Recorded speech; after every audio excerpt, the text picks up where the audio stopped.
Just chilling. Just chilling. Okay. 100%. How are you?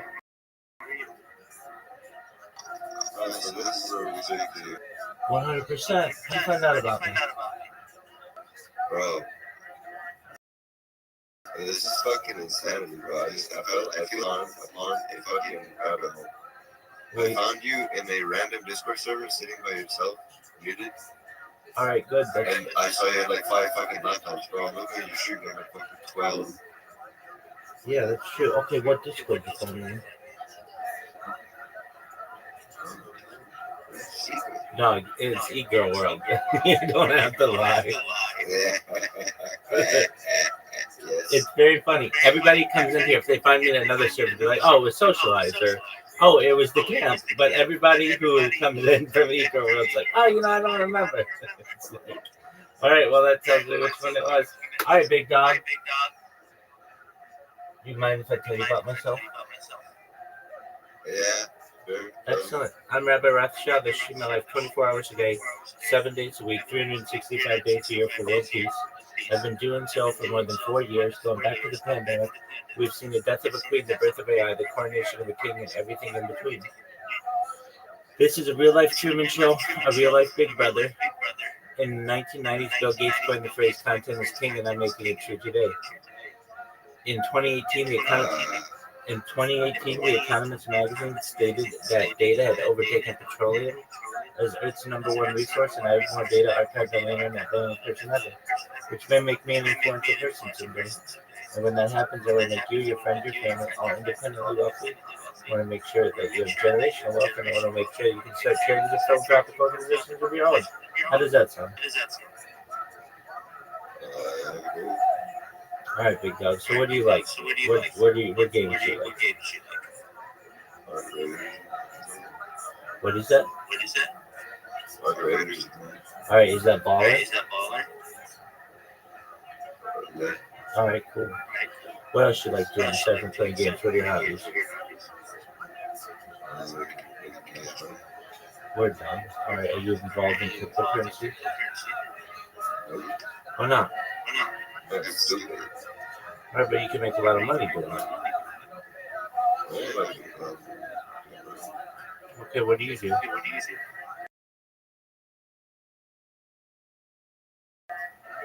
Import export. Cool. Like dropship? No. Okay. Just what do you import? What do you export? Cars? Oh, very cool. I knew someone who did that. All right. Do you ever buy them at auction? Oh, okay. You know Copart? Yeah, definitely. Okay, I knew the biggest Copart purchaser in the world. Uh, this was no. I don't want to say his name. He was murdered. So yeah. Wasn't like a traditional murder. He was in Las Vegas after like partying too hard. Got coke instead of got fentanyl instead of coke. They charged the people who sold the coke with murder, or whatever the fentanyl murder. But okay. So I get that world. All right.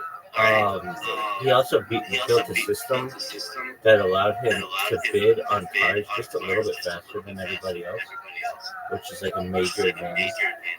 And yeah, so okay, that's what you do. You didn't happen to do it in Southern California, did you?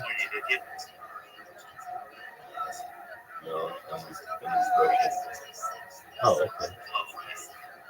All right, well then, different. All right, so cool. All right, so you import it. What'd you say? Yeah. So you import export cars. That's a good gig.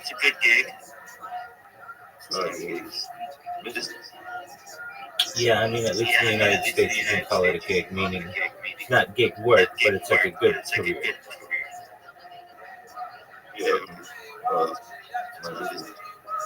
Yeah, it's a good one. You can make a lot of money doing that. So, um, excellent. All right. And you like e-girls. All right, that's cool.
O'Malley's annoying.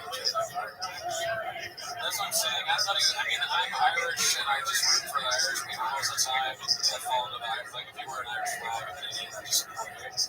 But then you're right, he got annoying, and then not to continue to say the same thing, but because it reminds me of Colin. Yeah.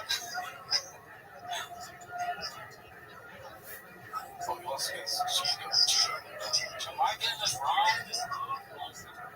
And it wasn't the loss from the injury. I'm saying he won.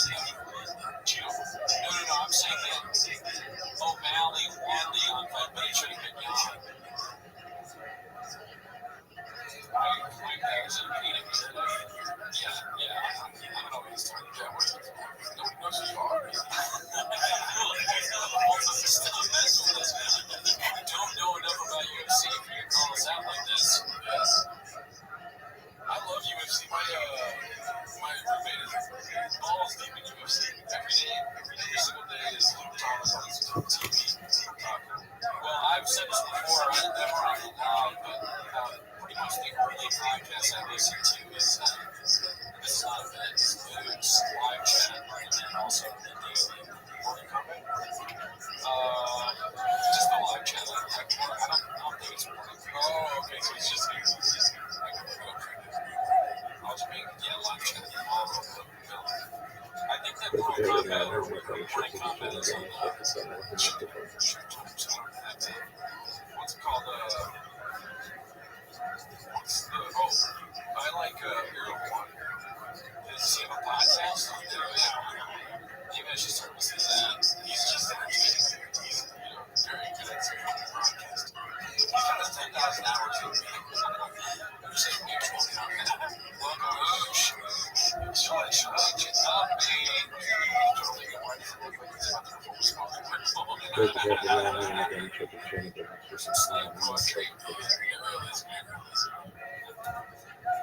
And Aries is just like a nice person. Comes across like very wholesome. What podcast do you listen to? One other podcast, What other podcast do you listen to? A lot of Joe Rogan Experience. Still? I'm sure it's not. Yes, I'm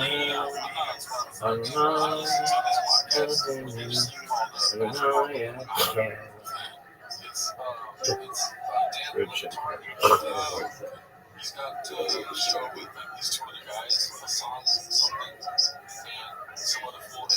It's just hilarious.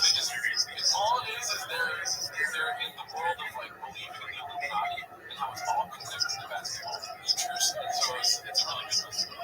I will do bits. They do bits. That's the best part. I'm interested. If I go or hear them, like you know how recently at the trade deadline, LeBron tweeted, maybe it's just me because they couldn't get Kyrie Irving. And that's a whole podcast. They would say what they thought he was the enemy, but maybe it's just me.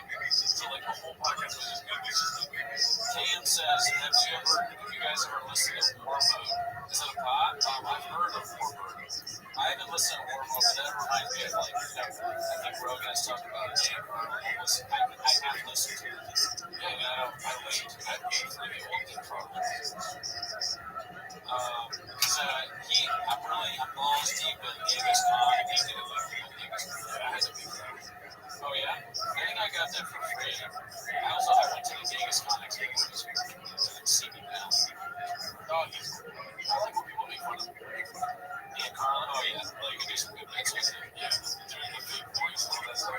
Conception slot. Toronto watches too.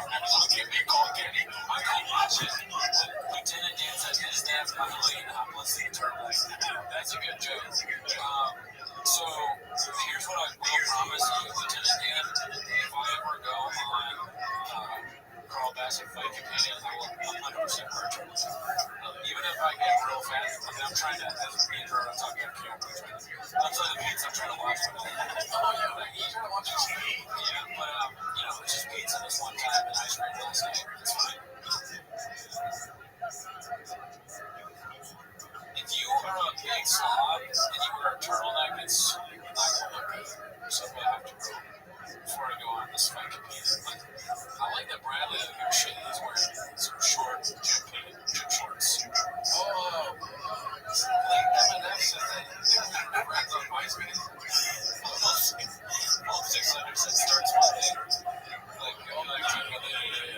he redeemed himself from those strange UFC comments. Late MNF, nobody knows who you are. I had like 12 friends on MySpace. I was not on MySpace. You weren't? No, I wasn't cool enough to know what it is. Warlord is not saying, no, we know that. He didn't say that, Cody. We're talking about where they're from. We talked about it. I said, reminded me. Warlord is a engineer trying to share. You want to go to Toronto, me and you and Steve as my friends? Oh, aggressive, King. I thought we were friends. I still consider you a friend. Have you guys been, yeah, there was the first fight. I don't know if I watched it, to be honest. I watched Gaethje fight, what's his name? Oh, yeah. Khabib. I was going to say Callum. Khabib. I'm assuming Khabib beat both of those guys. Yeah. I think, like, I just didn't know if he fought or in teams. But shout out Late MNF. I was trying to sometimes keep him shout out. MNF, shout out to you for knowing what MySpace is. I don't agree with him. The people in Turtleneck don't sleep thick any fast, and that's a funny thing to say. But I feel like Turtleneck, you can probably do sleep. Think about how warm it is when you put a turtleneck on. What happens when you get warm? It gets wet. At least the ladies like turtleneck. It's like that. And also, like, a turtleneck at leisure. You show up to a work at Christmas dinner like that. Trying to look at people in turtlenecks don't sleep. They believe that. So, like, oh, really? That you take away? Big things on MySpace. Yeah. We're sleeping on Derek Lewis now. He's intense. Never want to fight that guy. He went to a draw with, or not a brawl, but he like barely. He beat and not like that. I feel like he did the first time. I'm not afraid to be wrong. The first. I could be wrong. I was just like guessing. I feel like the way that the difference between us and Sean is that I'm guessing these things in my memory, and he's just like, no, it happened. Yeah, Derek was one. Yeah, okay, so that's right. Yeah, no, I thought it was a boring fight. I saw that he was like, too active this fight because it was like early. Was he ready? I fucking bought that fight. I bought this fight. But the best fight was so you bought fight before equally. You bought to say fast. You bought fight. Yeah. What's your favorite fight?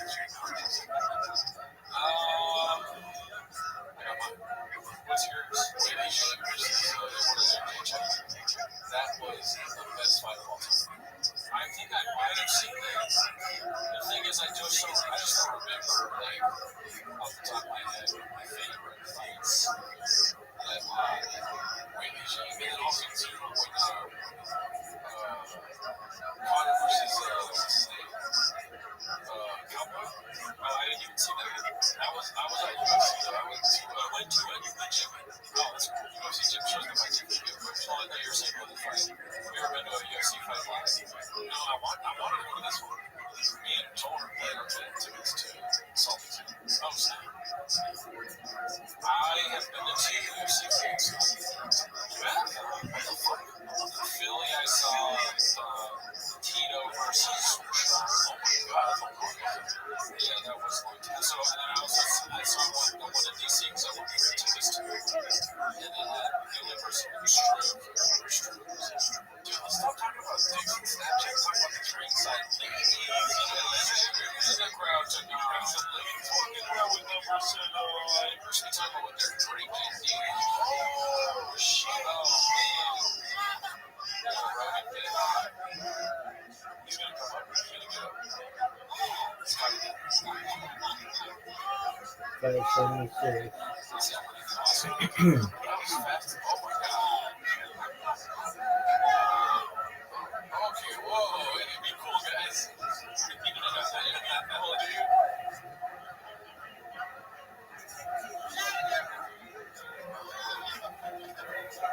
Fuck, I missed it. Whoa, yeah, I missed it. That was crazy. You guys watch those slap fights? Yeah, Ryan Landis. He just Ryan Landis. I watched all of Power Slap.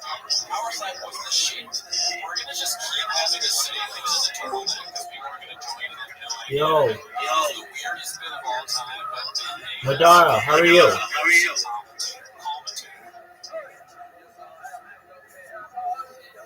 Madara, can you hear me? Okay, excellent. Did you make your link tree?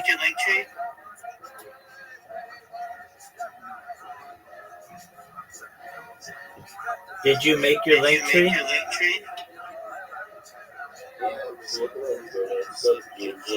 GM, did you make your link tree?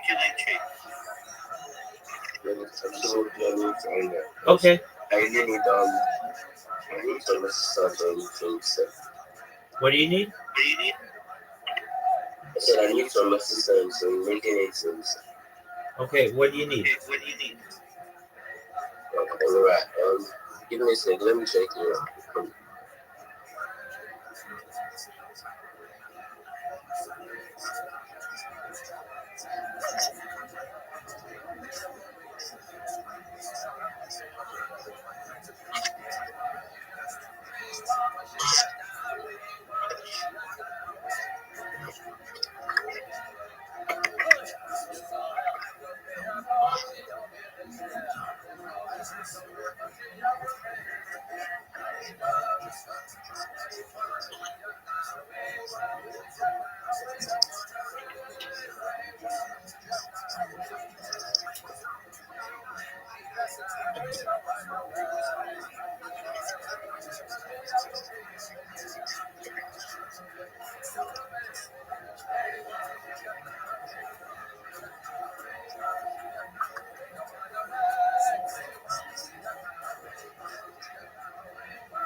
In Discord or Telegram, Twitter?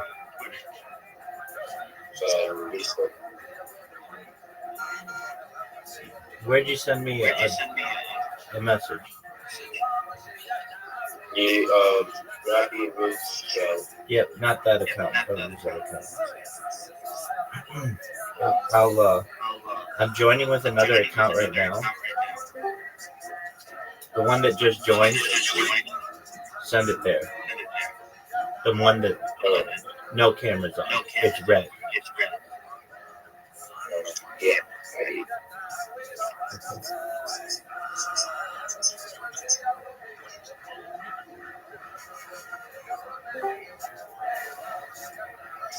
Yo, what up, Andrew? How you living, big dog? Okay, Madeira. I just got your message. Okay. I just got your message. So, what are you having issues with?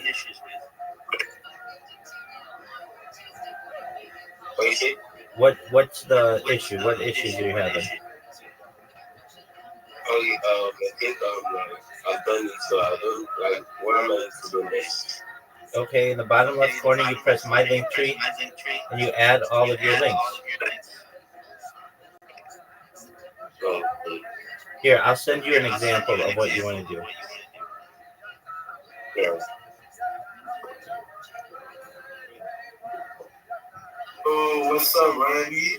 Every day's a holiday, every meal's a feast. How are you, Andrew? I'm doing lovely, bro. Excellent. I actually caught you at a space yesterday in pics. I'm not sure if you know what Carbon is. Who Carbon is? A space yesterday. I'm not sure if you remember, but a space that was hosted. It was it's basically the Project Pixie. I'm not sure if you know about it. Yeah, I do remember that one. Yeah, so one of the co-hosts actually heard about what you were talking about. And I was interested in seeing if you could help out. Oh, 100%. Absolutely. Just one moment, Andrew, and I will help you. Madara, absolutely. Madara, do you see the link that I just sent you?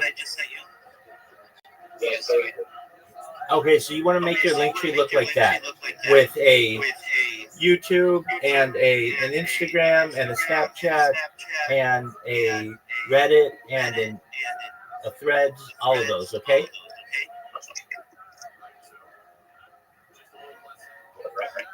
Does that make sense, Madara? Okay, excellent. So you go do that, and then when you're done, come back to me, send me the link, and then we'll look at it and make sure it's good, and then we'll go to the next step, okay?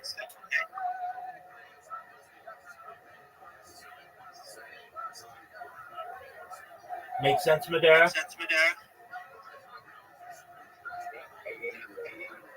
I can't hear you that well. Can you repeat that, please?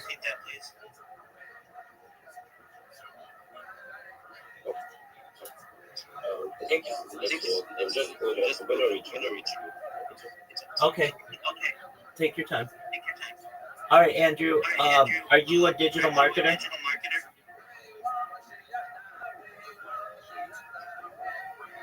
Yeah, and Okay, excellent. Do you have a link tree? yes, I do have a link. Oh, you're the man. Okay, I'm going to take a look at it right now. Just one moment.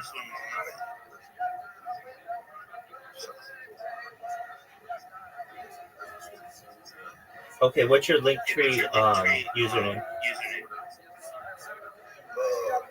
My link tree username is Andrew_LFG. I like that name.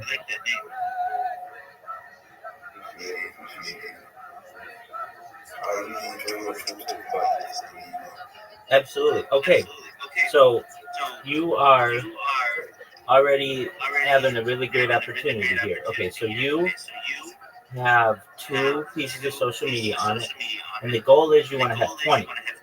Okay, and the reason why you want to have 20 is you're a digital marketer. You're basically digging for gold with each of your social media accounts, and right now you're digging for gold with Twitter and TikTok, when you could be with YouTube, which is the number 2 platform in the world, Google, with, if you don't already have a Gmail account, with Instagram, Facebook, things like Imager, Reddit, Twitch, all of those. Okay, so what I'm going to do, Andrew, I'm going to do exactly what I did for my man, Madara. Okay, so I'm going to join this call with another account. Do you see the account that just joined, that's red with the circle? Send that account a message, and I'll send you the example link tree that I send to everybody, and then I'll talk to you about our strategy. And by the way, everything that I tell you is free. So if you ever run into a part where it's like you need to buy premium or something like that, don't do it. Come back. We'll make sure that you're doing the right thing. You're welcome.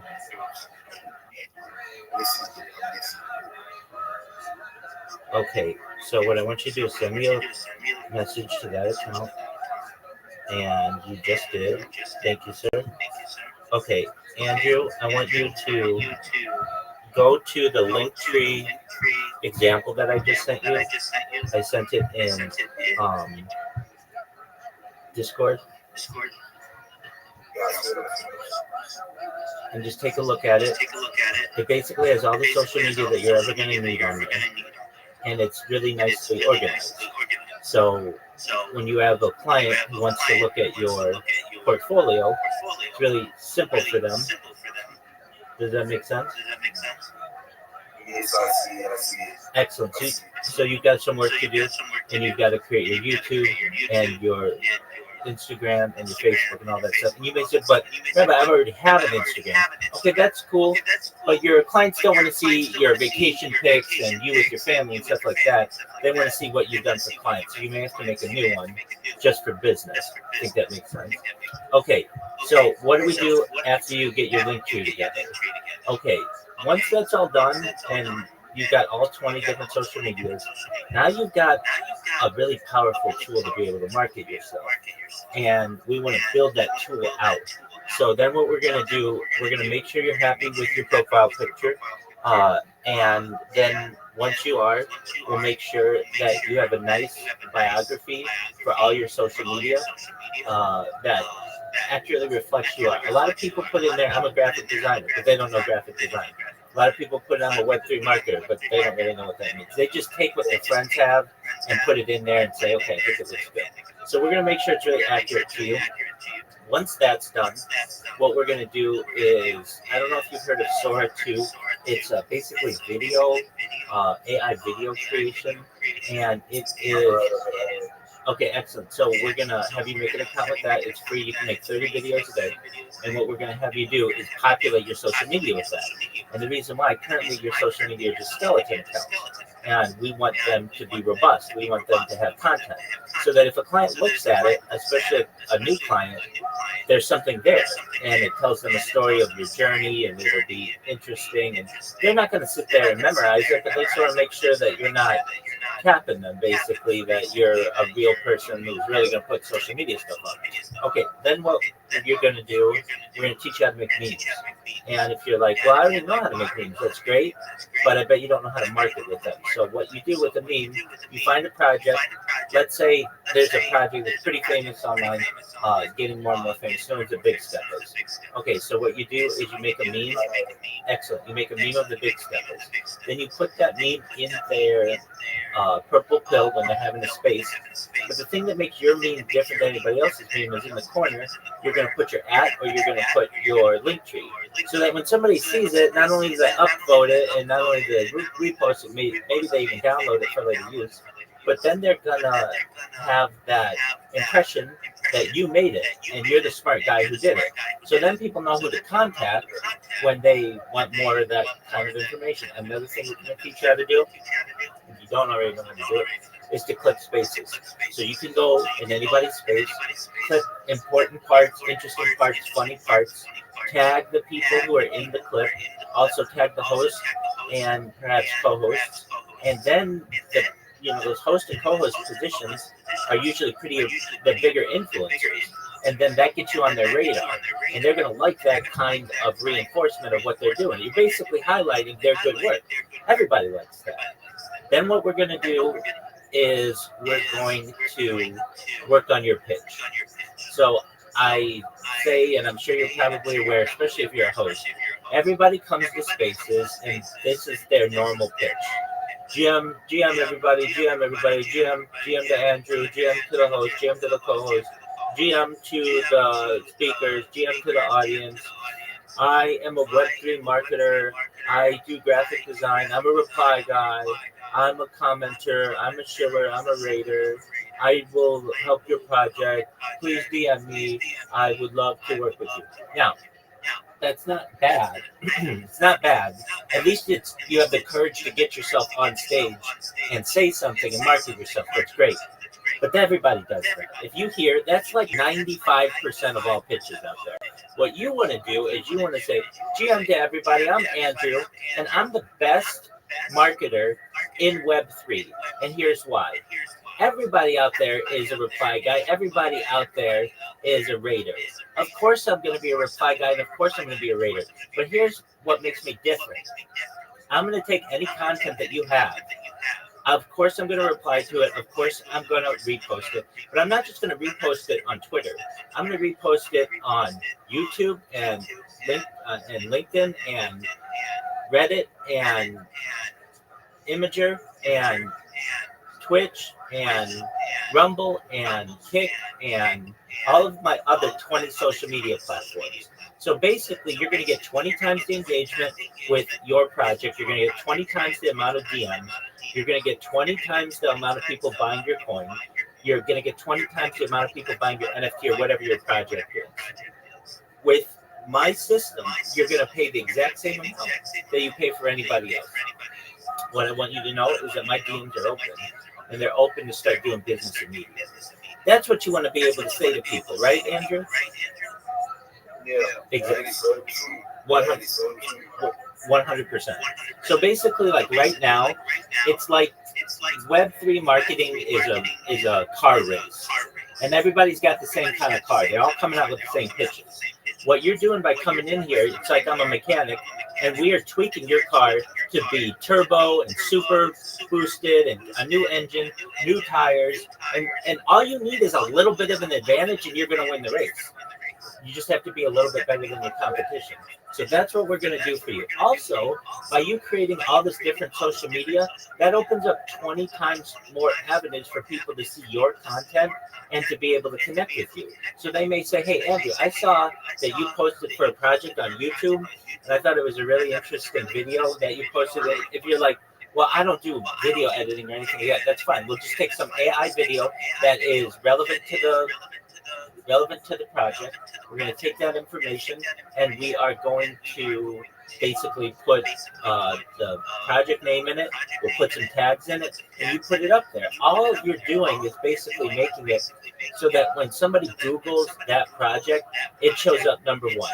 And that's your goal. You want to make sure that your clients are showing up number one in Google, number one in YouTube, number one in Twitter, number one in Instagram, whenever anybody searches their stuff. Additionally, what that's going to do, especially with AI now, that teaches AI about the project. So you're going to be able to say that as well. Right now, no one knows about your project. It was just a gleam in your eye last week, and you just launched it. AI doesn't know about it yet. I'm going to make sure AI knows about it. So in a week, when you bought or you ask Gemini about your project, it's going to say that you have all of this content and you're going to get all that for the same price that you're going to get for any of my competitors. You're going to get 20 times the engagement. So that's kind of the plan. And then what we're going to do, we're going to help you write that script, and then we'll practice it together a few times so that you're comfortable with it. We'll make sure that you have high energy. And then, as a Spaces host, everybody comes in, they're tired. Everybody, I'm sick. I had grilled cheese for lunch. Nobody cares about that. No one cares about that. And you're wasting people's time. Get to the point. And once you come in and you have high energy and you're quick, then people are going to ask you questions. Hey, how do I connect with you? Hey, I've got a project that I want you to work on. Now, there are some strategies you can use too, Andrew. Like one would be, you could say, reach out to me. I'll help you for free. If you like what I do, then we can negotiate a potential further opportunity. But if you have a project out there and you just launch it and you need help promoting it, reach out to me. I'll help you for free. And here's what you do. You connect with that person and you say, look, I'm going to repost your stuff on all my social media for free. If you get more engagement than you previously had, great. Come to me and let's work something out. Whether you want to work hourly, whether you want to work per project, whether you want to work indefinitely for them, that's up to you to negotiate. But this way, it's basically one of those try before you buy like opportunities, and it's not going to cost you that much. Once you have all your social media made and they're the ones making the post, all you have to do is just use your thumbs for about 10 minutes to repost it on all your stuff. You can copy the same, you can have like templates, so it's not even that hard. You change the name, change the hashtags, but a lot of the hashtags are going to stay the same. Cryptocurrency, NFT, Bitcoin, all of those kind of things. And you'll basically get good templates, and then you'll also get more business that way because everybody's got a project and everybody's looking for free marketing. So you can reach out to people and do that. Then on top of that, we'll start getting you in communities. And so you may have joined a couple communities here or there, and that's great. We want to get you in some big projects that are active. It's cool if you're in a big community, but it hasn't been active in 3 years, but that's not helping you. You want a community that's currently active, that's currently looking for people who want social media marketers, who want community managers, who want moderators. You're going to get more business this way. You're not going to pay anything to do this. All of this is free. And then you're going to be able to grow and perhaps create a team. Eventually, you teach other people how to do this, and you make them aware, hey, when I make a post, I want you guys to upload it and do all the other stuff and post it to your social media. You're going to be very successful. Does this sound like a winning strategy, Andrew? most definitely felt like when you said it. I'm so excited. You should be. You absolutely should be. Okay, so first things first, you get your social media together. Once your social media is done, don't worry about populating it. Don't worry about putting your profile picture. All you really need are just the links. Put them in your link tree. When you're done, either probably it'll be later today, tomorrow, even the next day, come back in here.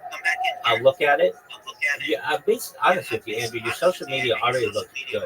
Um, so, and you're already a Spaces host. You already have a lot of experience. So, I don't anticipate this taking all that long before we get everything ready for you.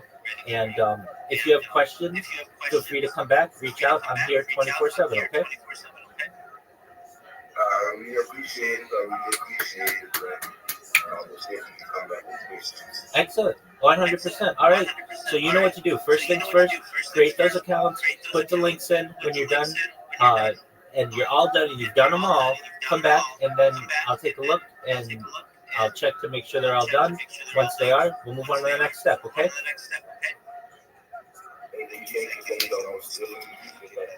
Absolutely, Andrew. Have a wonderful day and come back whenever you need. Take care, my man. Absolutely. Dude, how are you, big dog? Hey, Rabbi. What up, baby? Is chronics?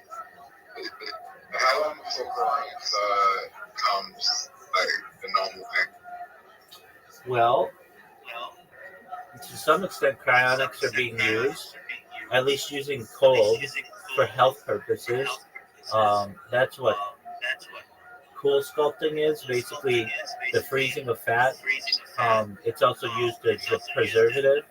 If you're talking about like bringing people, freezing them and bringing them back from the dead, people have been frozen for the last 50 years or so and stored, either their whole bodies stored or just their heads. And it's just maybe in the upcoming generation, there may be opportunities of people who want to be experimented with this way. And what's basically going to happen, there are the people who have paid for the service, and those people are going to continue to be preserved. But then there are going to be people who can't pay for the service, and they're going to say, yeah, I'll be a guinea pig. Basically, I'm going to die anyway. So it'd be cool if you could bring me back, but if you don't, I understand death has been inevitable since the dawn of time. And then, so those you'll get a population where it can be, with whom it can be experimented, and then the kinks will be worked out. Of course, it'll be tried on animals first, and those brave animals who basically have to be sacrificed for the benefit of science. We'll learn a lot from them, and then eventually it'll start in human trials. So I anticipate probably before the year 2050.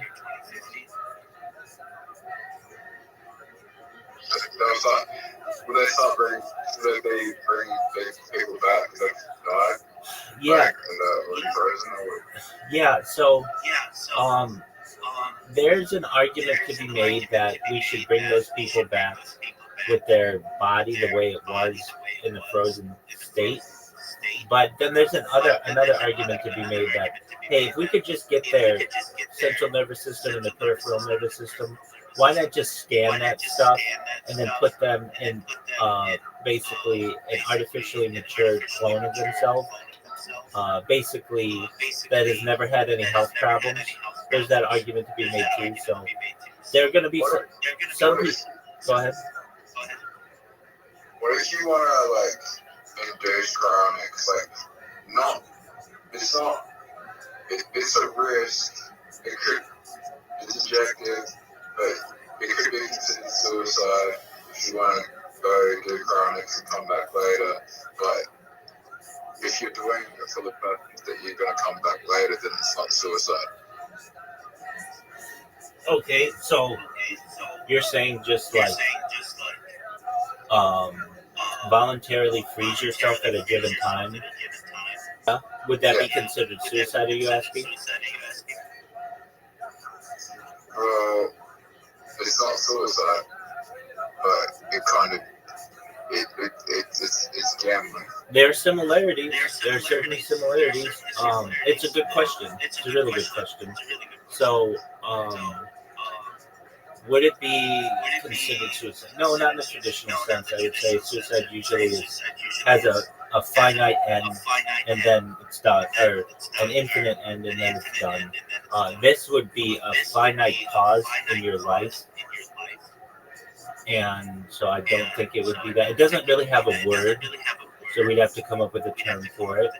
But it's still, there's a risk to it that you might be committing suicide unintentionally. Right, and that's why they don't let people do it. Meaning, if in order to be accepted in one of those cryogenically frozen state programs, you have to have a terminal illness, and then you have to die. And there's a whole team of people that are around you at the time of death that basically take your dead body and within 5 minutes have it frozen. It has to be done very. It has to be done very quickly. I think they should allow people with clinical depression to go in that chronic is a better option than suicide, and it's beneficial for science. Yeah, I mean, you've got to understand those cryogenic chambers are very expensive, and to maintain them is very expensive. So we can't just have anybody who's sad being let in there. That clinical depression that have like hundreds of millions of dollars, they should have the option to do it. Yeah, no, there's no doubt about that. But usually when they have hundreds of millions of dollars, there's a way potentially that they can find alternative therapies to perhaps get them happy again. And that's not guaranteed, but there's a quote of Oprah Winfrey that says, "Money doesn't buy happiness, but it helps."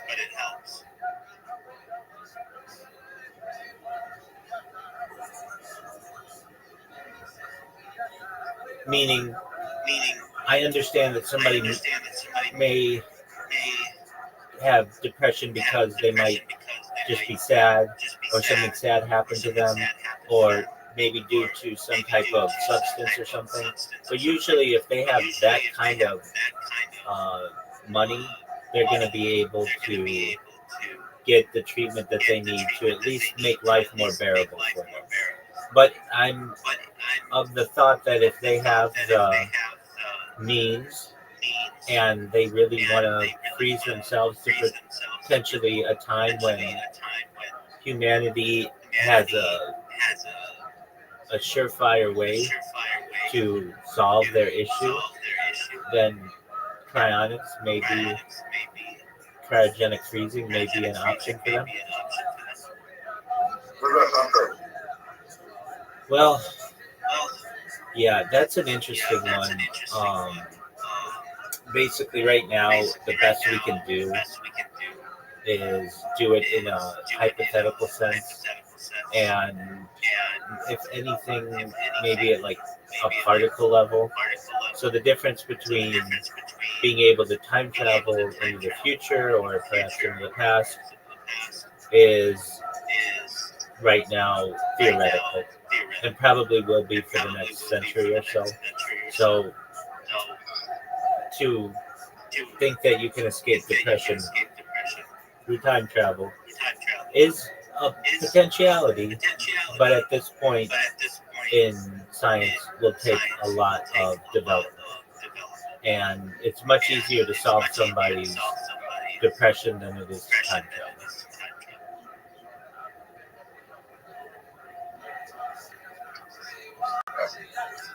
What if I want to raise myself? Then go and be whether then I'm in a time travel. I'd go back. Okay, or maybe I'd want to read my shit. Better. Okay, I mean, if you want to do that, that's fine. I'm not going to stop you. Is that possible? There's an argument that's basically you can't change anything material that would affect the outcome of the future. If it is, then it's not possible. But then there's another argument to be said that there's the butterfly effect that basically just the idea of you even traveling back in time is affecting the world in some way. Uh, there's the grandfather paradox, where basically, what happens if you go back in time and kill your grandfather? What happens to you? Do you just disappear? These are questions that have plagued scientists for centuries. If you time travel, everything in this dimension, whatever you want to call it, everything here stays the same. It's just in a new place. You're creating new, your like new timeline. But this timeline doesn't change, right? Nothing in this timeline change. If I find the time machine, you're still going to be Rabbi, right? You're just not going to know me anymore. It's like I'm practically dead because I'll never come back in this timeline. I'm just in another timeline, right? Okay. That's how I look at it. All right, you're free to look at it any way you want. Okay, you're free to look at it any way you want, big man.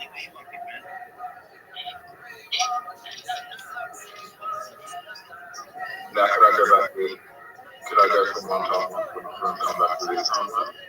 Probably not.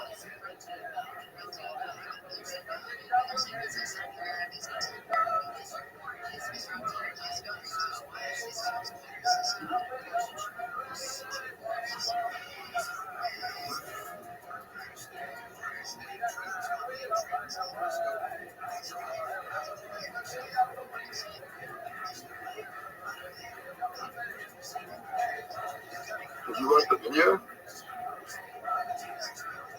Video of what?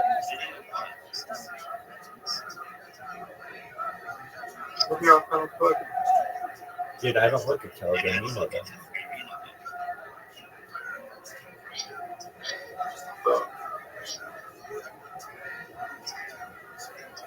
Oh, but for you, hold on. For you, if it's your stand-up, I will look at Telegram. I'll make an exception for you. No, I didn't. I didn't know you sent it. Just one moment. Okay. I'm gonna watch it right now.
I'm watching just for a moment.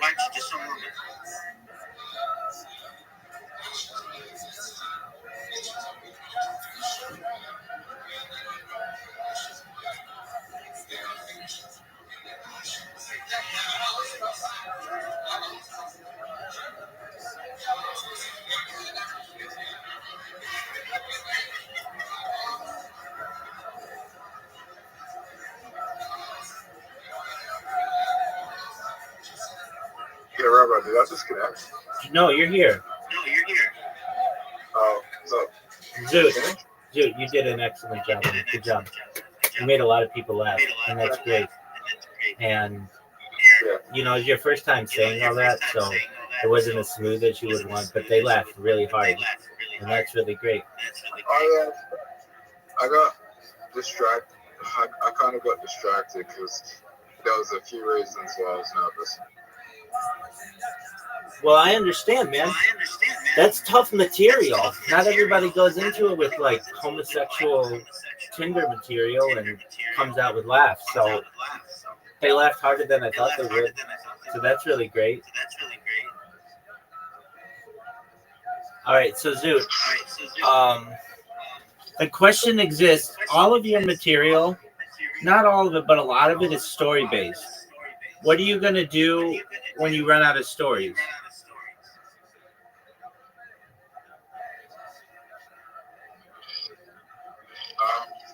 To write new stories? Okay, like real ones? Yeah. Okay. I understand. I am terrible at telling stories. You're not terrible at it, but you're just doing it in front of people, and that's an added difficulty of it. Oh, no, I am terrible at it. It's my weakness. That's why I've been practicing though. Okay. I think that you could be better at telling stories if you practice it more. And I know that you're saying that that's what you do. I don't think you practice enough. Would you agree? Yeah. Exactly.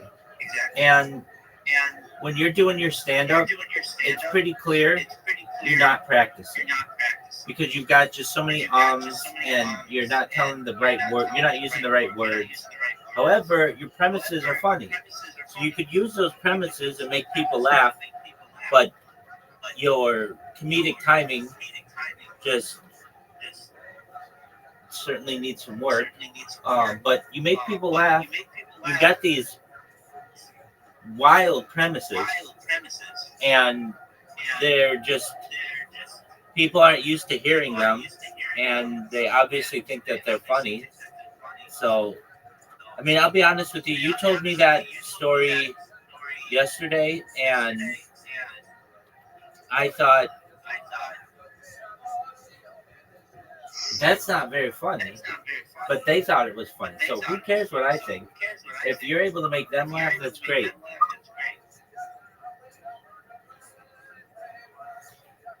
Well, I shouldn't say that. You didn't tell me the story. You just go, yeah, I went on Tinder, I changed it to everybody, and the guy was just looking at me, and the girl didn't make eye contact. And you made me infer the whole thing about the guy paying, but you never said even the word massage parlor. There was nothing like that. So I can't blame myself for being like, well, that wasn't that funny. You didn't tell the story. You went from the start all the way to the end and then left out the complete middle. And the only reason why I knew what the middle was because I know you, and I knew what you had kind of said. Okay, but that leaves us to the big question of January. January, you can't tell that story. They're not going to let you put that on government television. Okay, so what are you going to tell for the producer in January? Because you got to start working on that. You don't want to go into January saying, I'm just going to get it the first time. I don't need to practice it. You you and I both know that you're not that you could be that good, but chances are on your first time it's just not going to come off that well. So my question is this, and it's been the same since the summer when you said you wanted to do this thing in January. Why don't you come up with a good 1 minute routine that is a, that have funny jokes that they could potentially put on television, and you just memorize it? Why don't you do that?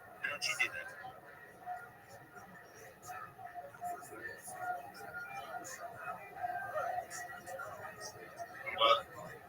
You're what? So I'm working.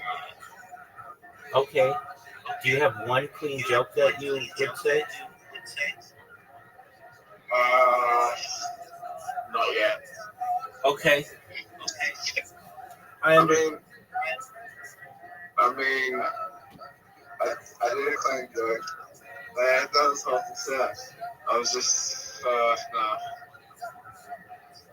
Like you have a thing. I don't want to call. I don't know what to call it, but you have a block or something that does not let you think that, like, whenever you think something could be funny as a clean joke, you want to make it dirty. No. Okay, maybe that's not right, but it's something like over the course of the last 3 months you've been doing stand-up, you don't have one clean joke. There's something in your mind that defaults to dirty jokes are always the best way to do it.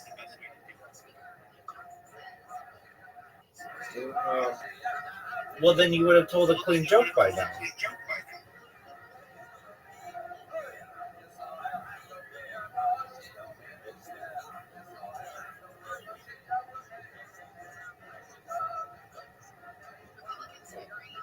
Yeah, you were talking about earlier, so.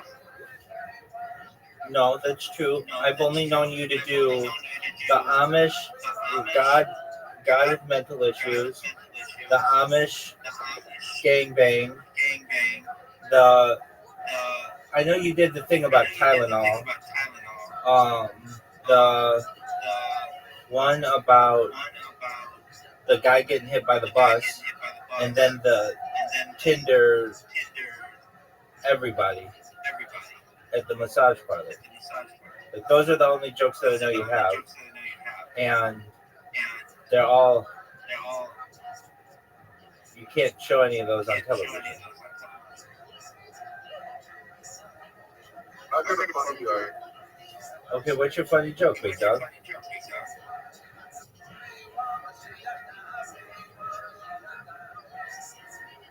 So it's not,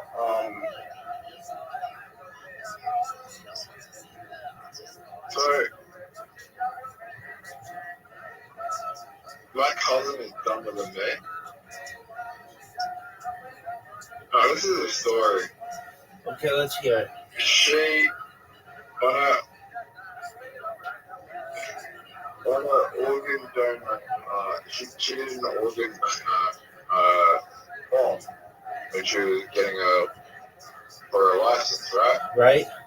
And she was like, she was filling out the form, and she put down, she was asking my auntie, which is my mom, okay? She was asking her auntie, her mom, like, I'll put down liver, I'll put down eyes, I'll put down, like, all the other organs. And then she asked my auntie, where are my organs? Sorry, where's the organ?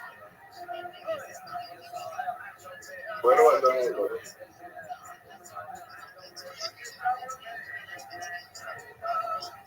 Okay, I don't get it. Can you explain it? She thought that the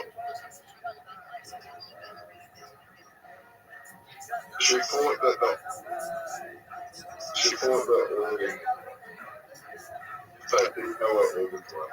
She was filling out the organs on the form, and she thought that she needed to fill a box that said organs.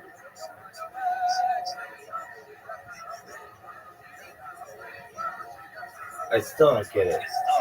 So she's filling out her license paperwork, and there's a box that says, "Do you want to be an organ donor?" And she wrote yes, but she didn't know what an organ was. Yes. She was like, "Where are my organs?" Okay, but I mean, she was like what? She was like what, 16 years old or something? Yeah, but like that's dumb as fuck. I don't know about that. I don't know if all 16-year-olds necessarily know the word organ. I'm gonna give it people the benefit of the doubt. Yeah, he was filling out the form with all the organs should give away, and then she asked where, what, she was filling the form and she didn't know where the organs were. That's funny. I mean, not really. She just confused the word organ. She didn't know what it meant. So she was just checking stuff unknowingly, right? Yeah, she was just taking stuff. Yeah, she was taking stuff that the organs should give away without realizing that. And then she said, where's the organs on the test?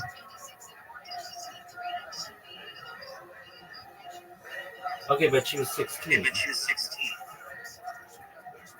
Like, yeah, but it's still dumb as fuck. I don't think that's that dumb. But okay. Well, I certainly don't think it's that funny. But maybe it's the way that you said it. So you could say something like, my cousin was signing up for her license, and it came to the part about being an organ donor, and started checking boxes, not knowing what an organ donor was. And only after she had filled out the whole form did she go to her mother and say, why am I checking off eyes and heart and liver? And her mother had explained that those were organs, and she was caught off guard because she didn't want to donate those things.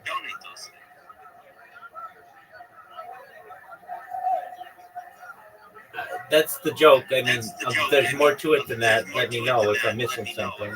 I get it that you think your cousin is stupid. That's not that stupid of a thing. It would be really stupid of a thing if she turned the paper over and made a diagram of herself or something like that. But that's not what she did, and that's a little absurd. Not all the jokes, dude, that have to be clean. Dude, are we ever going to play mini golf, or are you just going to jerk yourself off raw?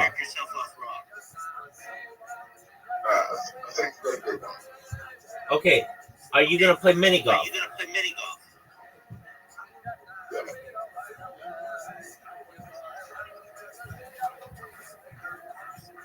All right, what's your joke?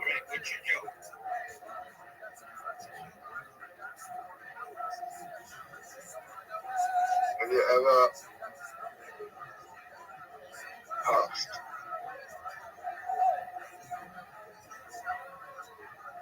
tractors? A what? Have you ever touched tractors?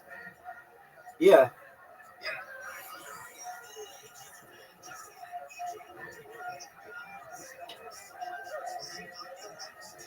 I've touched them in the yard.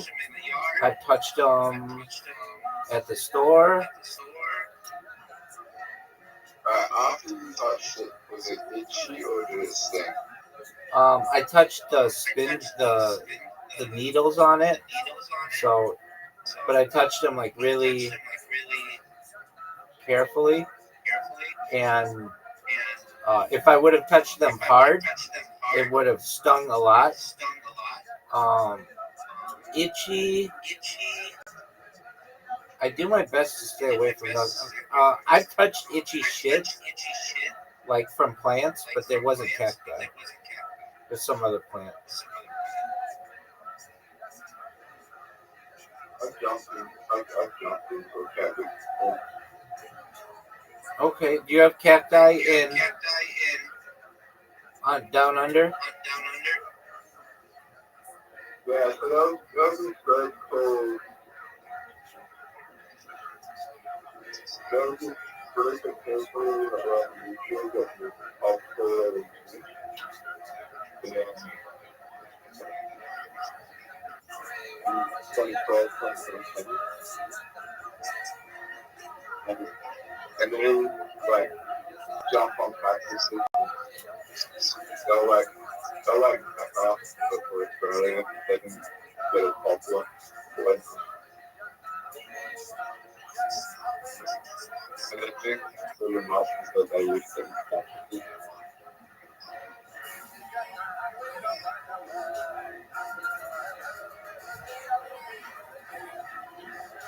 Are we there? I am here.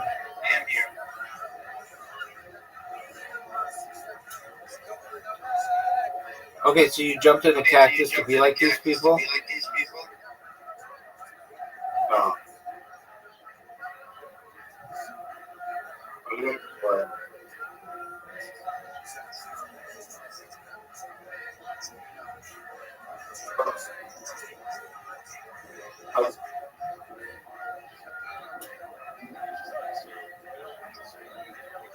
Why did you write yourself? Zoot, you're covering your microphone. Zoot, you're covering your microphone. What'd you say?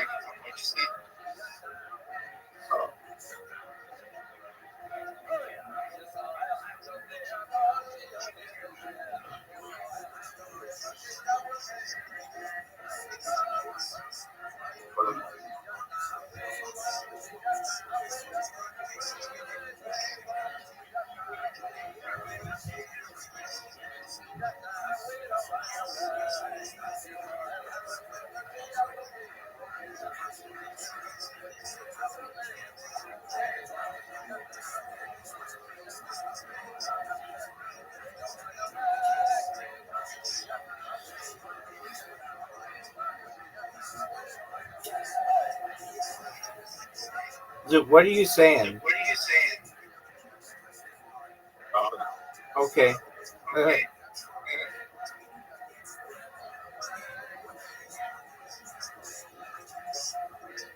Is there cacti in the outback?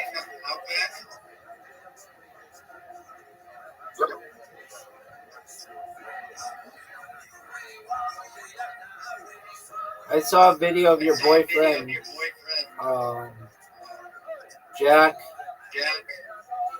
Jack Irwin, yesterday. There's some chick they named a wallaby after. Her name's like Wendy or something. It's not Wendy, but it starts with a W.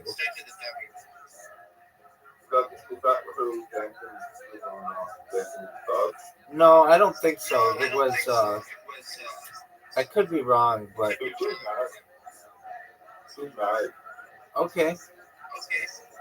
Is that still on? Yeah. Oh my God, this is incredible. Dude, you and I both know that there's no way you're going to get that shot in, so you should just give up hope right now. That was almost really good, dude. Dude, did you know I'm playing for a perfect game? Yeah,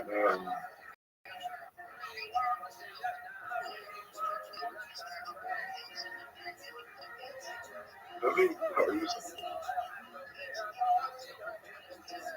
Do you think comedy albums will come back? Do I think comedy what? Oh, comedy albums will come back. Oh, that's a good question. Those are really just specials.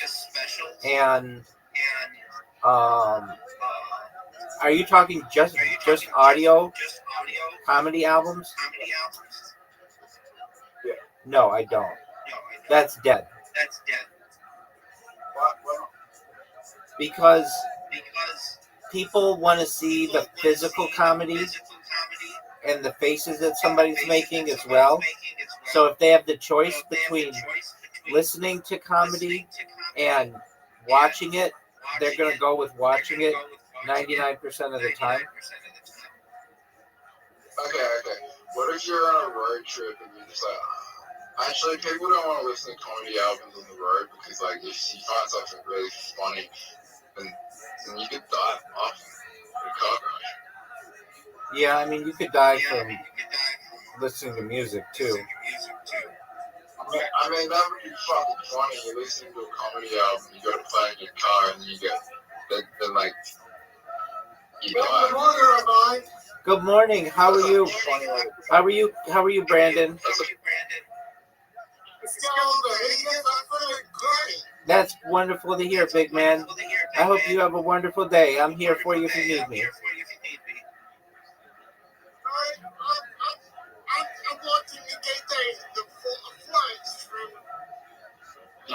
All right, very well.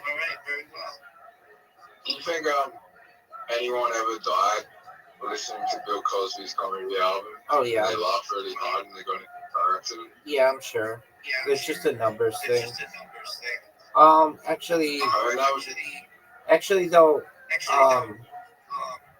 I believe when he put out those specials, they were on record. Not a lot of people had record players in a car. In fact, it was like not a thing because a record needs to be stable. But maybe with like 8 tracks or 8 tracks or cassettes. Yeah, I'm sure somebody died listening to it. What do you think the number one song that had been playing in a car accident had been? Like the number one song that's been played in every, like the most car accidents. What song do you think's been played on the radio? Or like, I mean, that's probably a numbers thing. Just whatever the most popular song is, potentially. But there may be some kind of outlier, like some hard metal song, like. But if you're talking about since the beginning of time,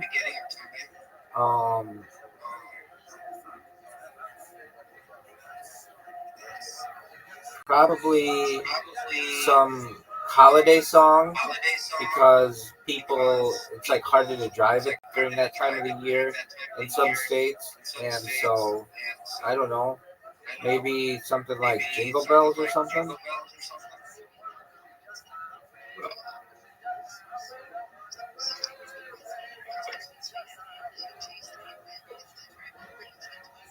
okay.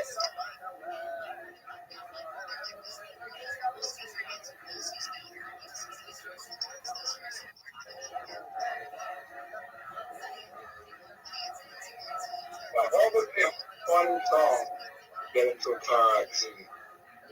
Like, if you're in a car accident, what would be a funny song? What's the funniest song to go out to in a car accident? Dude, your sense of humor is so dark. I don't know. What is the funniest song to go out to in a car accident?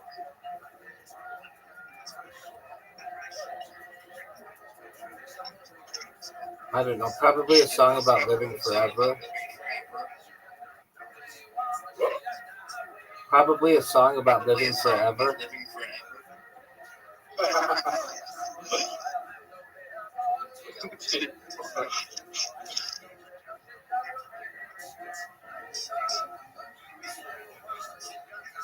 Forever young.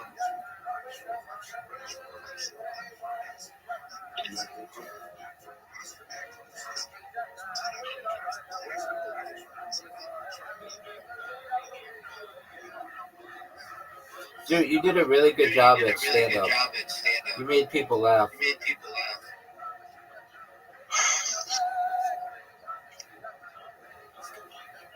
You were long.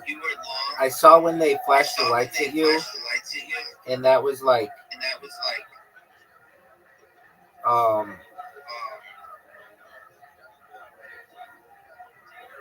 like you finished your joke, and then You continue to tell two more jokes.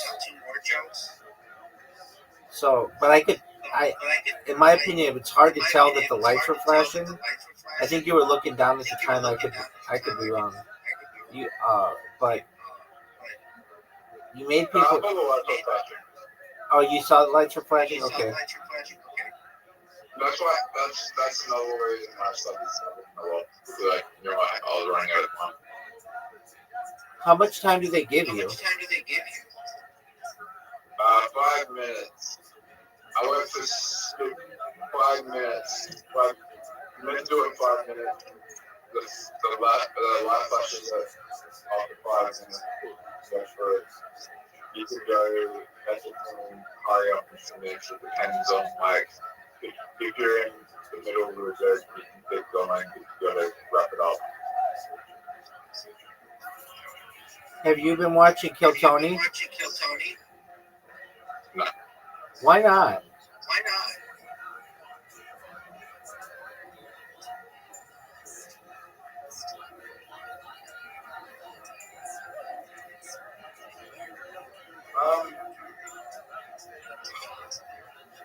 I don't want to take inform myself on the material. That's why. Okay. You ready for a funny joke that I don't know if it's Every time I watch fucking Dave Chappelle, I swear I like stupid. Okay, are you ready for this one? Are dominoes just flat dice?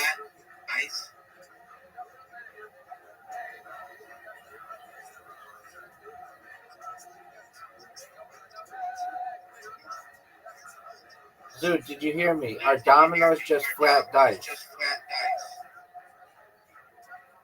Yeah. Isn't that an interesting thought?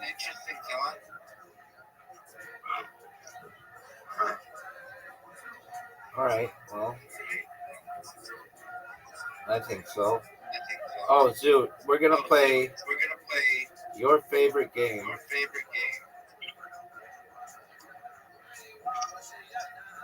Zoot loves this game. At one time of your life, you said this is your favorite game.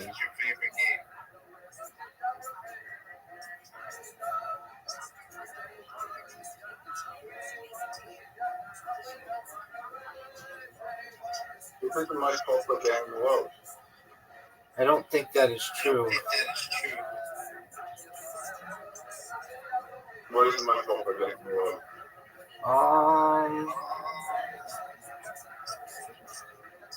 It could be chess. It is. You don't think it is?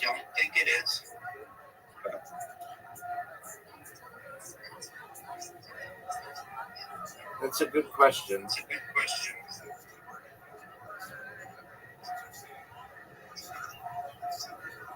We'll look it up after this game.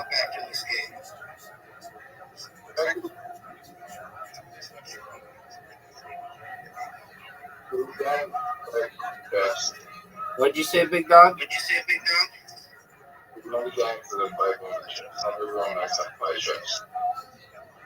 That's a good point. That's a really good point. So, like tic-tac-toe or something?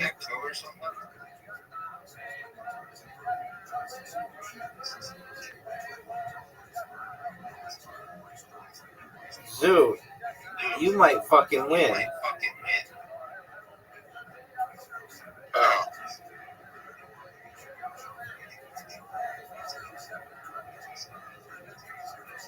We'll see.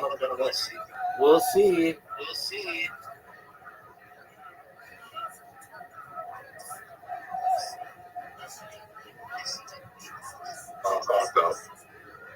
You fucked up, son.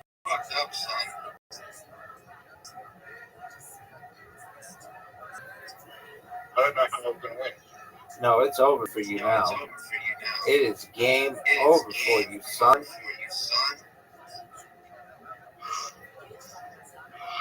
You're done.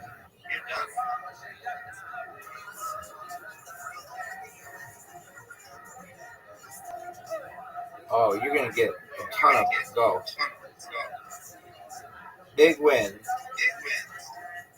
Big win. Well, I really just like, I think actually I want to get to second Portland on this. Yeah, I'm in agreement with you on that, but I guess they want to see. There's like the option to see by how many points you can win.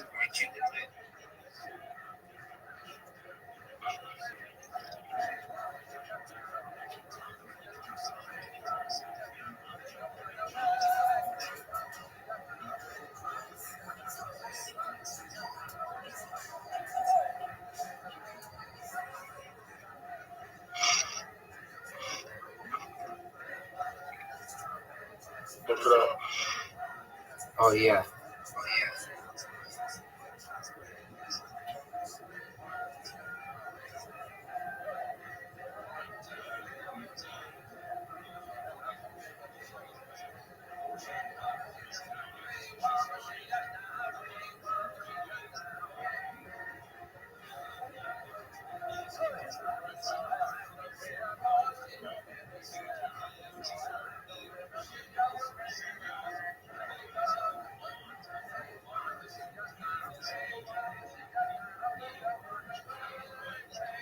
Historically, they say it's chess.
Ooh.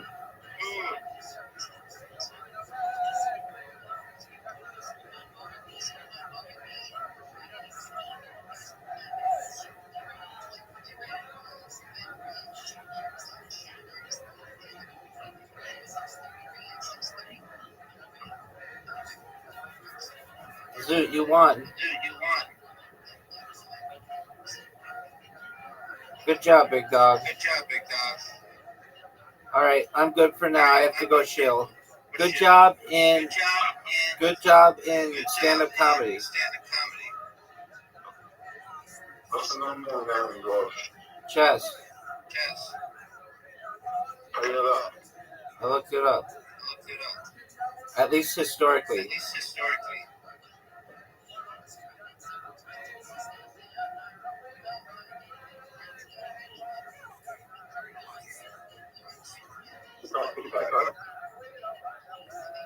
Well, I said board game. I don't know.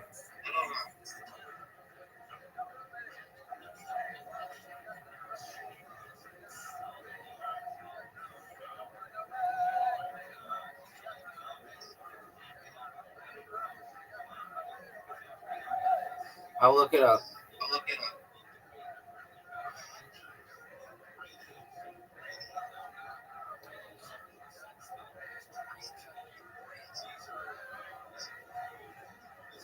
If you include tic-tac-toe and chess and checkers and go and all the games that could be played, even like rock, paper, scissors, what is the most played game in the world? Yeah, I was thinking it was rock, paper, scissors.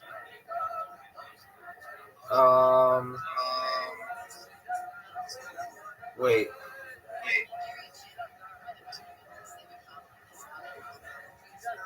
Soccer.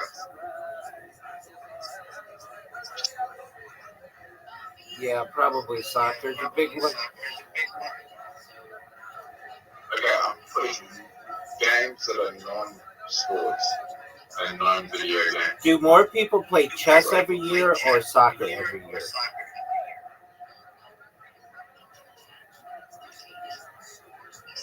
Okay, yeah. 600 million people play.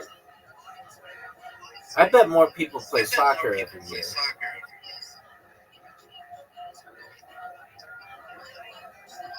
600 million is not that many in comparison to 8 billion. That's less than 1 in 10 people. Do we think 1 in 10 people kick a ball every year? So after chess is Monopoly and Uno. Do more people play soccer every year or chess every year? Ticket to ticket. What was that? What was ticket to ticket?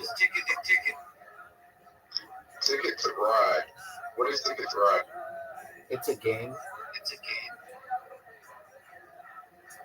All right. Okay, there are 265 million globally registered soccer players, but that's like there are a lot of kids that just play, and there are 600 to 700 million people globally.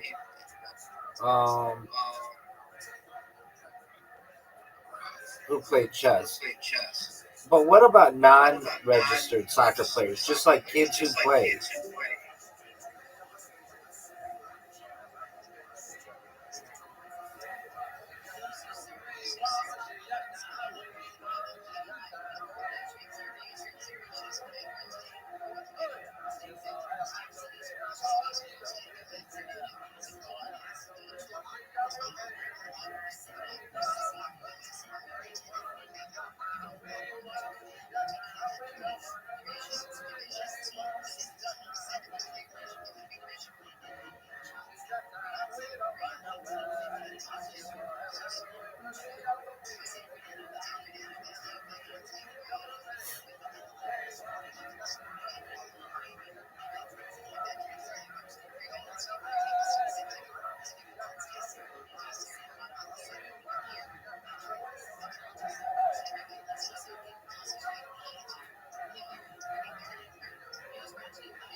Why?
Shift. It's OGM. It's OGM who's saying that.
I find it so interesting that you guys are able to handle the same questions throughout the space that, hey, how are you? Doug, you heard how I am 2 speakers ago. You know how I'm doing. And then the people come up and like GM to the host, GM to the co-host, GM to the speaker, GM to the audience. It's just like, go show your shit and then step down. It's a very simple process. You don't have to ask us how we're doing.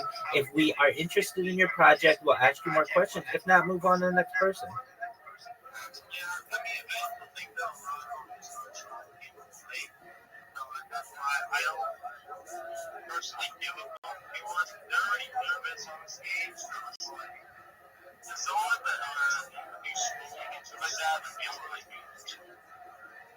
Oh, you're 100% right, Chip. No, I know.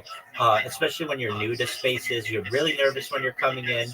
You want to be polite. You want to sound gracious. I totally get it. It's just when you start listening to these things for as much as we do, it's yeah.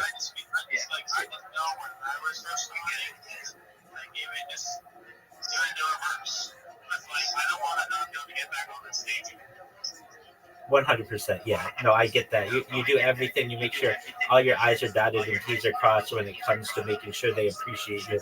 But when you've just been doing these things for 2 or 3 hours, or you've been a speaker in there, it's like we know how you're doing. Just tell us what you're gonna do.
One 100%.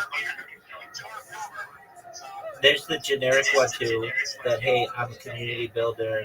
I am a Web3 developer. But then I'm a reply guy, 100%. I'm a raider, but they don't really know what these things mean. They just hear other people say it.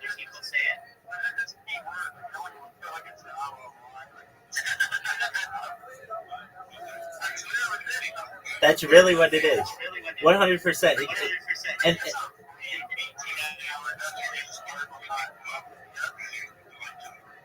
100%. And when they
yeah, 100%. I got sick of hearing these guys use these terms and they didn't know what they meant, especially social media manager.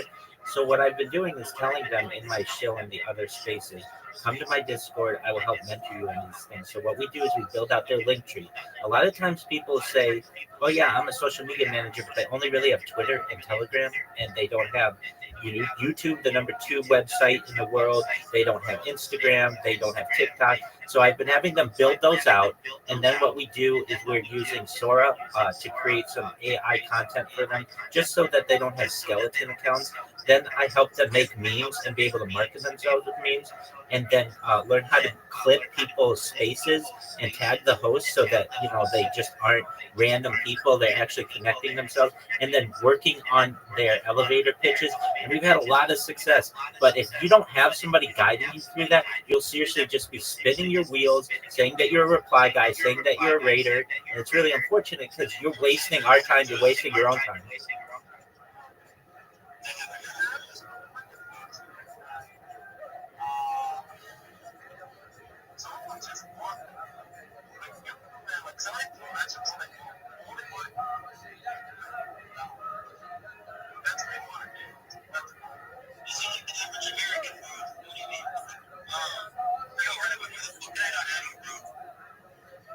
I don't know why you can't add me. I'll add you. Who said that, Mike? Oh, Banks. I'll add you right now.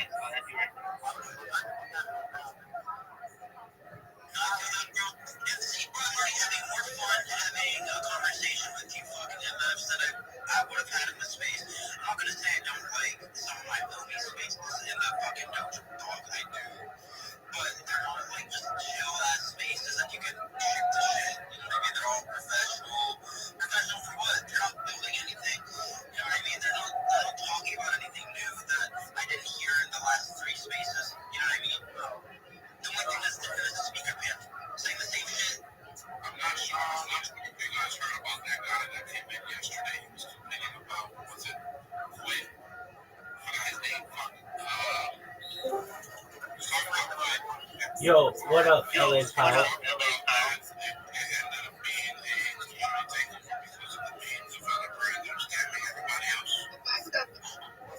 How are you?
these individuals that are trying to invest in crypto, they need like knowledge. They need, let's say, example, big steppers, always on spaces, on Twitter, promoting, advertising, letting people know what's going on, whatever the case may be. Once we get that traction of these investors that are trying to invest into crypto, you'll obviously hear less about people being scammers. Well, I think one thing happens too is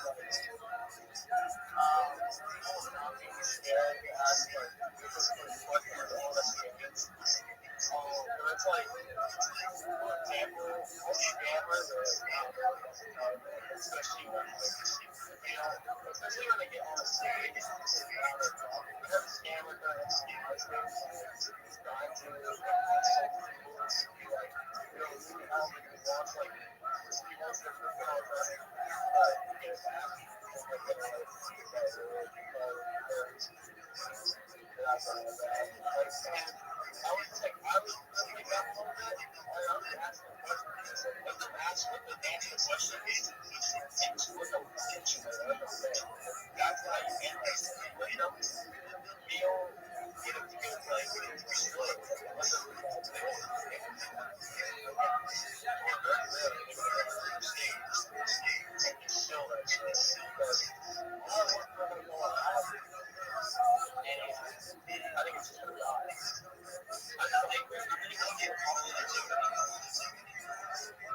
it's really not even like to be honest with you. They do it to themselves. The layup that they set themselves up with that's out there. But you're doing that. So it's not sometimes not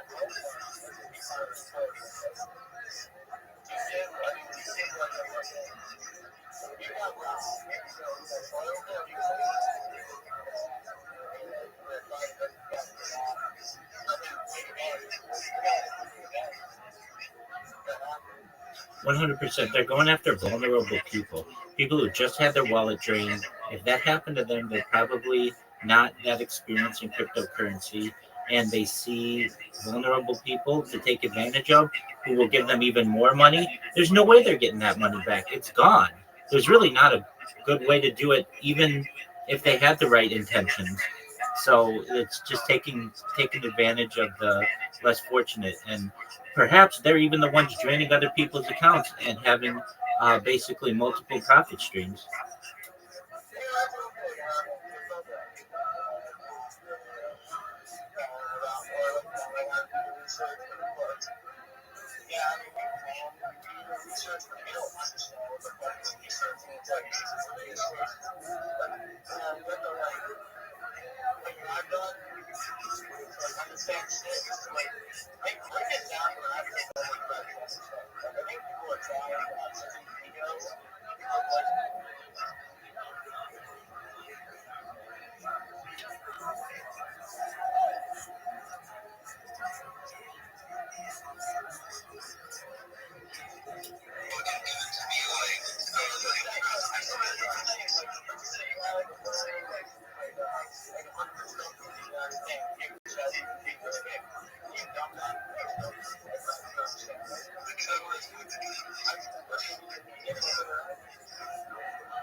They feel like every question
my IQ's high. I'm just actually super hard, you know.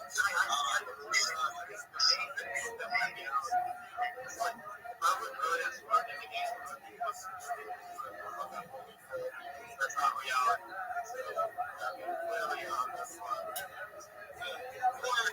Even just a smart thing is like truly okay, but it's also not that we're just as smart, but sometimes it's not our time. You know what I mean? Maybe we haven't actually learned our lesson, which is best to we're not that smart yet, you know?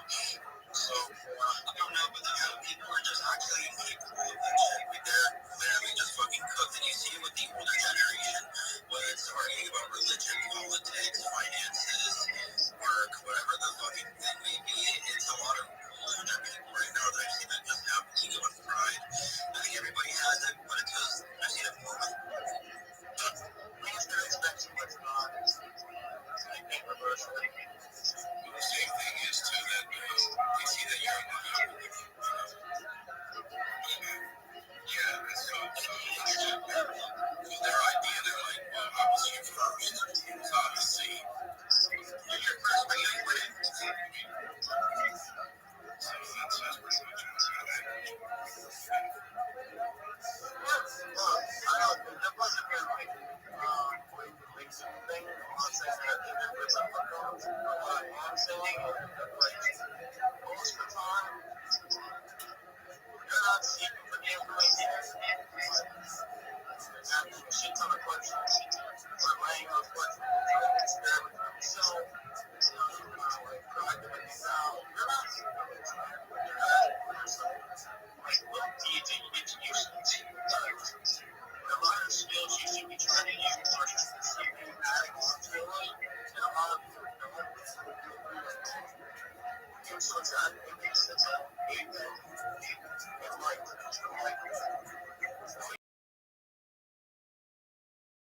what confidence is learning something. Learn the ability to give up on something. And like you're being everything that we think that that means still easy to happen. Something not working, you guys.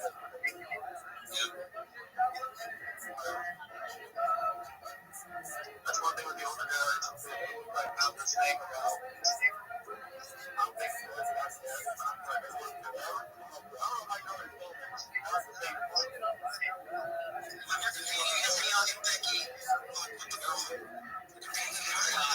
So I really just saw that. I really saw it. Watched it. Yeah. Well, happening. He's like, stop when you like, look good. Like, move. We're going into a global reform, bro. That's why we got crypto. That's why the governments are on it. And you see it in the UK with fucking digital ID. And then now that AI is going to take over most jobs. Yeah, bro, we're going to like fucking, we got to rid of EBT just to give it back to the people, bro. We're going to get EBT to every American citizen. I mean, there's a lot of things that are happening every single day. If you do not move with this economy, you will stay behind and it will swallow you alive. One thing that I learned over the years that, you know, you have to escape sometimes from your comfort zone. You know, you have to try new things, you have to learn new things. You know, I see people where they're very frustrated, you know, messing with these smartphones, for example, and they slam the goddamn phone on the ground, you know.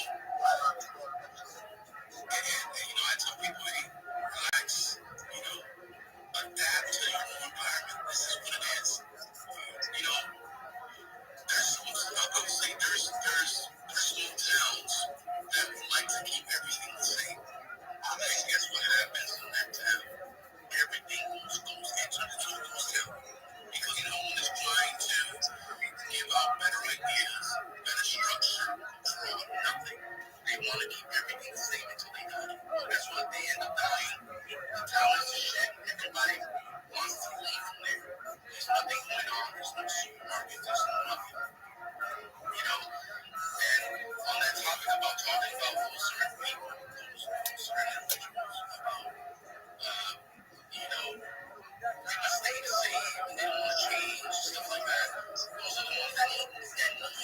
everybody's like, hey, wake up to coffee. If you're not making it in time to tap the economy change what we're moving. We're not moving anytime back. We're not going back. That's it. Everything is towards the future. Right now, it's obviously the present. Well, guess what? We're moving. We're not moving. And everything is changing. All this technology, all this AI stuff, fucking, these fucking robots that we're gonna be getting pretty soon here, like it's fucking crazy. You know, stuff that we see in the movies, from shows that we probably thought will never happen. Bullshit, it's happening.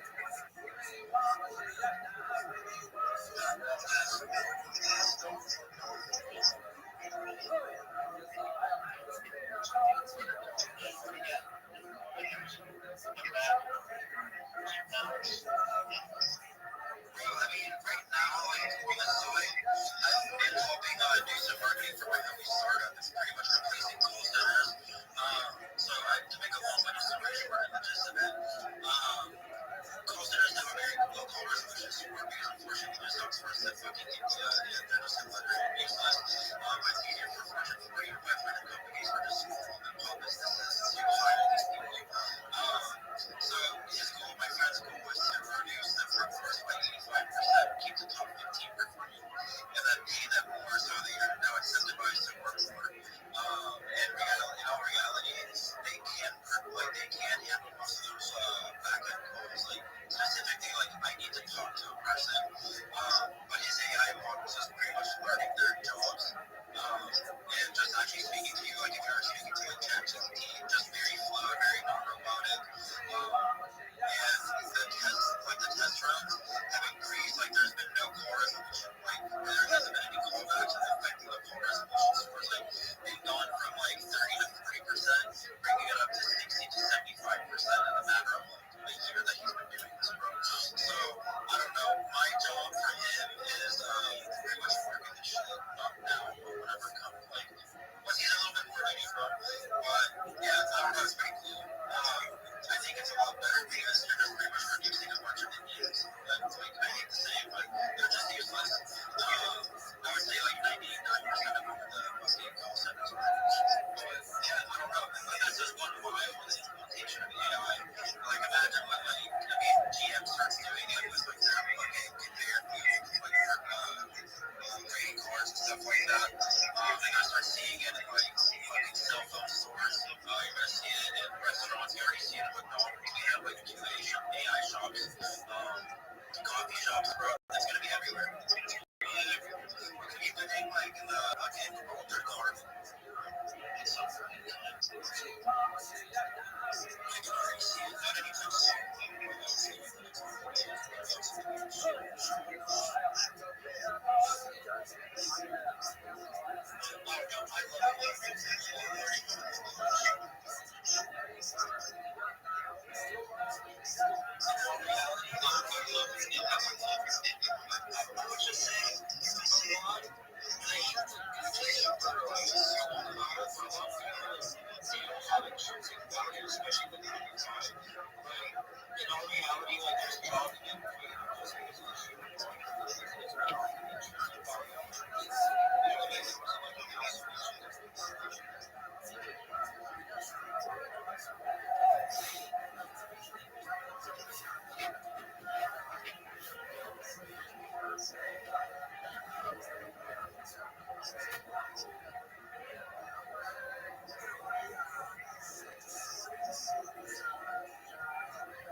If possible, I'd like to share my project and then drop some alpha.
Yo, what up, Spear? How you doing, big dog?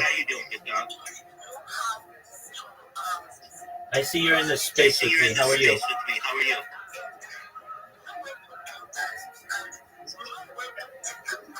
Hey, how are you right now? I'm well. I'm in the space with you. I see you.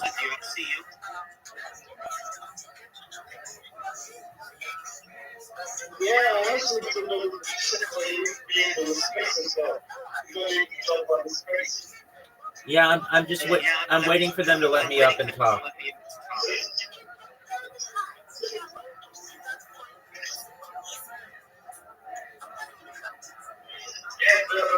Yeah, nice, bro.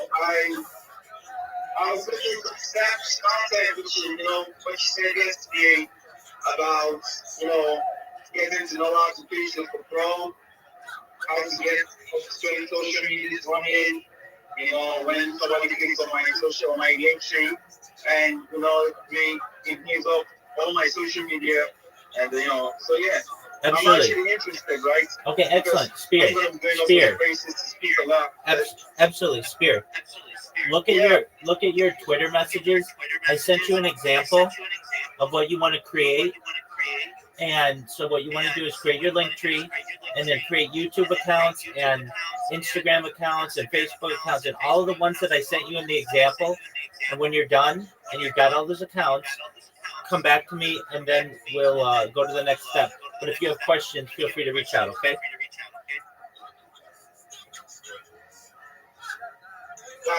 Gotcha, man. I see the link tree. Yeah. Well, thank you on the space. Excellent. Sounds good. And I see Rabbi Rothschild. Okay, there's a whole lot.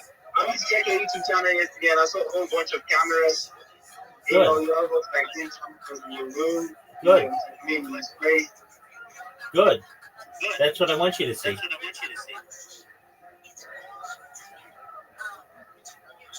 It's unlike anything you've ever seen before, Spear. Nobody streams their whole life.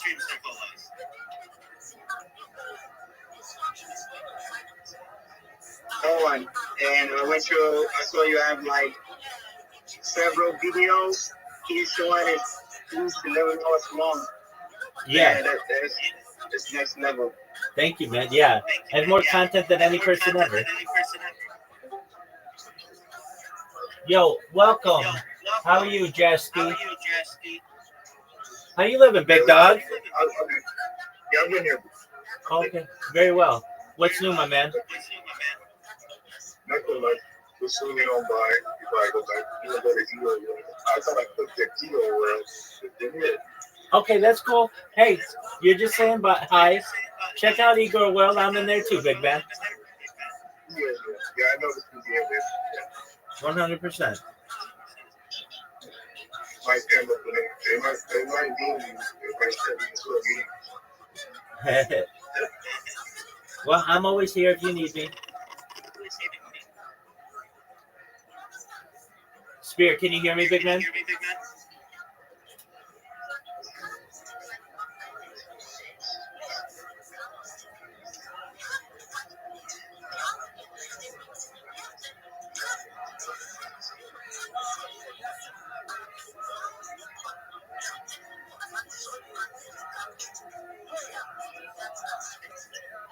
Spirit, can you hear me?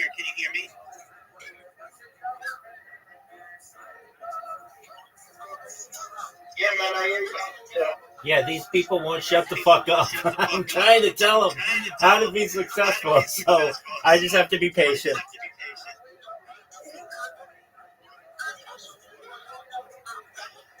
They're just real passionate about trading. That's right. They're just talking, and that's cool. But they gotta let other people talk if they're gonna call it a chill and chill, because they're doing too much chilling and not letting people chill. Yo, they professionalize the mic, like you candy or something. 100%, absolutely. And what I'm gonna do is I'm gonna show myself, and then I'm gonna ask if I can drop alpha, and I'm gonna tell them what I told you. Come to my Discord. I'll mentor you. We'll get a link tree together. We'll then get you some content for your social media. We'll work on your script, and then you'll be good as new. Yo, it's all fire. Excellent.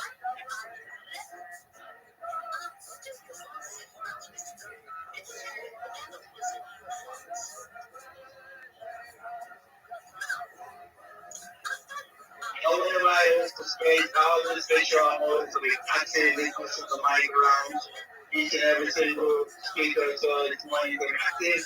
It's more interesting that way, everybody gets to speak. 100%. And I think some of these people are just deaf to themselves, and they don't realize how much they're talking. And it's like 10 minutes have gone by, and you haven't let anybody else talk. We're not in here for a lecture.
These people are talking too much. I'm leaving that space.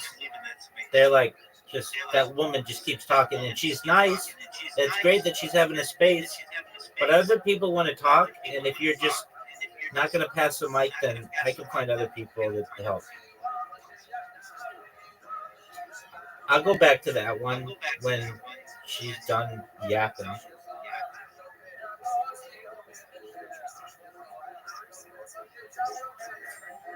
And funny thing is, they keep repeating the same points, the same thing over and over again. Spirit, you're 100% right on that.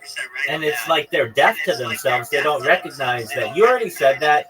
We already understand. We all want 10Xs. We all want it. And like, you're wasting our time. Let other people speak. And then if you have some comment on it, that's great. If not, move on to the next speaker.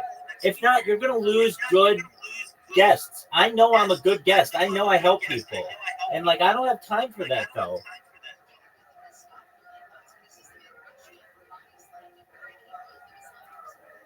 I guess speaking really is a superpower. I mean, a lot of people like to talk. Yeah, they enjoy talking. Gives them the sense of dopamine. But speaking in itself is a superpower. It's a space. It's supposed to be interactive. It's supposed to be engaging. It's supposed to include everybody, and that's where it should be. Oh yeah, she's not talking. Hallelujah.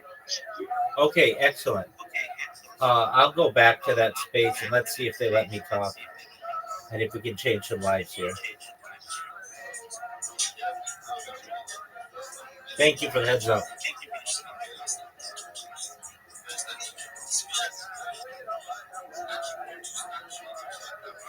This guy can talk like crazy as well.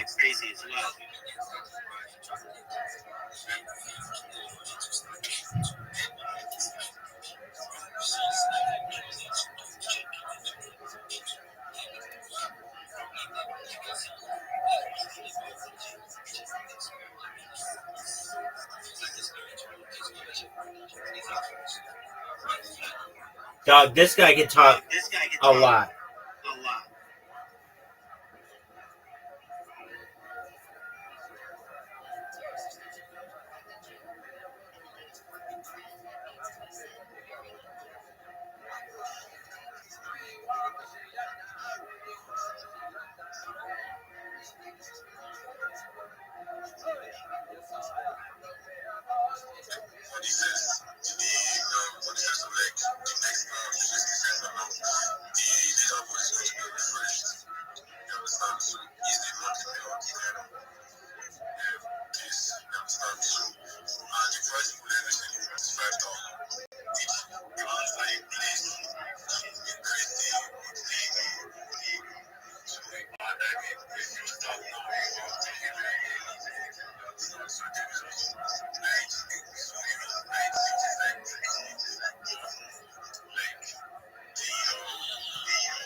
but they help you something for you, which is it that it helps I explain. So it's not like other projects whereby other projects are not going to be accompanying inside the project like the way you do one.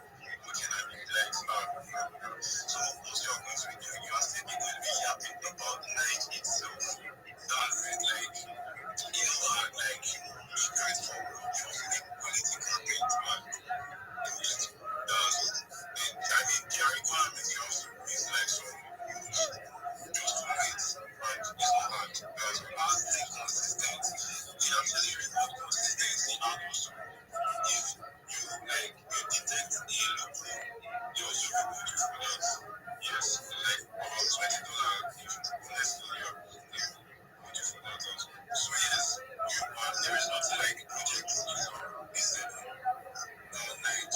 They have to start your project so like that. And there is nothing like a right share smartphone was so you need to talk about the project itself. Not completely that one. I also stay consistent and stay in. Yes. Yeah, so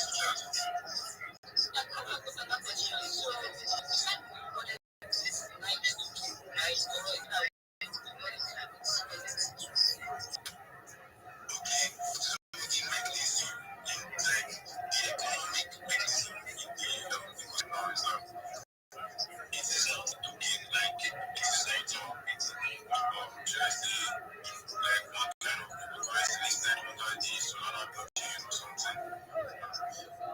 There is the egg, there is the germs, and there is the coins. So the eggs and the egg was the when it comes to maintenance, you use the eggs and the next thing is like sticking the egg. Then use the night games, not these germs. They are what you can directly swap USDT. After sticking your eggs, they are going to be running in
Yes, I'm here. I don't have any questions for Jeff. When possible, I'd like to share my project.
Thank you for the opportunity. Do you mind if I go now? Thank you. I'm Rabbi Rothschild. I stream my life 24 hours a day, 7 days a week, 365 days a year for world peace. I've been doing so for more than 4 years. I have been streaming since the pandemic. We've seen the death of a queen, the birth of AI, the coronation of a king, and everything in between. This is a real life Truman Show, a real life Big Brother. This is a timeline or a time capsule of human development. In the 1990s, Bill Gates coined the phrase content is king, and I'm making it true today. In 2018, The Economist magazine stated that data, specifically human data, had overtaken petroleum as Earth's number one resource. And I have more data, specifically human data, archived on the internet than any person ever, which is making me an extremely influential person. And when that influence grows, I want to make you, your friends, your family, all independently wealthy, and I want to make sure that you have the opportunity at generational wealth. And most importantly, I want you to be able to start charities and philanthropic organizations of your own. I'm unlike any influencer you're ever going to meet. I'm not live on one YouTube stream 24 hours a day, nor two. I'm live on over 20 YouTube streams at any given time. This is an incredible amount of data. You should know that you can find my YouTube links in my pinned profile, the pinned post in my profile. You can also find my link tree in there. I dare you to look at my link tree. I have more social media than any person ever, which means more content, and content is king. You can also join me in my Discord. It's discord.me/rabbi. I'm live 24 hours a day. In addition, though, to making you rich and ensuring that we promote world peace, I'm someone who wants to help end world hunger through the use of technology such as agricultural drones, floating greenhouses, saltwater greenhouses, hydroponics, vertical farming, cloud seeding. I want to help end world thirst. I'm sponsored by a cryptocurrency that's worth about $100 million, and one of the things that we do is we build wells and water towers in developing nations such as Nigeria for the benefit of the less fortunate. Additionally, I'm an advocate for the Life Straw program, and most importantly, desalination technology, where we pump Earth's seawater onto land to make it drinkable. If you are a Web3 marketer, if you're a reply guy, if you are a raider and you want more business, come to my Discord. I will help you for free. Everything that I tell you is free. I don't want any money for you, nor will I ever want any money for you. If anything, I want you to make more money, and I want to be able to give you more money in the future. This is what I tell you to do. And make sure that you get a link tree together with all your social media, not just Twitter, not just Telegram. I want you to have a YouTube. I want you to have an Instagram account, Facebook account, all of the 20 largest social media accounts. If you don't know what those are, I'll give you a list. Then what I'm going to help you do is be able to build out those social media accounts so that they have content. Then what we're going to do is we're going to teach you how to make memes if you don't already know how to do it. And we're going to tag yourself in memes so that people know who made the meme. I'm going to teach you how to clip clips in people's Twitter spaces and tag the host. And then we're going to work on your elevator pitch so that you're a more successful marketing guru and you get more business. You're going to get 20 times the amount of business as you got previously with this strategy, because you're going to have 20 times more avenues to be able to get business. But more than anything, I want you to know I'm here to support you both personally and professionally. I'm someone who wants to be a positive person in your life. I'm here to have an optimistic view on the world. And most importantly, I want to give people hope. And with that, I want to sincerely thank you for the opportunity to share.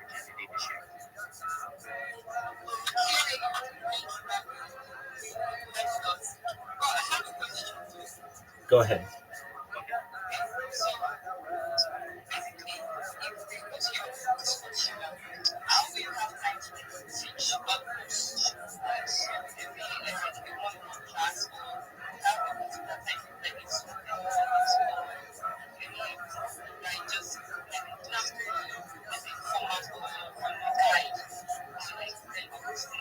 100%. Great question. I'm live on camera right now 24 hours a day in my Discord. So I make time for you. Whenever it's convenient for you, you come in and make sure you have the example link tree. You go take a couple days to create all the accounts. You come back whenever you have time. I look at it. I tell you if it's good. From there, what we do is we start building out the social media accounts, and we take it from there.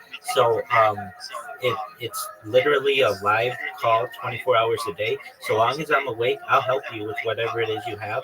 And I'm unlike any mentor you're ever going to find on the internet. I don't want any money from you. This is not a class that you have to pay for. When you have time, you come to my Discord. I'll introduce myself to you. I'll see what your social media looks like, and we'll build it out together. I have some people who are able to complete everything within a day or two. I have other people it takes them a week just based on their schedule. But you should know that I'm a live person. I'm on camera. You can see everything that I'm doing, and we can communicate that way. If you're interested in this, the first thing I suggest to you is just send me a DM, and I'll send you the link of the example link tree that I send to everybody, and you can start building out your social media accounts immediately.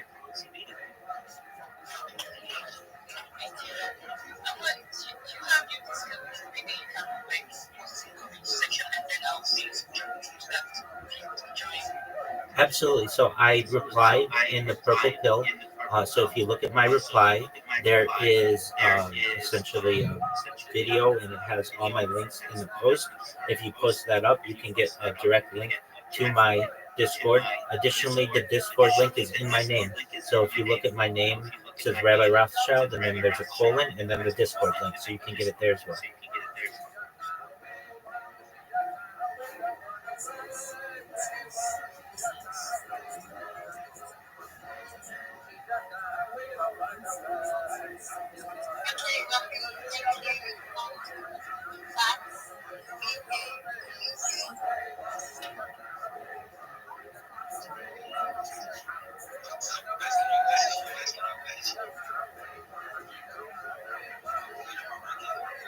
Yes, we can hear you.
Hello. How are you? Oh, cool.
hope to see you guys there.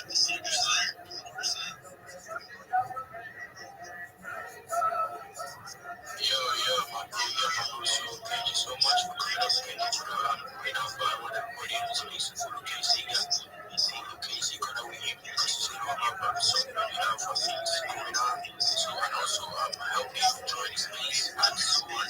Yeah, without being said, my wife when it comes to John and to get that tag of friends to come up because we're getting something really great on it. I know we have for giveaway and for NFC giveaway.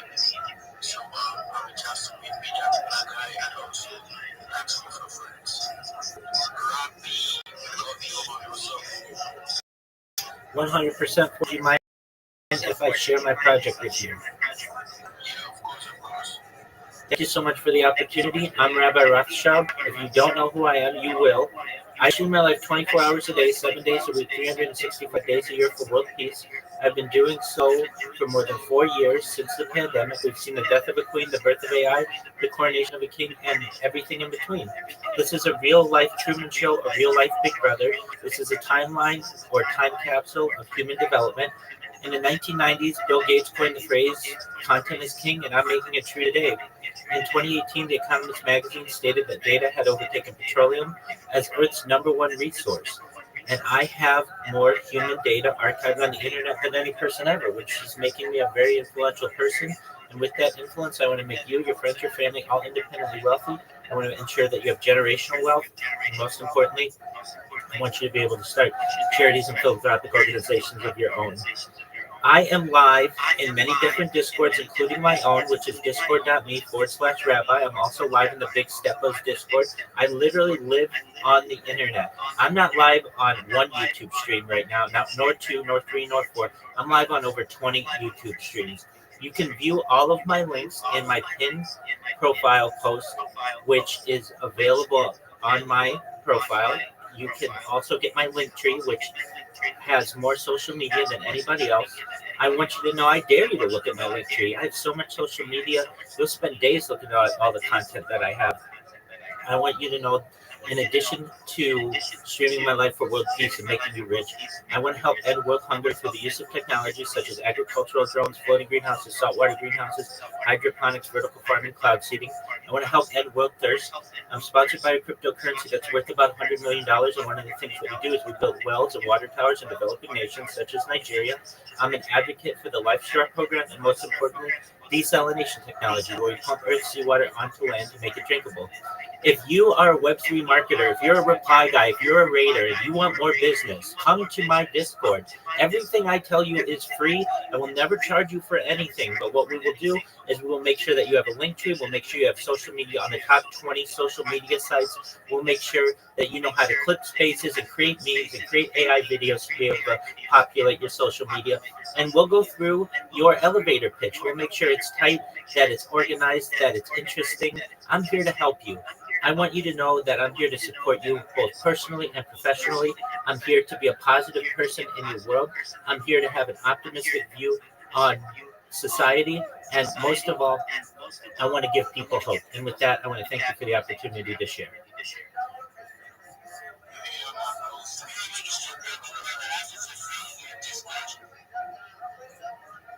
Pardon me, can you repeat that? Oh, 100%, 24/7. I work on your time, so whenever you have time, feel free to go in there. If you want to start right away, just send me a DM. I'll send you the example link tree that I send to everybody that has the top 20 social media platforms on it. I'm going to ask that you build out yours. Everything that I say is free. I never want you to pay a dime for anything that I say. Once you have that built out, then we'll work on populating it. And I will answer any questions that you have. Really, I want you to be more successful marketers. But in exchange, I don't want anything. I want to see you succeed. That's really what I want.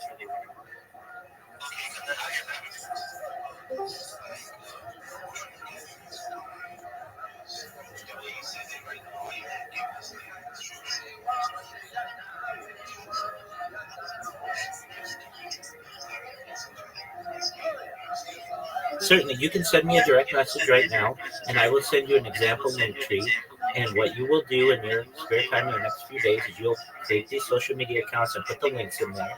And then, yeah, I will teach you how to tag people, how to use hashtags, how to add people, how to click their spaces and interesting parts. We'll listen to other people's spaces together, and we'll go through what to do and what not to do when you're shilling yourself to make sure that you ensure that people are interested, but you don't overwhelm them. And I'll do everything I can to help you, to be a mentor to you, to be a coach to you. I want to see you succeed. So every step of the way, I'm here to help you.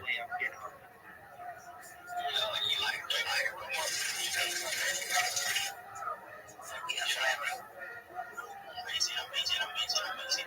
So everyone, if you're interested, you can hit Rabbi DM, hit him, shoot him a message, and everybody follow him, engage with him. And also, with that being said, anybody who wants to be engaged with that post and the Rabbi Rothschild, you can reach them and post them on the page, and that is how we do, that is how we fight, that is how we connect. So with that being said, how you feeling, how you doing? That is how.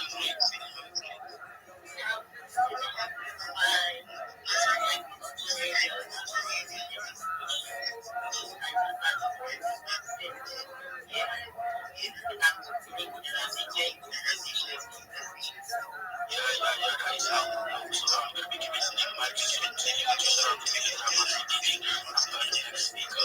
So we have Prince, we have Princess, we have whatever you know, tell us about yourself or yeah, go on.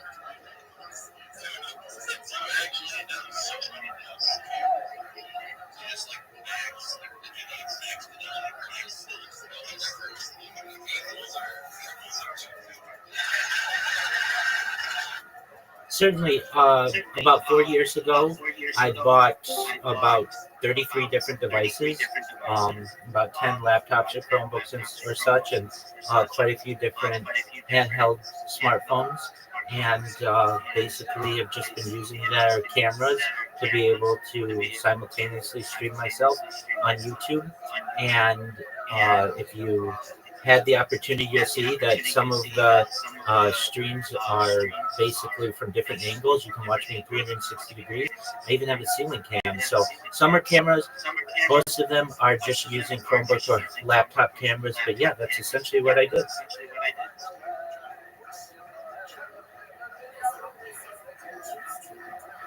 Welcome, Darren.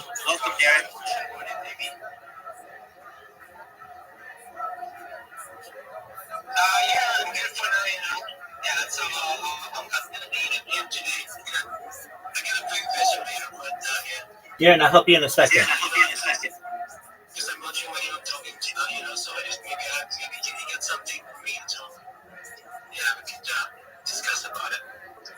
It's so funny. I pretty much was with this guy, man. Like, you know, every time you go into spaces, it's there, like, you know, sharing. And also, like, the chick is YouTube, but you got a lot of culture around that. It's like, it's really fun. Like, you know, I was like, this guy is doing something else. It's really awesome, yeah.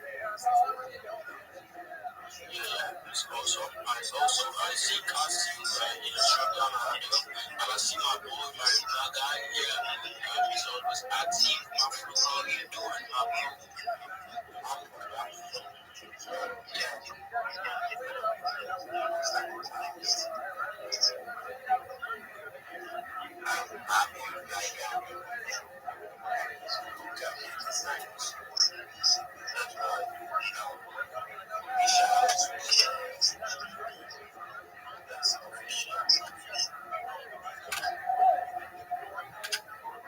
Thank you so much. Thank you so much for coming up. Thank you so much for showing yourself up. And also, I want everybody to come up. I want everybody to show yourself. I want everybody to grow. I want everybody to connect with each other.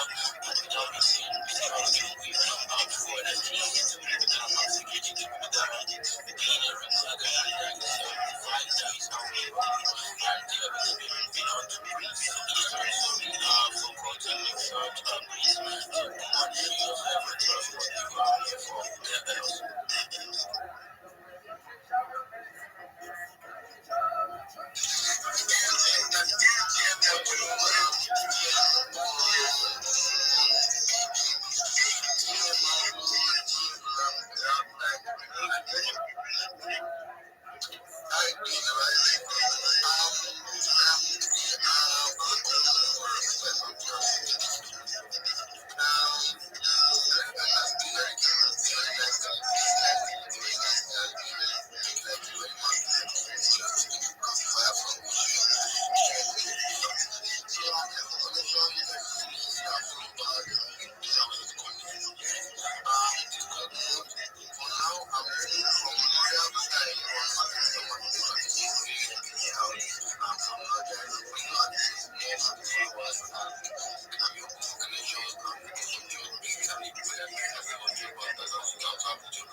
Introducing the new Naked Social at Michaels. Explore styles, deeper styles, and more all in one place. Only at Michaels.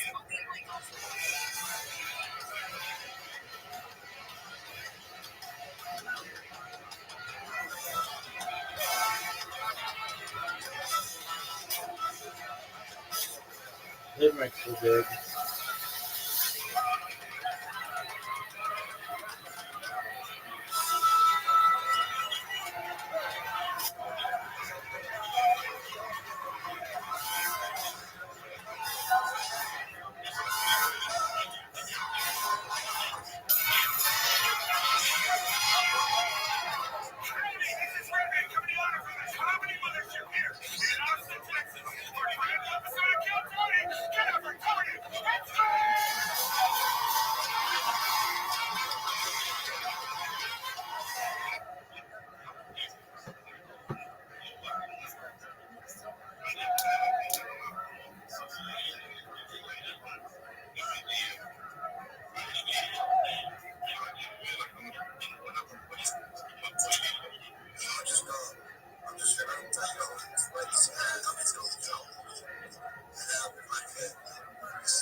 just let people know that because projects do cost in the back channel.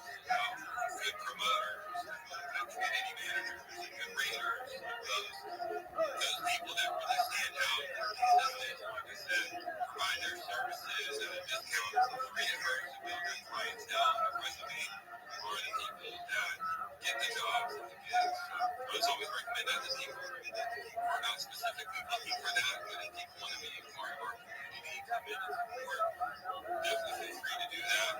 We're not looking for paid interest. We want people to be a part of our community, who want to be a part of our community because of what we're building and what we stand for. But I always just like to give that alpha to people that are looking for jobs because there's opportunities out there. Just make sure you go about it the right way. And you'll be able to land that job if you do. You have the right attitude and the right perspective.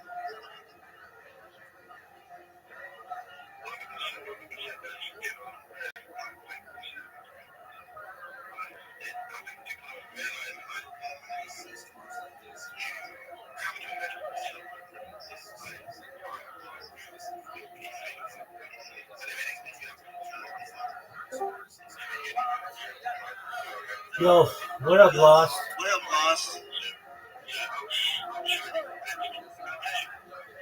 Can you hear me?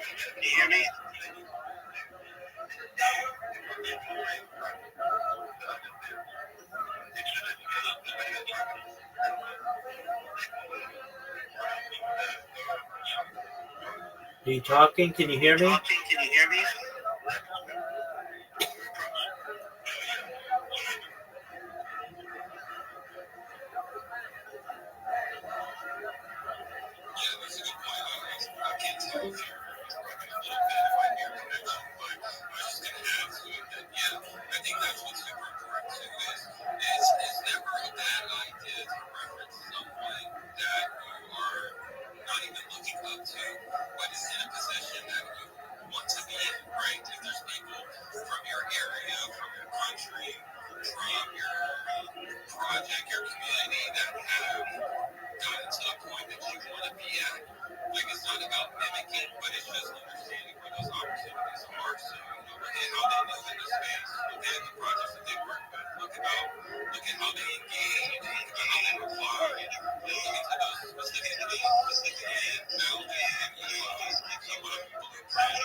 This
is the most fucking space.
about that. I would think about it. Business insurance.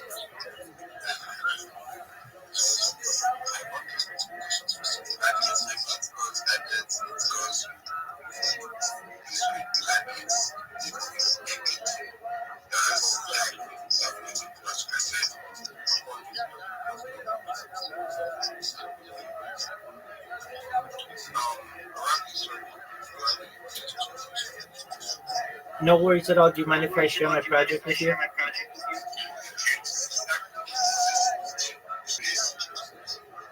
Excellent. Thank you so much for the opportunity. I'm Rabbi Rothschild. If you don't know who I am, you will.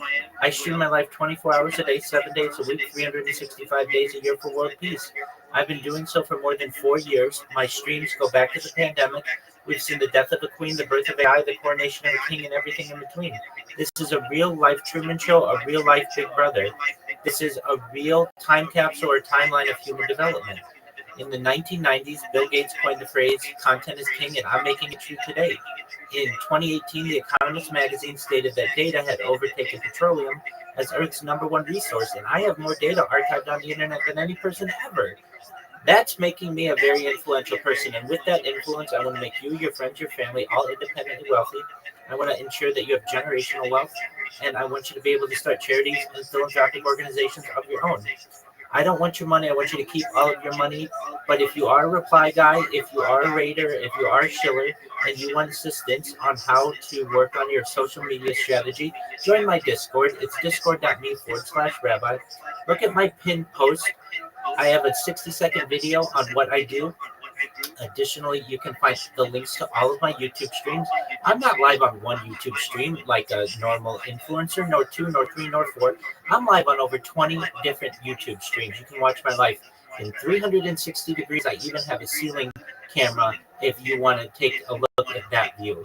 You should know, though, that in addition to making you rich and helping to end any kind of world wars and be a spokesperson for peace, I want you to know that I'm here to help end world thirst through the use of technology. I want you to know that I'm sponsored by a cryptocurrency that's worth about $100 million. And one of the things that we do is we build wells and water towers in developing nations such as Nigeria for the benefit of the less fortunate. Additionally, I'm an advocate for the LifeStar program and most importantly, desalination technology, where we pump earth seawater onto land to make it drinkable. I am an advocate for ending world hunger through the use of technology such as agricultural drones, floating greenhouses, saltwater greenhouses, hydroponics, vertical farming, cloud seeding. If you want to improve your strategy for social media marketing, come to my Discord. I will help you for free. I will never charge you anything. I'll be a coach. I'll be a mentor. I want you to know that I am here to support you both personally and professionally. I'm here to be a positive person in your life. I'm here to have an optimistic view on the world. And most importantly, I want to give people hope. And with that, I want to thank you for the opportunity to share.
Yes, we can hear you.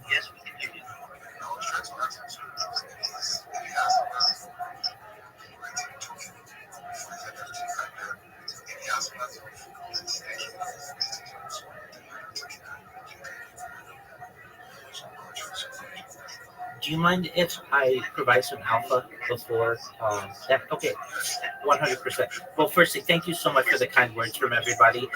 If you want to know what I'll do for you, essentially, if you send me a DM, I'm gonna send you a link to an example link tree. If you don't have a link tree account, first thing that we're gonna do for your social media strategy is we're gonna create a link tree for you. What does that mean? It's one link that has all your social media on it, so that when you go into a space, you don't have to say, you can follow me at XYZ on Twitter and XYZ3D58 on YouTube and C3PO on Instagram. You have one link that has all your social media. And there are about 20 different social medias that I'm going to provide you. And you may say, well, Rabbi, why do I need 20 different social medias? And that's because you want 20 different places where you can get business. You want to be able to make money. And these are more opportunities for people to be able to send you DMs. It's like we are digging for gold. And right now, you're just digging for gold if you're just using Twitter with one shovel. I want to give you 20 different shovels, which are the 20 different social media accounts that will have you make. Once you get your Instagram down and you show it to me and you think it's good, then we're going to make sure that your profile picture is optimized, that your profile on the social media is optimized. Then we're going to make sure that your social media isn't just skeleton accounts. We're going to put content in there. So we're going to use Sora, which is ChatGPT's video creator, and we're going to have interesting content, short videos that allow a customer to see what you do and see how creative you are. Then I'm going to teach you how to make memes, and not just like any person makes memes. We're going to have you make the meme that is creative and simple and gets the point across, but additionally, we're going to have you tag yourself in the corner with either your @ or your link tree, so people know who created this meme and how important they were in its birth, and basically where you can go back for more creative ideas. Additionally, I'm going to teach you how to clip people's spaces. If you don't know what space clipping is, it's basically where you take an interesting part of someone's space and you tag the host in it and tag the speakers in it, perhaps even some listeners, and then you put hashtags in it. And host spaces love this because it shows that you're paying attention, and then they're going to reach out to you. You're going to be the first person to be able to speak in their spaces. That's going to give you more influence. That's going to give you more opportunities to make money. Then what we're going to do is we're going to get your elevator pitch down. Your pitch when you go into a space. You know, you guys like my pitch, and I like what I hear from you guys, and I want you to be able to do the same. Too often, I hear people in spaces just like this: GM to the host, GM to the co-host, GM to the speakers, GM to the audience. I am a Web3 developer. They don't know what that means. I am someone who is a social media manager. I'm a reply guy. Okay, and that's all great. At least you have the courage to come up and say what you're doing. But this is what I want you to do. GM, everybody, I want you to know I'm the best Web3 marketer on the internet, and here's why. All my competitors are just going to hit the like button on your post. They're just going to comment GM on your post, and they're just going to repost what you have. That's great. Anybody can do that. I'm going to take the content that you post on your social media, and I'm going to put it on my 20 different accounts. That means 20 times more business to you. That means 20 times more people buying your NFTs, 20 times more eyeballs on your social media, 20 times more DMs you're going to get, 20 times more people buying your coin. I'm going to do all of this for you for the same price as my competitors. You're going to have 20 times the amount of interaction with everything that you do.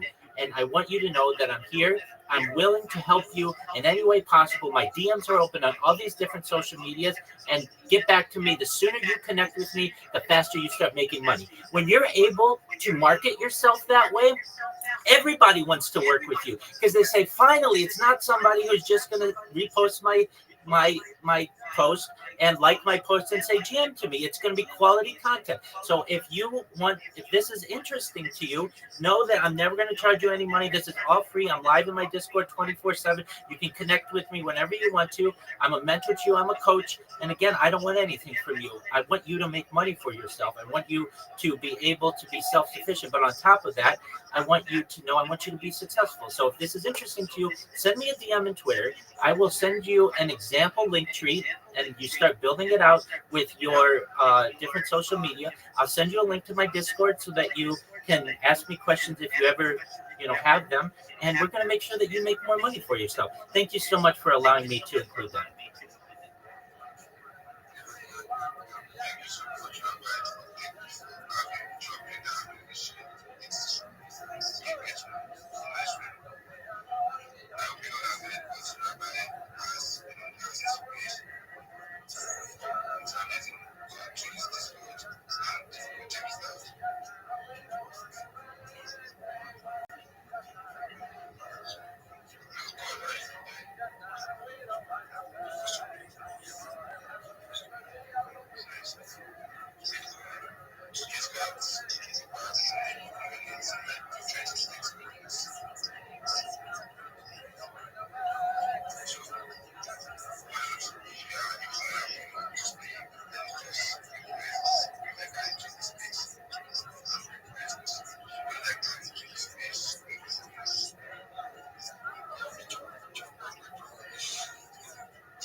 I don't have a question. May I share my project with you?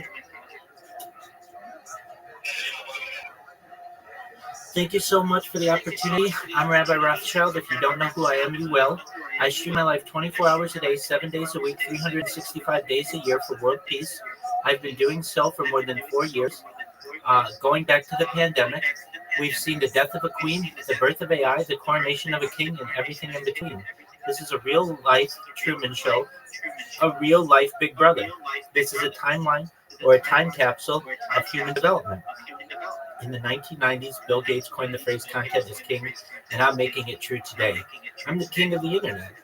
In 2018, The Economist magazine stated that data had overtaken petroleum as its #1 resource, and I have more data archived on the internet than any person ever, which is making me an extremely influential person. And with that influence, I want to make you, your friends, your family, all independently wealthy if you're not already. I want to make sure that you have generational wealth if you don't already. And I want to make sure that you're able to start charities and philanthropic organizations of your own. I'm unlike any influencer you'll ever meet. I'm not live on one YouTube stream, not 2, not 3, not 4, not 5, not 6. I'm live on over 20 separate YouTube streams simultaneously for world peace. You can watch my life in 360 degrees. I even have a ceiling camera. If you look at my pinned post, you can see a 60-second video about me, my social media, what I do. You can also get a link to my Discord in there. You can also follow at discord.me/rabbi. You will also get a link to all of my YouTube streams. So you'll see I have more YouTube streams simultaneously than any person you've ever met. And additionally, you'll be able to see my link tree in there, which is linktree.com/Rabbi Rothschild. I dare you to look at my link tree. I dare you to look at my social media. I have more social media than any person ever. In addition to streaming my life for world peace and wanting to make you rich, I want you to know that I want to help end world hunger through the use of technology, such as agricultural drones, floating greenhouses, saltwater greenhouses, hydroponics, vertical farming, cloud seeding. I want to help end world thirst. I'm sponsored by a cryptocurrency that's worth about $100 million. And one of the things that we do is we build wells and water towers in developing nations such as Nigeria for the benefit of the less fortunate. Additionally, I'm an advocate for the LifeStar program and, most importantly, desalination technology, where we pump earth seawater onto land to make it drinkable. If you're a reply guy, if you are a Web3 marketer, if you are a raider, come to my Discord. Everything that I will tell you is free. I'm a free mentor. I'm a free coach. I just want you to make more money. I have a proven strategy for you to win. You're never going to have to pay anything with what I tell you, and you're never going to have to pay anything for my services. More importantly, though, I want you to know that I'm here to support you, both personally and professionally.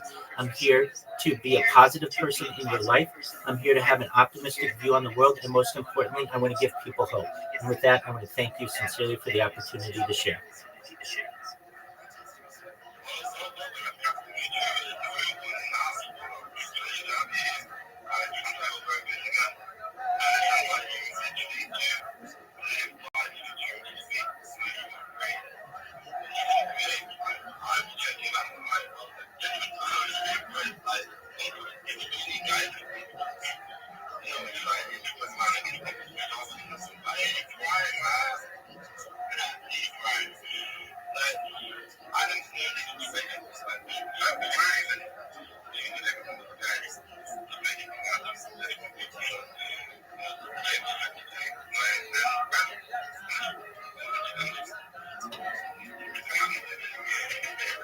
$100%. So I did spaces years ago, but edging.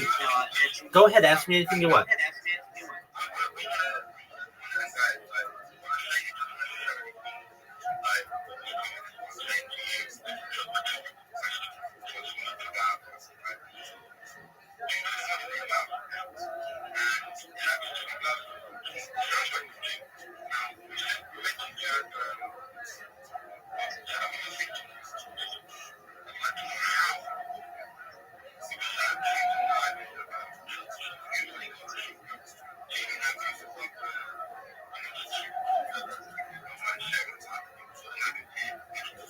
Absolutely.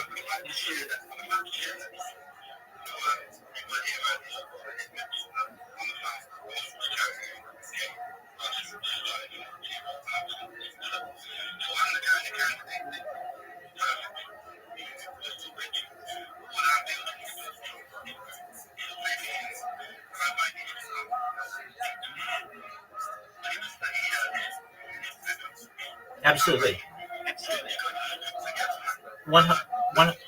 100%. Okay, so here's how I'm going to make you rich.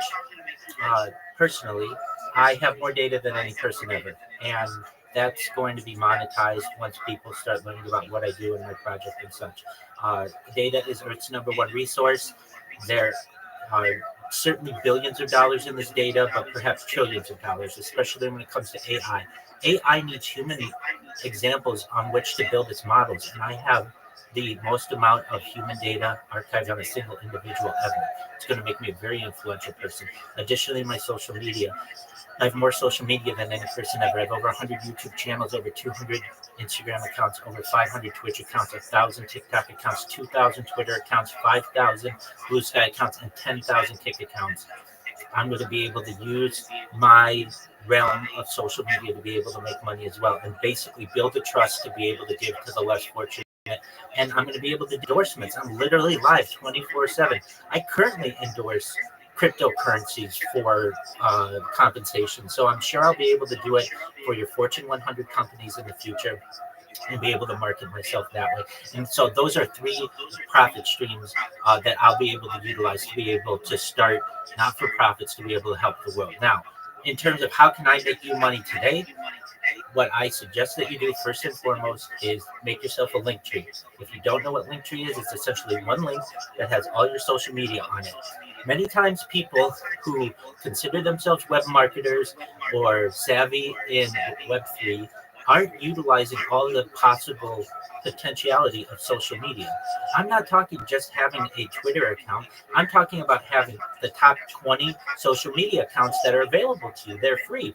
So you need to have a Twitter, you need to have a Telegram, you need to have a Discord.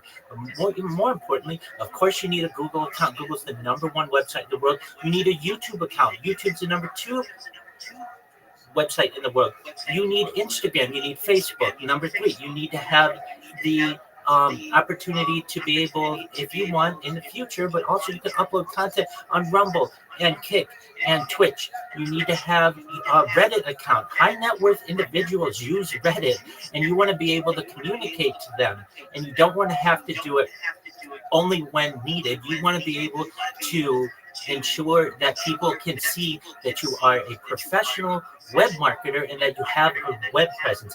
On top of all of that, by creating all of this social media on yourself, including Pinterest and Flickr and quite a few others that there are, and I have a list for them if you're interested. Then what we do is we use that to be able to populate AI. So basically, then AI learns about you. And when people AI you, whatever they want to call that, if that's called Chat GPT you or grokking you or whatever it is, the previously was Googling you, they're going to use AI to find out more about you. And so you're going to be teaching AI about what it is that you do. Then from there, once you have your top 20 Linktree accounts, then what we're going to do is make sure that your profile picture is optimized and your profiles are optimized. Then we're going to use Sora 2. This is ChatGPT's video creator. And we are going to make 10 or so high quality videos about you, basically just saying what you do. But you can certainly have AI do this for you. And we're going to populate your different social media accounts. So they're not just skeleton accounts. They actually have something there so that when you get clients, they have something at which to look before you actually put before you start marketing for them. Then what we're going to do is we're going to teach you how to make memes. Everybody thinks that they know how to make memes, which is actually, great. If you're creative and you know how to do it, that's great. But are you marketing yourself with memes? Are you putting your ad in the corner? Are you putting your link tree in the corner so people can say, hey, this was a really creative individual. I want more from them, or I want to see what their page looks like. So that helps you market as well. Then we're going to teach you how to clip Twitter Spaces if you don't already know how to do it. And we're going to show you how to act the host and act the Spaces co-hosts and perhaps any important times or important events that happen within that space. Then from there, what we're going to have you do is we're going to get your elevator pitch down. You got to have, I'd say, about 3 of them, one at 30 seconds, one at 60 seconds, and one at 3 minutes, depending on how much time a host wants to give you to be able to show yourself. And then from there, once you've got that down, we've got it written, you're going to start going into spaces with a lot more confidence than you had previously. And you're going to sound different than everyone else. I'm sure you know, as a space host, many people come in and they say GM to the host, GM to the co-host, GM to the speakers, GM to the audience. I'm a Web3 guru. I'm a brand ambassador. I'm a reply guy. That's great. At least you're getting yourself out there. But you want to be able to go into any space and say, I am the best Web3 marketer on the internet, and here's why. Anybody else who is going to reply on your post, anyone else who's going to like your post, anybody else who's going to repost your post is generally going to be limited to that. I'm going to take your content and I'm going to put it on my 20 different social media profiles. So you show up #1 in Google, #1 in YouTube, #1 in Twitter, #1 in Instagram, #1 in Twitch. Every single place that somebody is going to look for your content, you're going to be #1. You're going to dominate the search engines. You're going to dominate the influence that you're going to want to have with not just your customers, but that means you're going to have 20 times more people going to your coin, 20 times more people going to your NFT. I analogize this as, especially with Web3 marketers, they are just generally just digging. It's like we're digging for gold and they're digging with one shovel. They're digging with Twitter. Not that Twitter isn't an important tool. It absolutely is. But we could be digging with 20 shovels simultaneously instead of just the one shovel. So I teach people how to do that. It's really not rocket science, but a lot of people don't recognize that there are these opportunities and they're all free. So that's the way that I want to make you money. I'm going to give you money in the future, but I also want you to make more money on your own. Does that answer your question?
I am Shalom Shalom. Do you mind if I share my project with you? Please go ahead. Thank you so much for the opportunity. I'm Rabbi Rothschild. If you don't know who I am, you will. I stream my life 24 hours a day, 7 days a week, 365 days a year for world peace. I've been doing so for more than 4 years, going back to the pandemic. We've seen the death of a queen, the birth of AI, the coronation of a king, and everything in between. This is a real-life Truman Show, a real-life Big Brother. This is a timeline or time capsule of human development. In the 1990s, Bill Gates coined the phrase content is king, and I'm making it true today.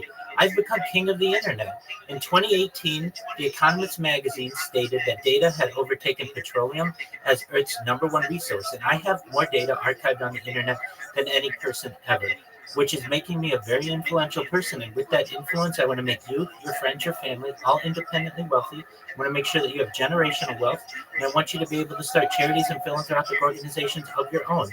If you look at my pinned post, you're going to see a 60-second video of myself telling you what I do. You see my social media. You'll also see a link in there for my YouTube streams. I'm not just live on one YouTube stream like a standard influencer, nor 2, nor 3, nor half a dozen. I'm live right now on over 20 different YouTube streams. You can literally watch me shilling this right now live on YouTube. You should also know that you can find my Discord link in there, which is discord.me/rabbi. More than helping to promote world peace and making you rich, though, I want you to know that I want to help end world hunger through the use of technology, such as agricultural drones, floating greenhouses, saltwater greenhouses, hydroponics, vertical farming, cloud seeding. I want to help end world thirst. I'm sponsored by a cryptocurrency that's worth about $100 million. And one of the things that we do is we build wells and water towers in developing nations such as Nigeria for the less fortunate. Additionally, I'm an advocate for the Life Straw program, and most importantly, desalination technology, where we pump seawater onto land to make it drinkable. If you're a reply guy, if you are a Web3 marketer, if you're a raider, and you want a coach, a mentor, or just a friend, I'm always here for you. Please feel free to reach out in my DMs. Feel free to join my Discord. I want you to know that I am here to support you both personally and professionally. I'm here to be a positive person in your life. I want you to know that I have an optimistic view on the world, and most importantly, I want to give people hope. And with that, I want to thank you sincerely for the opportunity to be able to share.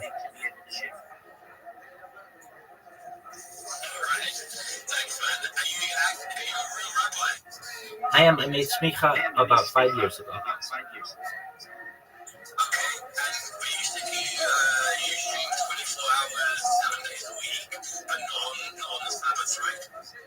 I don't know that you can't stream on the Sabbath. There's nothing in the Bible about that, so I'm not working, so there's no prohibition against that.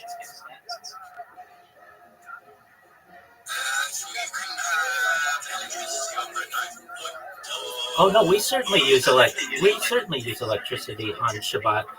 Everything's on timers.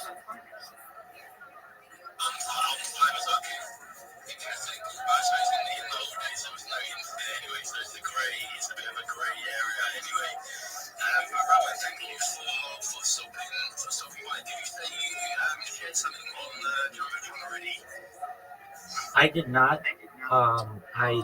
When I looked. Okay, excellent. I will do my best to. Thank you.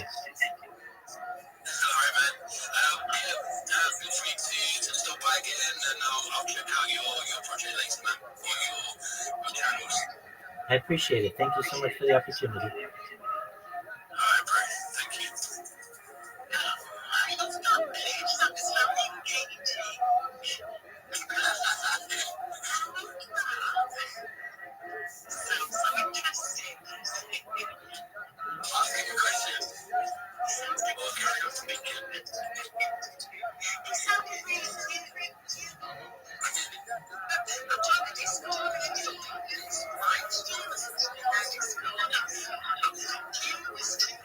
Is that you, Lisa? Hello.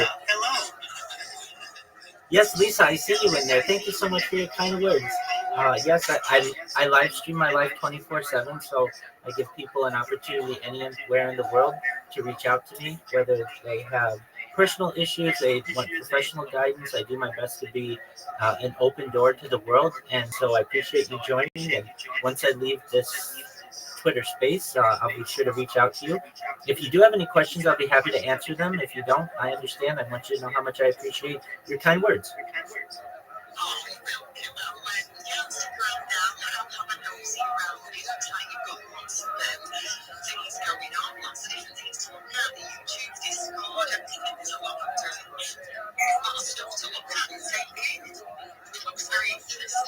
Thank you so much. Yes, I have a Discord channel for basically any kind of interest, and I have more social media than any person ever, so you won't get bored looking at all my content.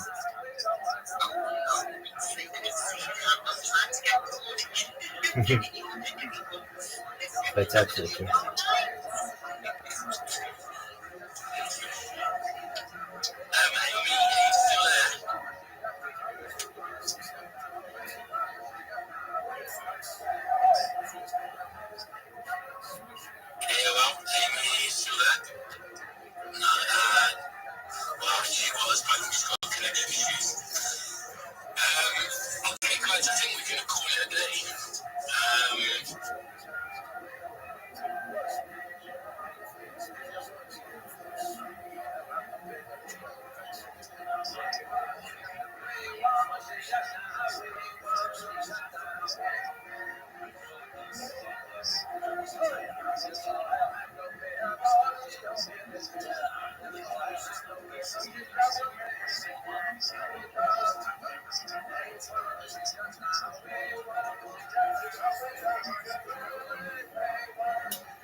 That's correct.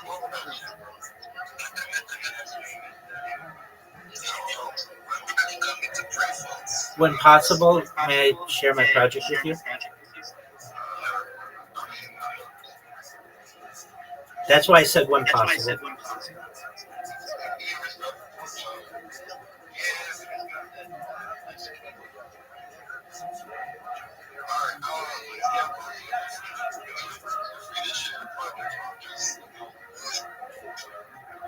Thank you for the opportunity.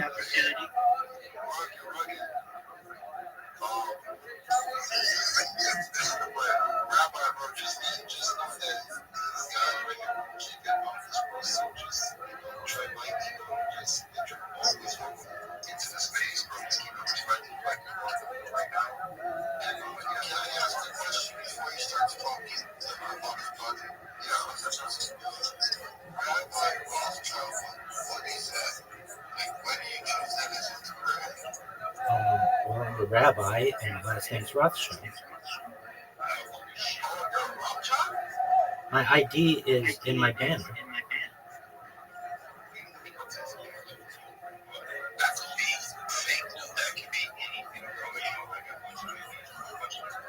Okay, I don't know why you have a bunch of different IDs from a bunch of different big places. If you'd like me to take a video of me holding my driver's license, I will.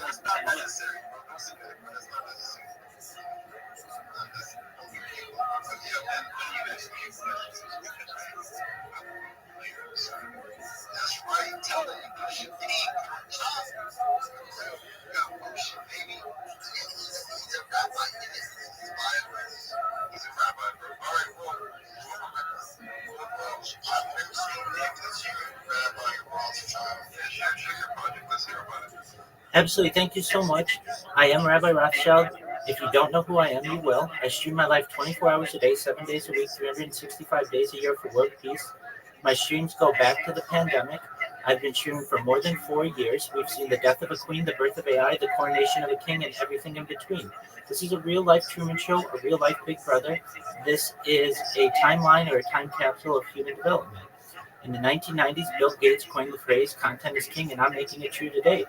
In 2018, The Economist magazine stated that data had overtaken petroleum as Earth's #1 resource, and I have more data archived on the internet than any person ever, which is making me a very influential person. And with that influence, I want to make you, your friends, your family, all independently wealthy if you're not already.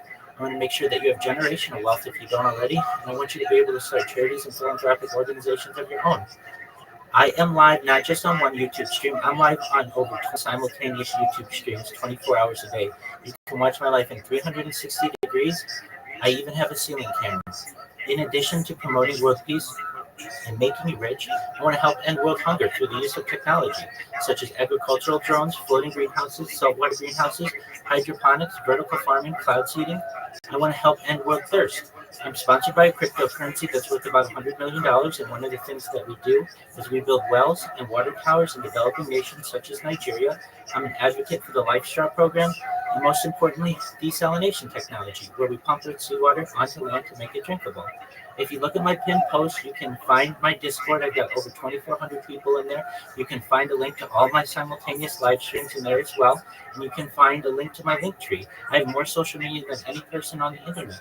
You will spend years of your life looking at all the content that I have. I also have a 60-second video that explains what I do. I want you to know that I'm here to support you all, both personally and professionally. I'm here to have a positive impact in your life if you wish. I'm here to be someone who has an optimistic view on the future, and most importantly, I want to give people hope.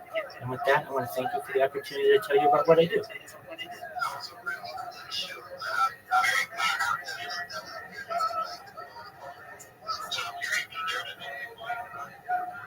I want to help everyone.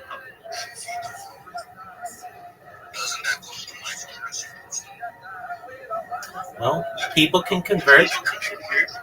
Yeah, you know Ticker Bitcoin. Absolutely. I'm live on their Telegram right now. Absolutely. Harry Potter, Obama, Sonic 10 Inu. I'm wearing their merch right now. My bed sheets are their merch. I've got Frodo's as my pillow.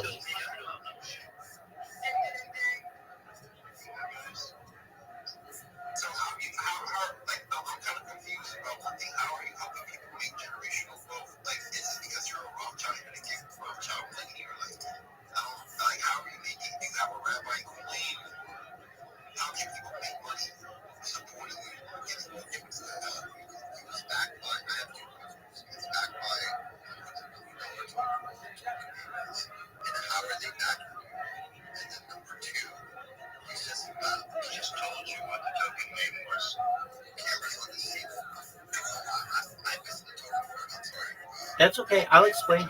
Yeah. So, tick, tick. There may be that as well.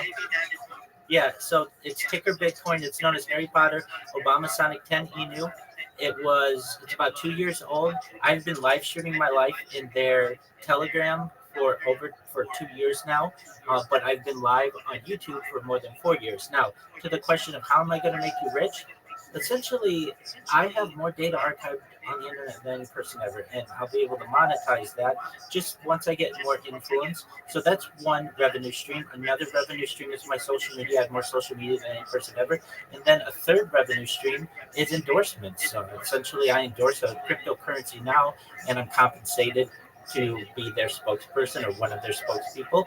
And I'll be able to do the same with bigger projects than just Harry Potter Obama Sonic 10 Enu with General Motors and Toyota and Pfizer, perhaps. You never know who I may be able to influence.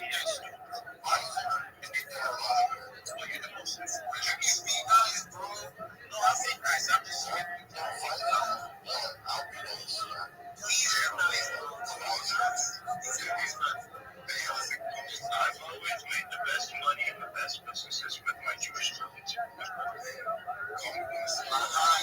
Because you got a bunch of small-ass little privileged bitches that don't know how to fucking run a company. They don't know easy, they know it takes work.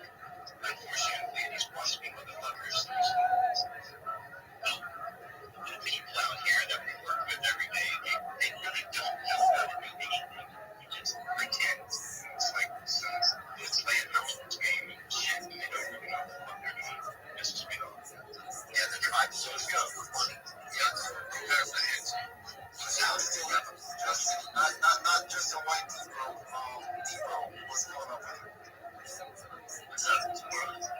Anyways, it was just, it's been a pretty fun space this morning. I mean, I was wondering how long we need to attend portions. I think most of us have so that's anybody kind of involved with that. So like I was at Dunkin' Donuts, I walked into a local, I saw a 10 bracket, just sit outside and just see shit here.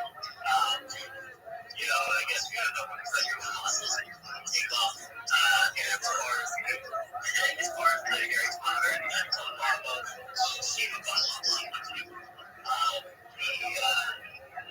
I do know those guys. We raised some around $25,000 to build private bills. I wasn't responsible anymore. Absolutely. I'm in their fantasy football league. I'm live streaming in their Telegram right now. You ask any one of their developers, they can tell you my life story.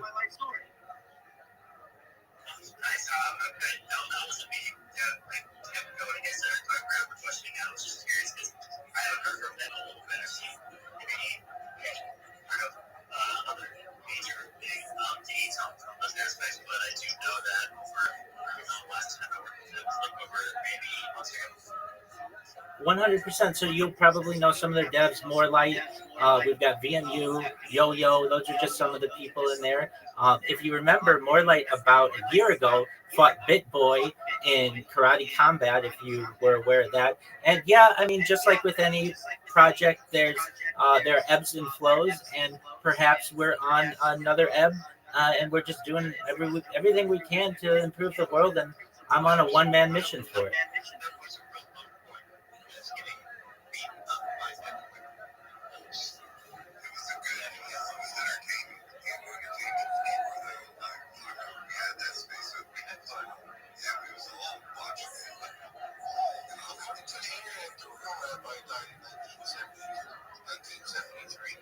Okay, well, other people can have my name, so that's one. That's Rabbi Jacob Rothschild, and I'm a different rabbi. It's a very common name within Judaism. It's like having a name Kennedy in politics.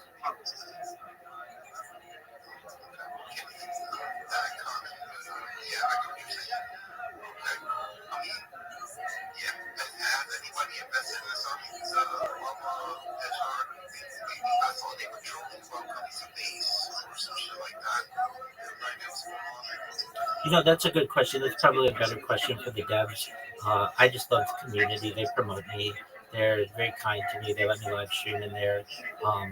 they join my community, I join their community. But for any specifics on the coin, I would just go to their Telegram. I'm live streaming in there right now. It's t.me/HPOS10I. You can find out any more information you need. Just ask for a dev, and they'll give you any specifics that you can't. Apologies that I can't answer more specifically. I'm not a dev. I'm just a spokesperson. I just completed my 4th year.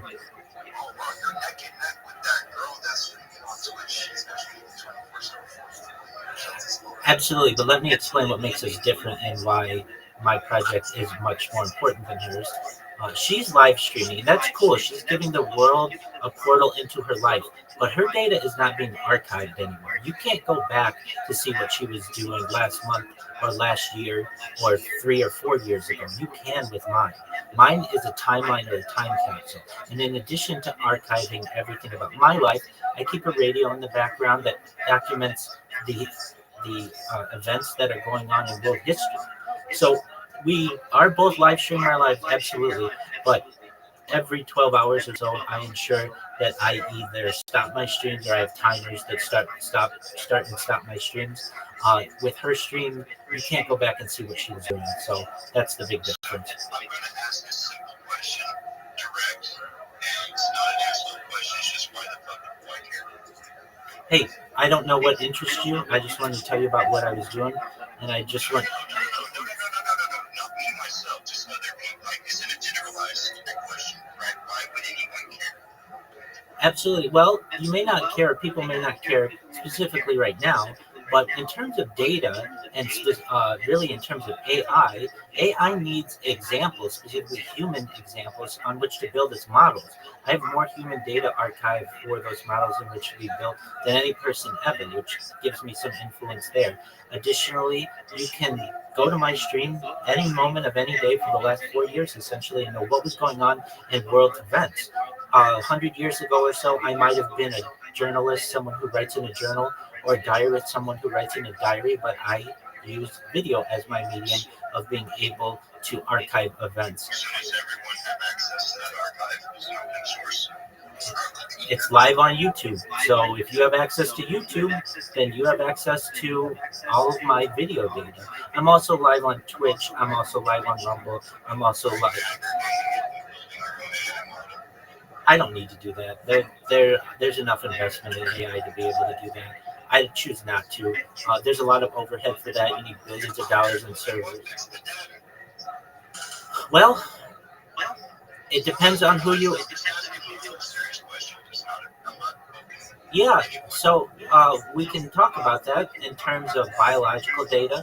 Basically, this is the first time that we've ever had the opportunity to be able to view a person's life from a non-laboratory setting, to be able to see their eating habits, their sleeping habits, their circadian rhythms, their breathing patterns. John Malkovich live streamed their life to YouTube for more than 4 years.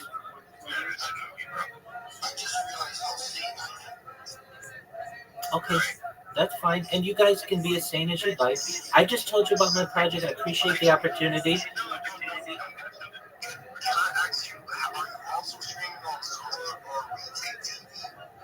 I am on. No, I'm not. So, frankly, I've never heard of those. So that's great. I'm always looking for more.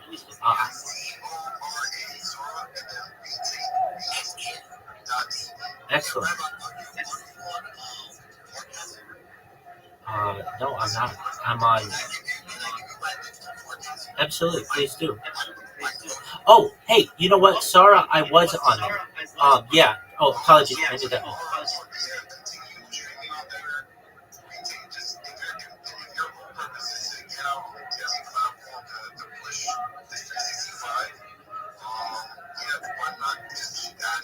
That's what I keep doing. Absolutely. So I'm live on Pump Fun. I'm live on YouTube, of course, on 20 different streams. I'm live on Twitch. I'm live on Rumble. I'm live on DLive. I'm live on Trovo. Go ahead.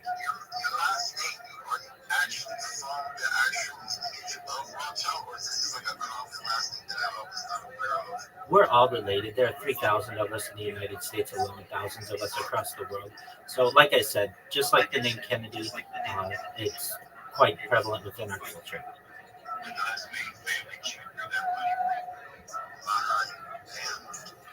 Excellent, friends. Well, I'm going to deliver the good word to everybody else on Twitter Spaces. I appreciate the opportunity to be here. If you want to ever reach out to me, I'm live in my Discord. Feel free to send me a DM. I'll be happy to help you with anything you'd like. Thank you for the opportunity.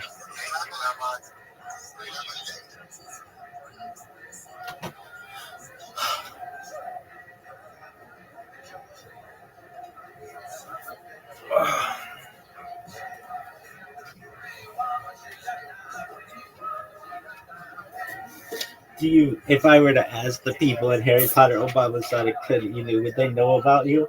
If they don't, I want to know who they're playing in their fantasy football league this weekend.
Yes, it is.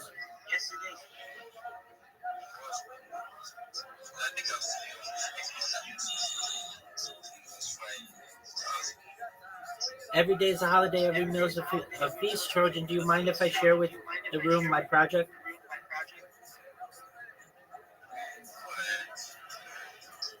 Thank you for the opportunity. I'm Rabbi Rothschild. I stream my life 24 hours a day, 7 days a week, 365 days a year for world peace.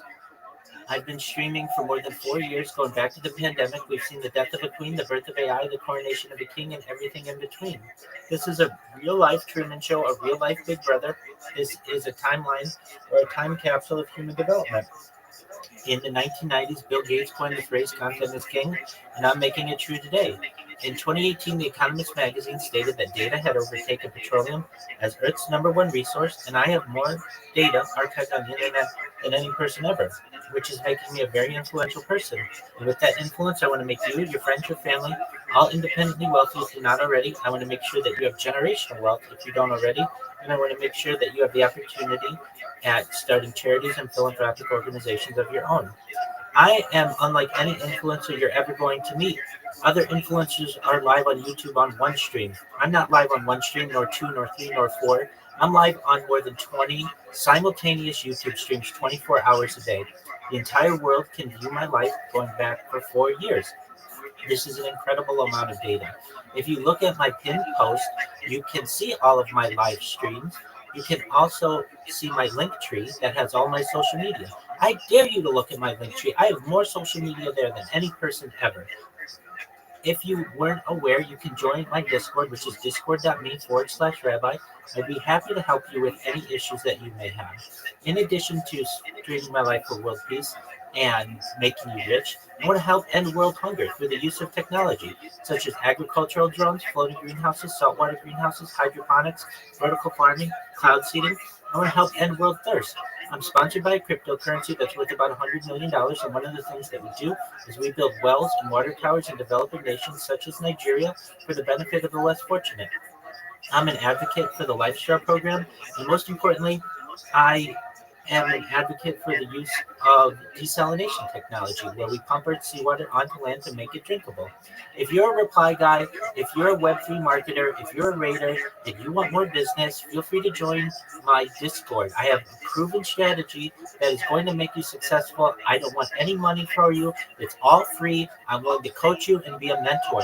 I want you to know that I'm here to support you both professionally and personally. I want you to know that I'm here to be a positive person in your life. I'm here to have an optimistic view on the world. And most importantly, I want to give people hope. And with that, I want to sincerely thank you for the opportunity to share.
I do. When possible, may I please share with you my project? Excellent. Thank you for the opportunity. I'm Rabbi Rothschild. If you don't know who I am, you will soon. I stream my life 24 hours a day, 7 days a week, 365 days a year for world peace. I've been doing so for more than 4 years, going back to the pandemic. We've seen the death of a queen, the birth of AI, the coronation of a king, and everything in between. This is a real life Truman Show, a real life Big Brother. This is a time capsule or a timeline of human development. In the 1990s, Bill Gates coined the phrase content is king, and I'm making it true today. I'm becoming king of the internet. In 2018, The Economist magazine stated that data had overtaken petroleum as Earth's number one resource. And I have more data archived on the internet than any person ever, which is making me very influential. And with that influence, I want to make you, your friends, your family all independently wealthy. I want to make sure that you have generational wealth. And most importantly, I want you to be able to start charities and philanthropic organizations of your own. I'm unlike any influencer you're ever going to meet. I'm not live on one YouTube stream. I'm live on more than 20 simultaneous YouTube streams, 24 hours a day. You can watch my life in 360 degrees. I even have a ceiling camera. If you have the opportunity, please look at my pinned post. I have a link to my link tree there. I dare you to look at my link tree. I have more social media than any person you're ever going to meet. I want you, if you can, to look at my YouTube streams, which are also a link in that pinned post. And I want you to, if you can, join my Discord. I'm live 24 hours a day, 7 days a week, 365 days a year. I'm always here to talk with you about whatever you want.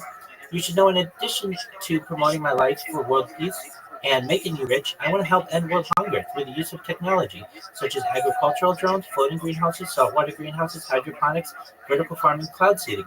I want to help end world thirst. I'm sponsored by a cryptocurrency that's worth about $100 million, and one of the things that we do is we build wells and water towers in developing nations such as Nigeria for the benefit of the less fortunate. The ticker is Bitcoin. Yeah, you absolutely know that. It's Harry Potter about Sonic 10 Eden. The ticker is Bitcoin. Additionally, I am an advocate for the Life Straw program and, most importantly, desalination technology, where we pump earth seawater onto land to make it drinkable. I want you to know that if you are a reply guy or you're a Web3 marketer and you want to connect with me, I'm willing to help you in any way possible, all for free. We'll get a great strategy together for you. But more than anything, I want you to know I'm here to support you both professionally and personally. I want you to know I have a positive. I want you to know that I want to have a positive role in your life. I am someone who has an optimistic view on the future. And most importantly, I want to give people hope. And with that, I want to thank you for the opportunity to be able to share my project. Thank you, Rabbi Rothschild, and Shalom, Shalom. shalom. Yes, everybody see it, watch it live now as well. So, guess you check it out at Vincent and Jumbo Trial. Yes, you should have on YouTube as also. Hopefully, wishing you all the best. Love to have you on here, that you kind of go through these cases. Thank you so much for the community. But Harry Potter, Sonic Eden, the Bitcoin ticker, I love that project. I've seen it. It's really nice to hear that you're sponsored by or affiliated with. So, wishing you all the best. And if you watch your videos, you just like you always welcome you guys on non-service. Regular community, you gave it to your own products. Just happy to help you grow next to you. To be honest, I'm actually surprised. I mean, because as far as I've been using these days since 2017, my entrance to Bitcoin was actually through ticker Bitcoin. So when I actually saw the pop up room, I was like, oh shit, I haven't seen him in a while. But it's good to see that you're doing well, man. It's good to see that you're still online. Definitely, if you haven't, taken advantage of the whole creator capital markets and launched a token of your own at some point, I think you should. For the sheer fact is that you are online 24/7 for years now, and I think that's something that shows your dedication to what you're doing. But yeah, for you guys that tapped in just now, I appreciate you guys for tapping into space. The host has definitely put a lot of effort into the technology and trying to put on a platform that helps other people bring attention to their projects. So for anyone who's listening to this recording, thank you for tapping into that. And just understanding that your time is valuable. And yeah, for everyone out there, just keep grinding, keep doing it. Something will eventually stick. And if you're dedicated to your cause, you're dedicated to what it is that you're trying to produce in this market, that's going to effectively give you that feeling of fulfillment, just getting that out there, getting that done, getting your message out there to the public. So don't be shy, don't be afraid to hop up on stage, take the mic if you need to.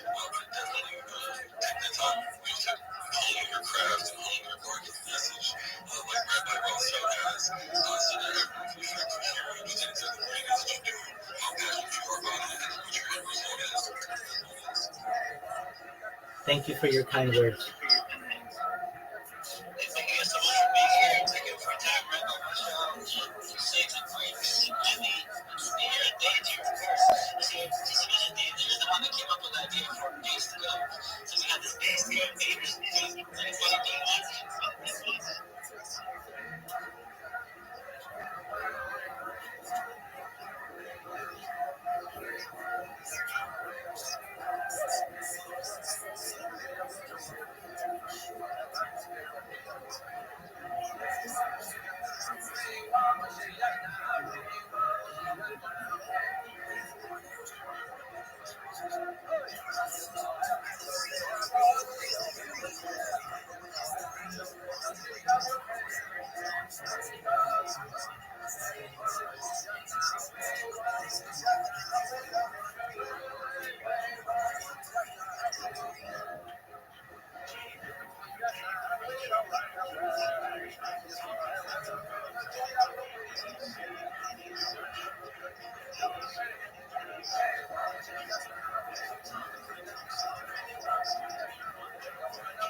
Shopify. Such a fun episode for you. Before we get started, here's a little bit more amazing.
sound effect for? What's your take on that? Were you ever molested? Not that I can recall, but I used to think, oh, damn, they got you so good you blacked out. Holy shit. That's like, you know, that's cool. You strong mouth. And when you're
Okay, so I think Gabby is struggling. Okay, so I want to see with what I was saying. Yeah. Okay, Gabby's up. I can hear you. Hello, do you mind if I share with you my project? Wherever. Thank you for the opportunity. I'm Rabbi Rothschild. If you don't know who I am, you will soon. I stream my life 24 hours a day, 7 days a week, 365 days a year for world peace. I've been streaming for more than 4 years, going back to the pandemic. We've seen the death of a queen, the birth of AI, the coronation of a king, and everything in between. This is a real-life Truman Show, a real-life Big Brother. This is a timeline or a time capsule of human development. In the 1990s, Bill Gates coined the phrase "content is king," and I'm making it true today. In 2018, The Economist magazine stated that data had overtaken petroleum as Earth's number one resource, and I have more data archived on the internet than any person ever, which is making me an influential person. And with that influence, I want to make you, your friends, your family, all independently wealthy if you're not already. I want to make sure you have generational wealth if you don't already. And I want to make sure you have the opportunity at starting your own charities and philanthropic organizations of your own. I am not live on just one YouTube stream, nor two, nor three, nor four. I'm live on over 20 simultaneous YouTube streams 24 hours a day. If you look at my pinned post, you can find a link to all of my YouTube streams. Additionally, you'll find my link tree. I have more social media than any person ever. This is a huge deal. If you have the opportunity, you can also find a link to my Discord there as well, or follow the link discord.me/Rabbi. In addition to streaming my life for world peace, I want you to know that I am an advocate for ending world hunger through the use of technology such as agricultural drones, floating greenhouses, saltwater greenhouses, hydroponics, vertical farming, cloud seeding. I want to help end world thirst. I'm sponsored by a cryptocurrency that's worth about $100 million, and one of the things that we do is we build wells and water towers in developing nations such as Nigeria for the benefit of the less fortunate. Additionally, I'm an advocate for the Life Straw program and most importantly, desalination technology, where we pump rich seawater onto land to make it drinkable. If you're a reply guy, if you are a Web3 marketer, if you're a raider, and you want assistance in getting more business, please join my Discord. I'd love to talk with you. I have a proven strategy that will make you more money, and best of all, it's absolutely free. I don't want money from you. I never want money from you. I'm never going to ask you for money. I want to give you money in the future, and I want to give you a strategy so that you can get more business. More than anything, though, I want you to know I'm here to support you both personally and professionally. I'm here to be a positive person in your life. I'm here to have an optimistic view on the world. And most importantly, I want to give people hope. And with that, I want to sincerely thank you for the opportunity to be able to share. Yo, massive. Okay, so, Rabbi, can I ask you a question? Absolutely. Ask me anything you want.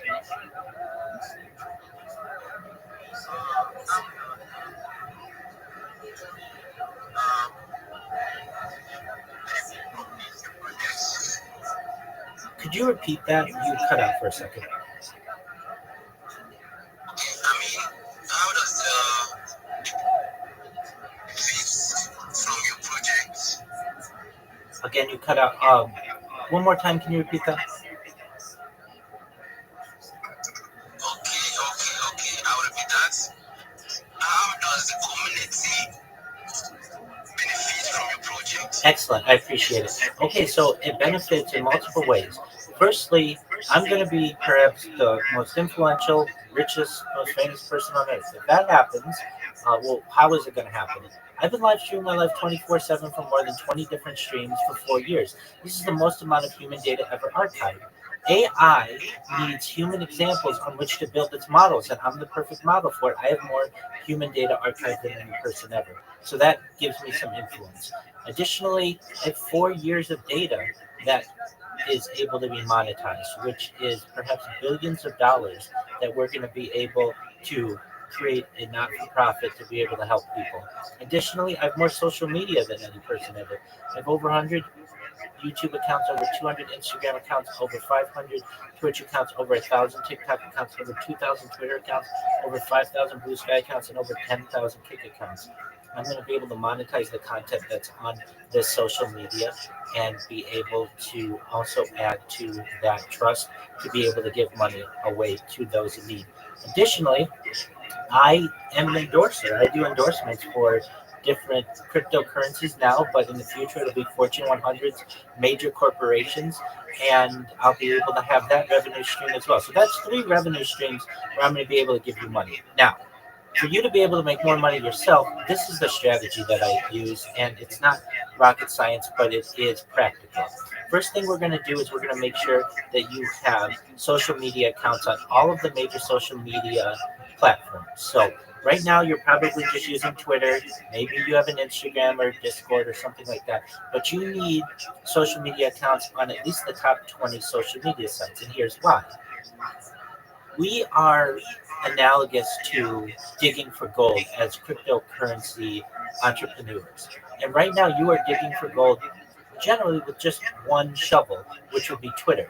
I want to give you 20 different shovels. I want to make sure that you're using YouTube and Instagram and TikTok and Snapchat and Imager and Reddit and Rumble and Kick and all of the other social media platforms, so that not only are you relevant, but AI finds out about you and finds out about your projects. So once we have your link tree, which is a collection of all of your different links from your social media unified, then what we're going to do is we're going to populate your accounts with quality content. And so that your social media accounts have video, they have memes, they have things that people find entertaining. And when a customer looks at your social media, they're going to want more of the content that you're creating. Then I'm going to teach you how to make memes if you don't already. And not only that, maybe able to market yourself with memes, putting your handle in the corner, putting your link tree in the corner so people know who came up with this creative idea. It's free advertising for yourself. Additionally, I'm going to teach you how to clip spaces. As you know, as a Twitter Spaces host, it is very valuable when there is a good point that someone's making in a Twitter space, or perhaps a funny moment or something that will get people's attention. When somebody clips that, they tag the host. That brings them into the host's world so that the host knows who they are. They tag the speakers and they make sure that the moment is described. And then we put hashtags on that, and you're going to gain followers from that. Then what we're going to do is we're going to make sure that you have a very good shill, a very good elevator pitch, a very good 30-second, 60-second, and 3-minute pitch, depending on the room and depending on the need, so that you have confidence in what you say. Now, as you know, many people come into Twitter spaces and they sound like this. GM to everybody, GM to the host, GM to the co-host, GM to the speakers, GM to the audience. And that's all great. And they'll come in and say, I'm a Web3 marketer, or I'm a social media manager, I'm a graphic designer. And they then say, come to DM them. That's great. Wonderful. But what you're going to be able to say is this: I'm the best Web3 marketer on the entire internet. And here's why. All my competitors are just going to be reply guys. They're just going to be raters who either like your comment, write GM in the comments. They're going to perhaps even repost a comment just on Twitter. I'm going to take your content and I'm going to put it on all my social media. That's more than 20 different platforms. That's more than 20 times the amount of DMs you're going to be getting. That's more than 20 times the amount of people buying your coin. That's more than 20 times the amount of people who are going to be buying your NFT. You're going to be everywhere with me. And the best part is I charge exactly what my competitors charge, but you get 20 times the amount of opportunities with me. So that's a proven strategy that I'll help you with. I'm here for you 24/7 in my Discord if you ever need help. And those are the two ways. I'm going to make you money through my data, and then I want to make you money as you being a social media manager. I hope that answers your question.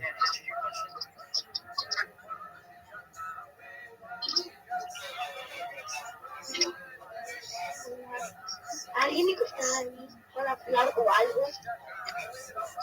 Le llama Carlita.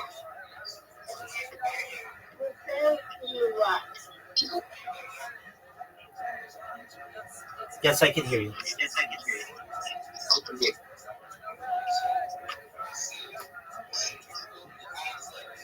Hi.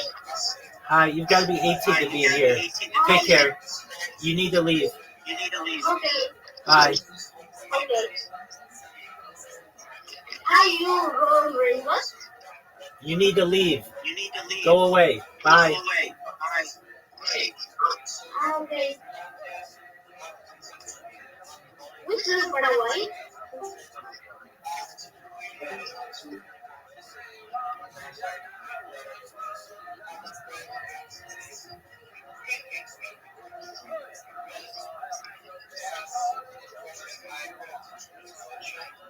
Ranito.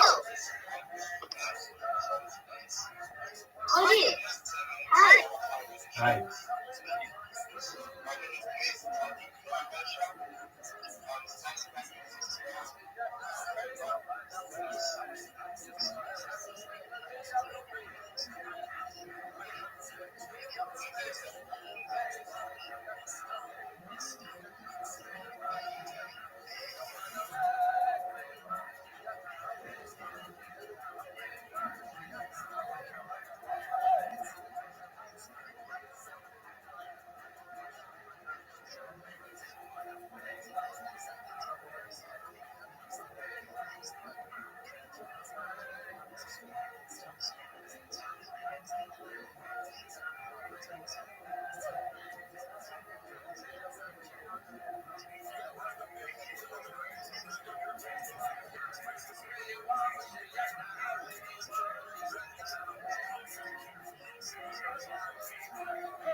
the most used guests in the history of the show. Over 300 souls are crammed together in bar next door, hoping and praying that we will. All right. See you. Hit the button that says Robin Williams.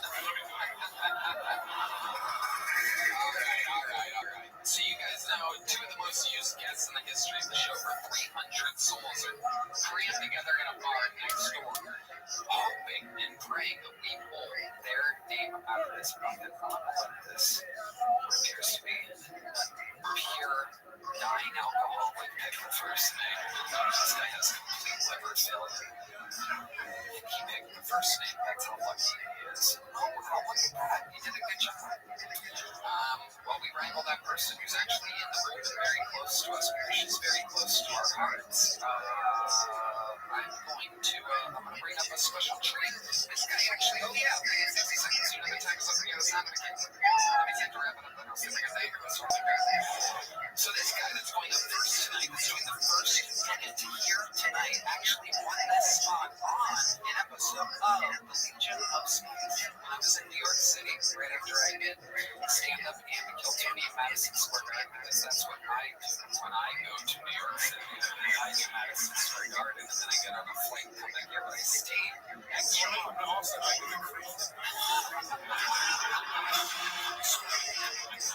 the garden, the creek, it's all nature, you know what I mean? But this guy is one of the interns of the Legion of Snakes. He did impress us with his minute on a fake, goofy episode, short little episode of Kill Tony that we did on the Legion of Snakes episode. This is all very confusing for you, but no reason to overthink it. Ladies and gentlemen, your first comedian doing a minute tonight goes by the name of Josh Sussman, and everybody, here we go. The show is begun. The intern, Josh Sussman. So, I was adopted at 6 years. And adoption is a lot of adopted children. It's mostly leftovers. Your choices are typically dark, black dog, never any white chocolates. But lately I've been really connecting with my roots. Like, I've been working on my impressions. This is an impression of LGBT.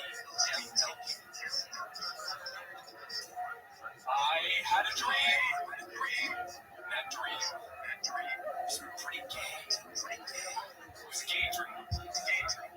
Great. It was great. But, I worked a lot of strange jobs as well. I used to work behind a mentally handicapped board. And now, Legion of Scouts. Some things never change. All right, Jeff Sussman. Wow, really showing off some of that amazing comedy that you learned from your mentor, Luis Gomez. Josh, what the fuck was that? You're gonna come over to the biggest podcast in the world representing the Legion of Scouts and we're gonna horseshit? Josh, you told me upstairs that I remember you from your weird face. I said, I'm not gonna make fun of his face. He said, I'm gonna make fun of your face. Goddamn D-Madness, you haven't got as much.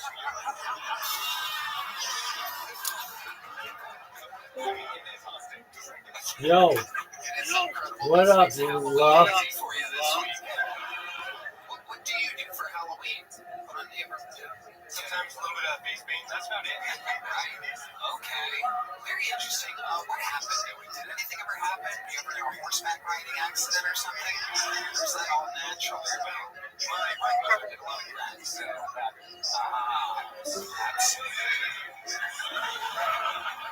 So your mother was the black one? Yes. Okay, that's good. He's Puerto Rican. He's allowed to ask those questions. You look like, you don't want to make a biopic about somebody who's a good-looking person plays a guy. You look like if the movie was about you, but Michael Anthony played you in the movie. You'd be like, wait, that's the guy. Oh, jeez. That's it. All right, go fuck yourself. I do. 3 years. 3 years. Did you really used to work with mentally ill? I did. What exactly? How did you end up with that job? I Did they bring you in to hide under the beds and scare them or something? Oh, yeah, it was. There is a program in Peru. So they take all the orphans that people super don't want, the mentally and physically handicapped ones. Wow. And yeah, so I spent a few weeks there and stuff. What were you building? Just repairing them. It was like a big orphanage. There's a lot of them in Peru, apparently. What were you doing in Peru? It was like, I think they were like a mission trip and stuff. Missions, sure. I grew up very religious. Oh, wow. Tell us more about that. Because when people see your face, they go, holy shit. Oh, Dios mío. Is the Lord. Or should we send this guy? Let me see his face. For you. Jeez. For you. I'm like, dude, I this is true. I'm adopted too. I've been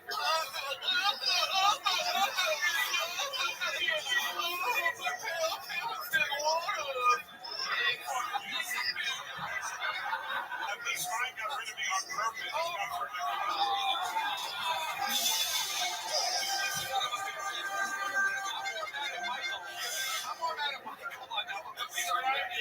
Fucking baby. You find it like 2 blocks away.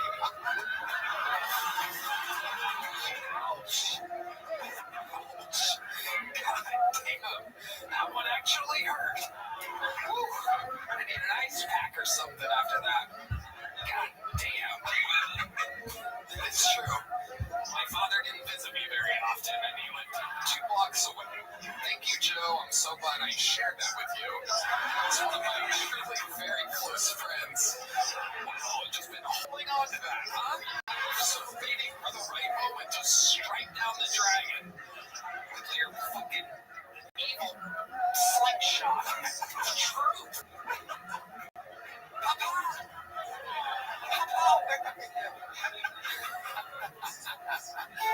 I really did. I thought he had plans to take her adoption. I thought it was fun. Well, hopefully our other adopted listeners felt the same way.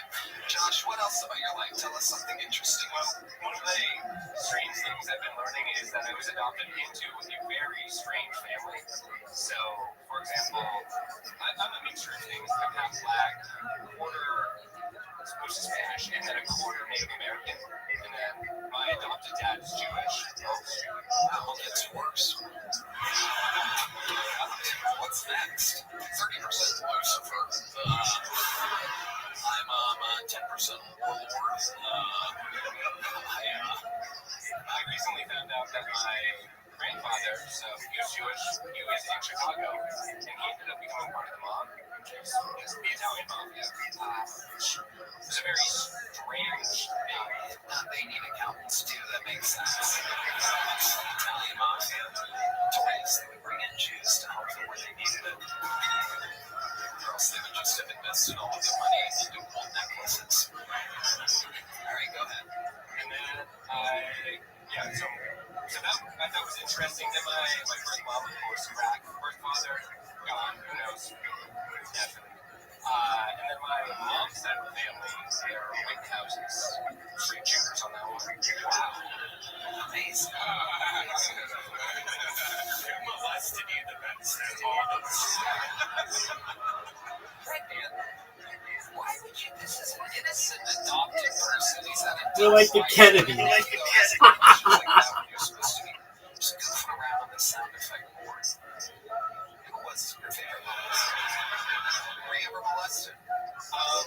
Not that I can recall, but I actually think, Oh, damn, they got you so good you blacked out? Holy shit.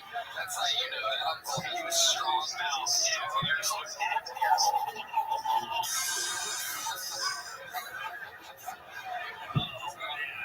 you said it was like a box of chocolates. Everybody took a bite. So I can't remember the first 6 years of my life. So, wow, do you ever have flashbacks or anything? Is there nothing at all? Never no, I met a hypnotherapist once, just a friend of mine who offered. They offered to unlock those memories for me. No thanks, I'm good. keep it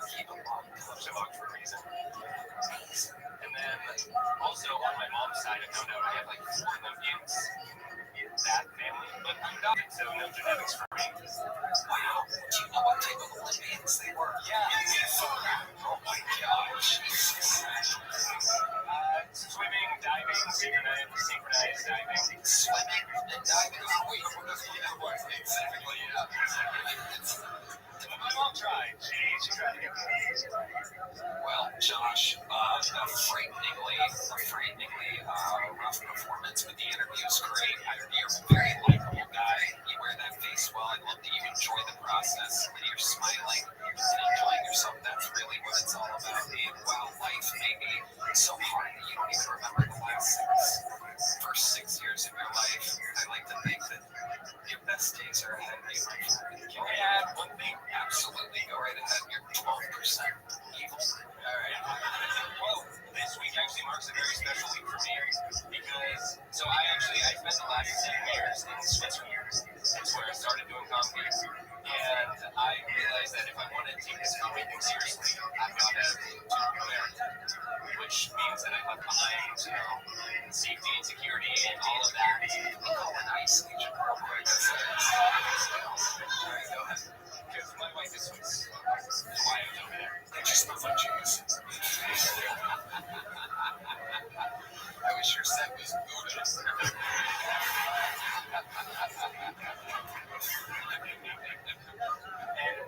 So when we...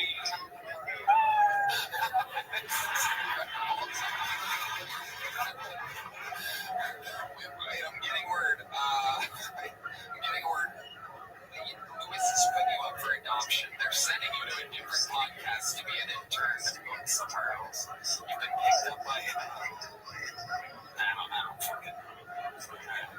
So basically, okay.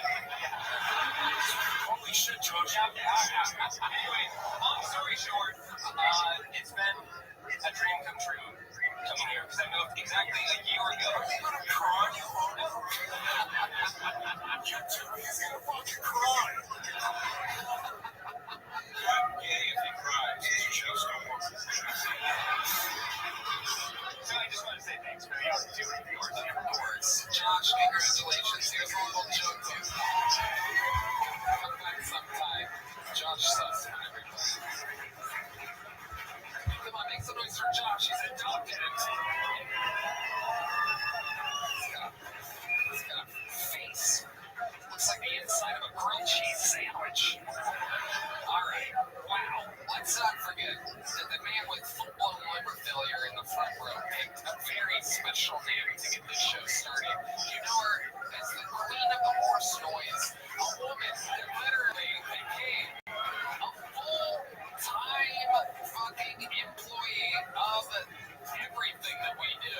One of my favorite people on planet Earth. And a rising comedian here in Austin, Texas. Make some noise for a minute by the great Sarah Sloan, everyone!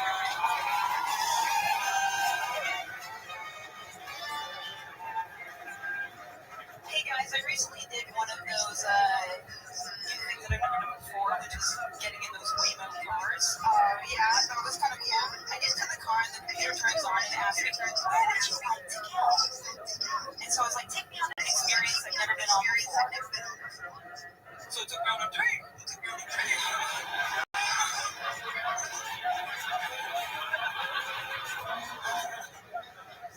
I really hate when people brag about how many black friends they have. Like, why are we bragging about how many bad friends we have?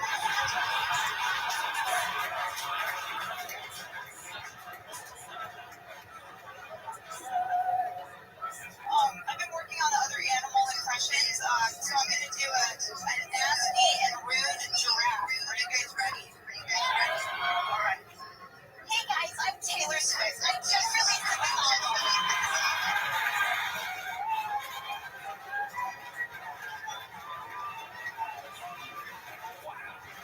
Sarah Sloan. Absolutely amazing, Sarah. Thank you. It's so fun. Yes, sir. We don't ever get to see. I spent days with Sarah Monday through Friday. Go ahead. I I'm never watching. talk about stand-up with you. What'd you say, big man? To see, especially these last 2 days. Okay. Because I just love you for your horse noise and your story early on. And one of my favorite things when people get pulled out of the bucket, we get to see their unbelievable growth. So, one more time for Sarah.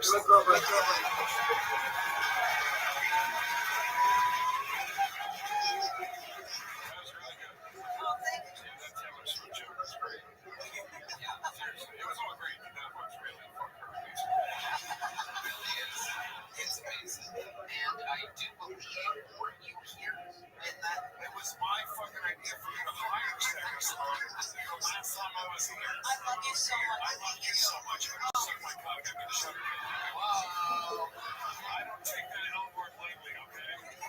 Now, Sarah, great. Honestly, the confidence is the last time I saw you did good. This week, those were fucking legitimately great jokes. Yeah, great bangers. Just like the confidence is through the roof. Was that before working on the show?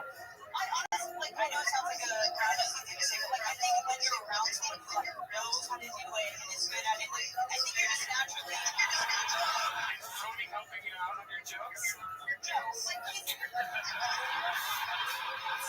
Tony doesn't even look at her. Hey man, she said someone think that's good at it. Oh, you son of a bitch. Oh, you bastard. No, you son of a bitch. I used to think Red Band hated me actually whenever I first started working for you. That's actually. That's just his face. Oh, shit. Look at this little cow over here. Look at this cowboy. Oh my god. Sarah, what else is going on in your life? Oh man, I've been drinking too much coffee and it's been affecting some toilet stuff. Oh, tell us more. It's actually because I drink coffee every morning. Every morning that's part of my job duty, and so I naturally will get one for myself, but that means I'm drinking way more coffee than I ever used to, and Going requires coffee to go to his asshole. Let's just say that door never closes, you know what I'm saying? It's like a old western in there, just the breeze blowing. Swings both ways, you know what I'm saying?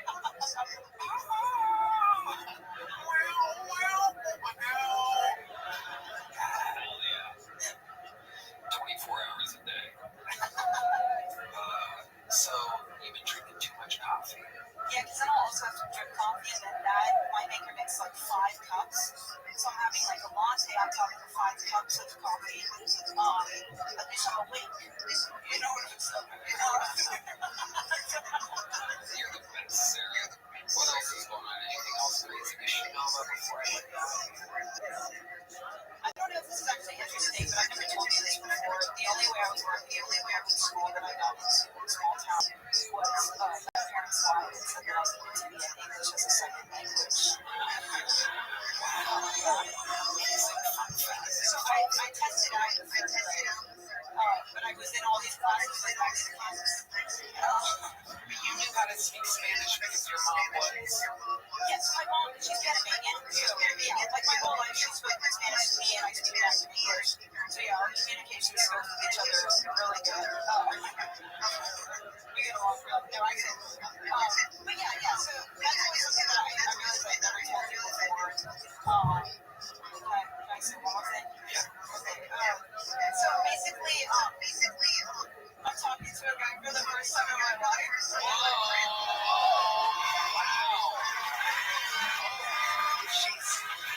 Ladies and gentlemen, 2011 specialty. You've never dated a guy before. Are you being serious? I'm not being funny. No, I'm being serious. No, she really hasn't. Yeah. Yeah, it's your first guy on Kill Tony. Yeah, and it was kind of forceful and aggressive. It was Michael Gonzalez. Kind of the only kiss in the history. It was a forceful kiss. I was doing. Well, they're not sending their best people up here.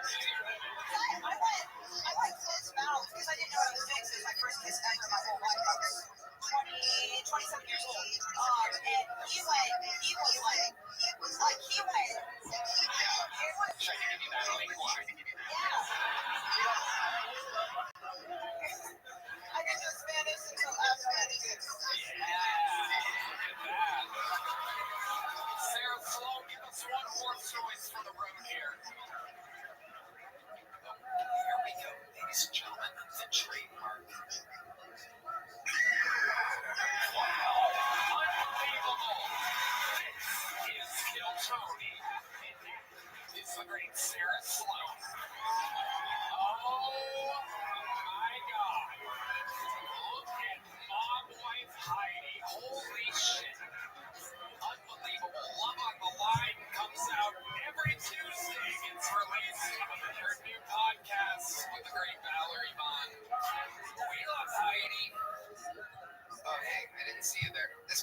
Sponsored by Talkspace. November is Men's Health Awareness Month, but you can find quality therapy anytime. Sign up for free and get matched with a licensed therapist today. Schedule appointments online or talk over text on your time.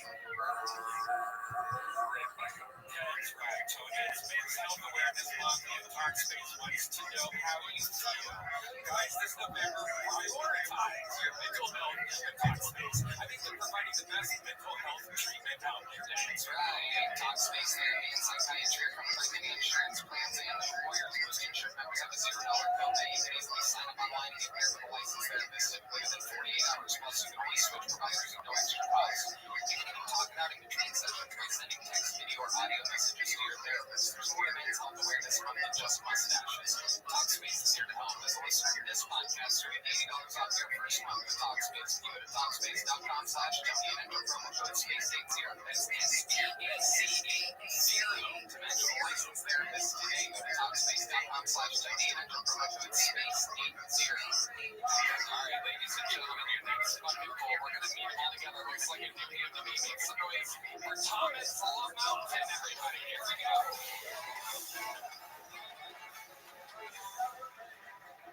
Thank you. What's up? Just got a new cat. My first cat, actually. She's a beautiful orange cat named Macaroni. My favorite kind of necklace. Yeah, she's a great cat. I love her. She's my first cat, so I'm still trying to figure out how to raise her. So I decided to raise her the way that I was raised. So like every morning, I just call her a pussy and remind her I want a dog, you know? No, she's a good cat. She's been doing this weird thing though, where my girl's been throwing up a lot, which I think is weird because when it's cheap, you look skinny for it, right? Yeah, it's just weird. I just isn't like a tomcat going to garden or something. I don't know what's going on, but she's doing. It is weird though. It's like before she throws up, she's like that. You know, remind her I want a dog. You know. No, but she's a good cat. She's been doing this weird thing though, where my girl's been throwing up a lot, which I think is weird because when it's cheap, you look skinny for it, right? Yeah. It's just weird. I just like a tomcat going to garden or something. I don't know what's going on, but she's doing. It is weird though. It's like before she throws up, she's like a different meow. Before she throws up, you know. Like usually when she throws up, before usually when she meows, she's like meow like that. But before she throws up, she ramps it like that, you know? Before she like throws up, she like ramps it like that. Which, I don't know, it's weird, but like, it is kind of weird, you know, that even guys are like, I just hold my fingers like, I got you, girl, you're like, get it out, you pussy, you know? I'm not about it. All right, Thomas Long Mountain. Welcome to the show, Thomas. Thanks for having me. It's your first time? This is my first time. I love it. A great set. How long have you been on stand-up? 3.5 years now. Where at? Miami, Florida, actually. From Nebraska. Okay. Yeah. So how long did you live in Miami? I moved to Miami. Well, I just moved here about 3 months ago. I moved to Miami for modeling like 4 years ago. Okay, let's stop right there. What type of modeling were you doing? Dude, anything that will give me money, that'd be pretty, I guess. So, wow. Dude, if you want like a fucking vlog, You were showing your progress. yeah, pretty much, you know. If you want me to shirtless, wearing a backpack and sing a song, you got it. You can't wear every model first thing going, well, it's to Miami for modeling, I guess. What do you look like with these sweeps on? That's what I want to know. Whoa. Actually.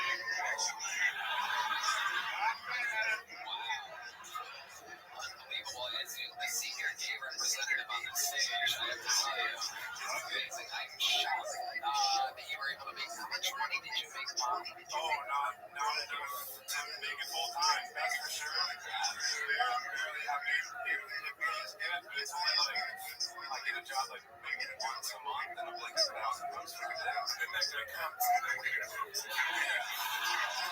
But if it comes quickly, usually I go higher, you gotta get higher insurance. I get a because every job ends with, you got any friends? No, my knees like, am I not enough? What's going on? What was the weirdest thing you ever got called in for? The shadiest modeling job they ever do anything weird? I mean, nothing crazy. Like, I think modeling's weird because, like, you just go into, like, a warehouse, weird neighbors, like, they go to this warehouse, this guy has this week, and there's, like, take off your shirt, and you have to, and then they'll be like, no, bye, and then you just leave. You never know what that's for. They give you a little money for it. So if you don't get it on the spot, you get nothing. Yeah, you go, it's like almost like an audition thing, and then they'll be like, your body is not right for this thing, and you go, okay, you look, put your shirt back on. Like a panel of you guys. Yeah. You're like a walk of shame. That's how we realize Pretty much. Sometimes you have to do like these things called visuals, which is truly just you're in your underwear and you're like standing in picture like this, like this, and like this, and then I'm gonna ask the question. I feel like we're all wondering. Go ahead. Do we pop this shirt? Do we pop this shirt? I mean, give us that single spotlight here. Ladies and gentlemen, if you're wondering what a Nebraska supermodel looks like, he moved it like, wow. I mean, yeah, they were right. Put it back on. it's not great. Wow. My goodness, Your nipples are too small for us. yes, this is as you can tell. His agent's like, you're looking for a job last time. I'm getting word that Matt Mueling thinks he's hotter than his model. Is it true, Matt? You want to take your shirt off? I think he does. I think he does. He normally very shy Matt Mueling is threatening to steal the show from accredited model Thomas LaMountain. Maybe a little faster, Matt. Maybe a little faster. This is take off your shirt. The show's got gay. Take off your shirt. This is a gay show. Whoa! Oh my God! Oh my God!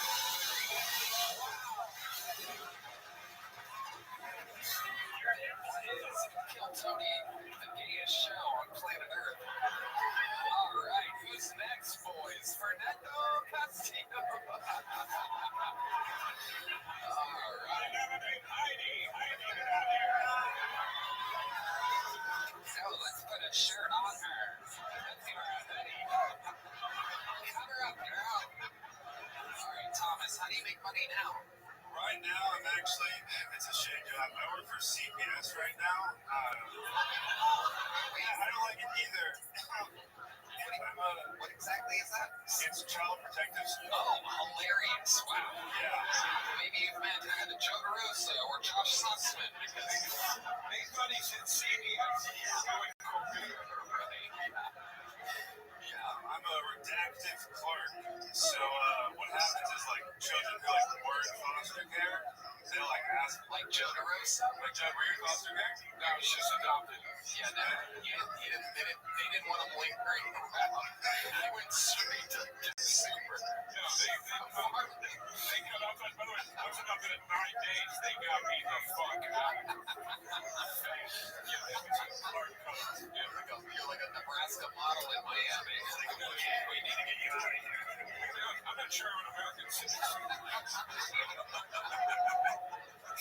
So what exactly is a redactive clerk doing? So I pretty much get the entire like case record for someone who was in foster care, and I have to read all the horrible things, and I take out all the things that like they're not entitled to see, and then I give it to them. But honestly, I don't think I should be entitled to see it either. So let me get this right. There's a foster home that and they have like a report on the kid. So why were you adopted? Well, I mean, look at them. Why did your parents not want you? I'm sure everything was going really well up there. And fucked up. I don't know. I think they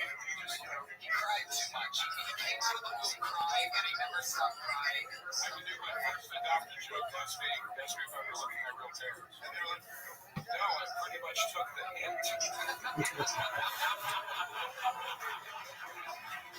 everybody. Generous comedy on YouTube. Okay, so can you give us an example of something that you had to redact that you wouldn't want a potential foster parent to see about a problem, the type of problem children that you're trying to push on? It's mainly the kids asking for like their records of why they were taken from their home. So it's a lot of like I just need to read a lot about fun stuff like child abuse and people getting molested. That's not great. So you don't let them see what happens to them. No, they can see what happened to them, and they can't see like what happened to their siblings and stuff like that. Or like, and it's mostly like social security numbers that take it out and they're sneaking in. We're not the horrible stuff. You do the sharp shirts. It is work from home, so yes. Wow. You're like a publicist for games. It's like you're like using the kids. I'm a model. I get projection. I get it. No, but that's the thing too. Why I don't think I should be doing this job because when I send them back their case, I have like put my name on the bottom, so they can just like easily look up my name and see my Instagram, like just like stand-up clips and shirtless pictures of me. And I'm like, this guy, this is my shit. It's okay looking, okay guy. This Jeffrey Dahmer looking ass guy redacting his stuff. This guy would probably should be a model and is an okay joke writer. I want to compliment your stand-up for a second. I really do, because I thought it was very funny. But I mean this, I really admired that you got the knee out and you had the poise and the confidence to know you were going to land the rest of that joke before the section. So you went on. Well, you got to tell you, I ran off with a very rare, very rare that I do, but I can tell that it was at the end of the we gave him a 4 or 5 seconds. Really appreciate you. Of course, it was blatantly the end of your material. What's your love life like? I got kind of like a little friends with benefits thing going on. Old macaroni, huh? No wonder. Look at this athleticism.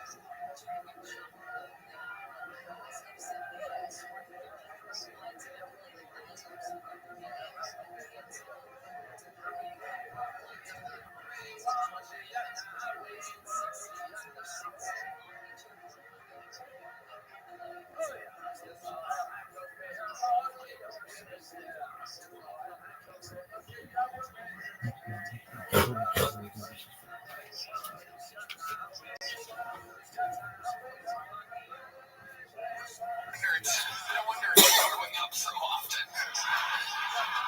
So tell us about this friend with benefits. Where did you meet this friend? I met this friend in Miami, and then I was like, hey, I'm going to Austin, Texas. And she's like, oh my God, me too. Wow. And I was like, you shouldn't. And then she did, regardless. Amazing. And that just goes on and on. And then goes on, and I was like, no, I want to do it out. And she's like, okay, you want to like still have sex? I'm like, yeah. And then it'd be awesome. So how often does this happen? Once a week. Okay. And she comes to your place. You go to hers. I go to hers and I do her downtown. She lives closer. I live way north. Perfect. Okay. So you go in, do you hang out for a bit beforehand, or you guys just get into it? Really friends, or is it just kind of... No, we're actually friends. I enjoy hanging out with her a lot. We watch movies. We're watching the James Bond movies recently. Okay. Alright, that's an odd thing to drop. I guess you're really hoping she watches this. I'm really hoping she doesn't, actually. Great.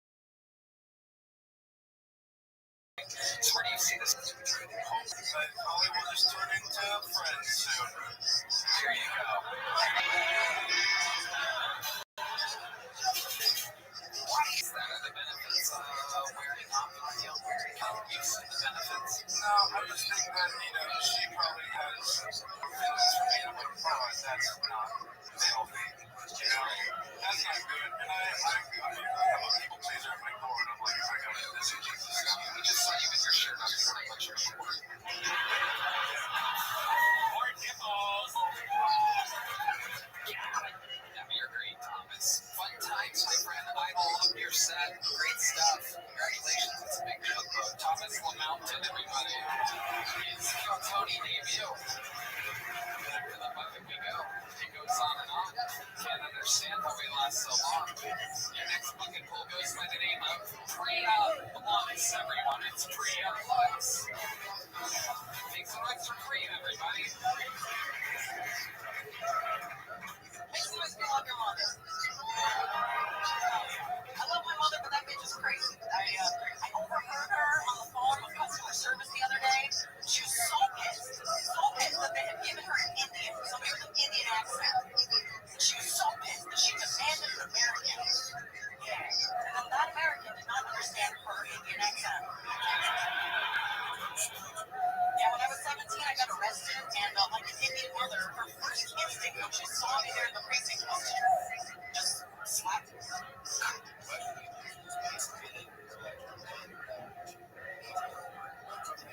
She was benefits.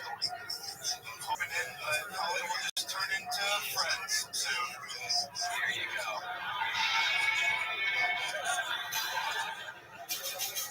Why is that? Are the benefits wearing off on you?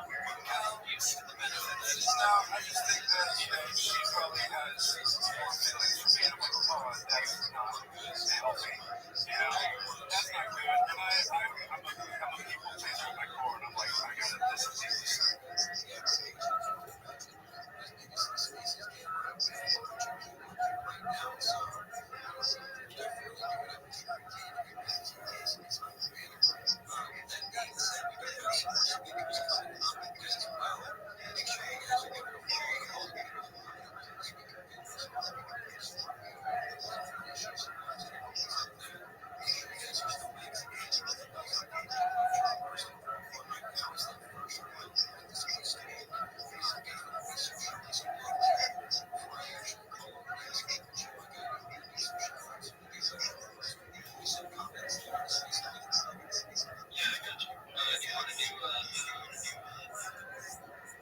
Stop. We just saw you with your shirt on. You want to put your short.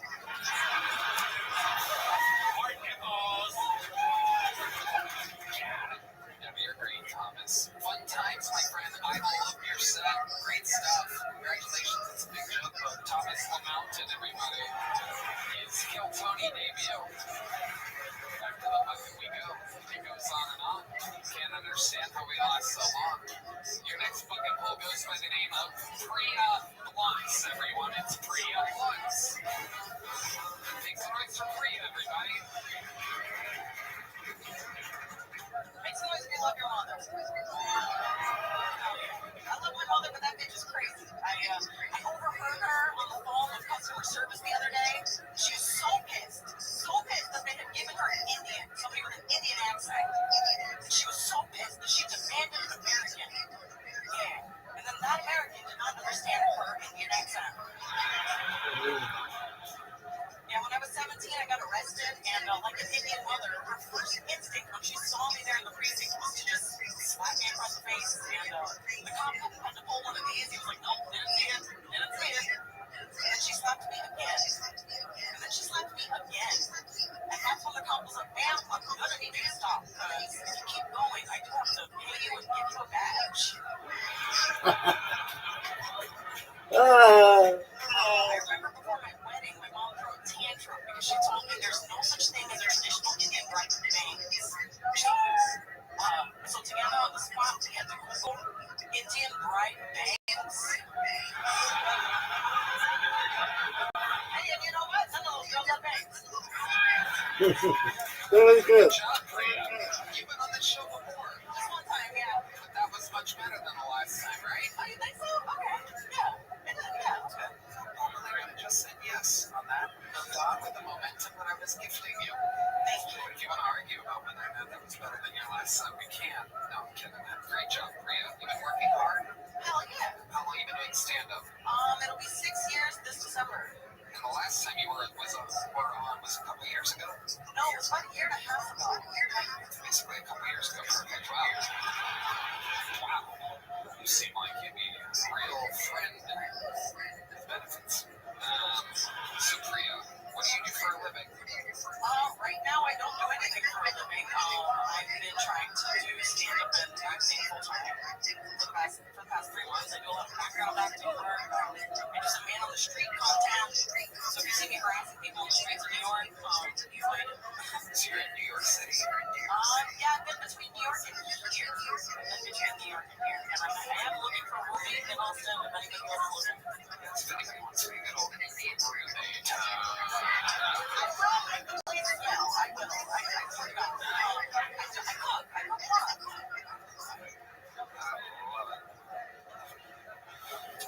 How do we get to joke this comedy?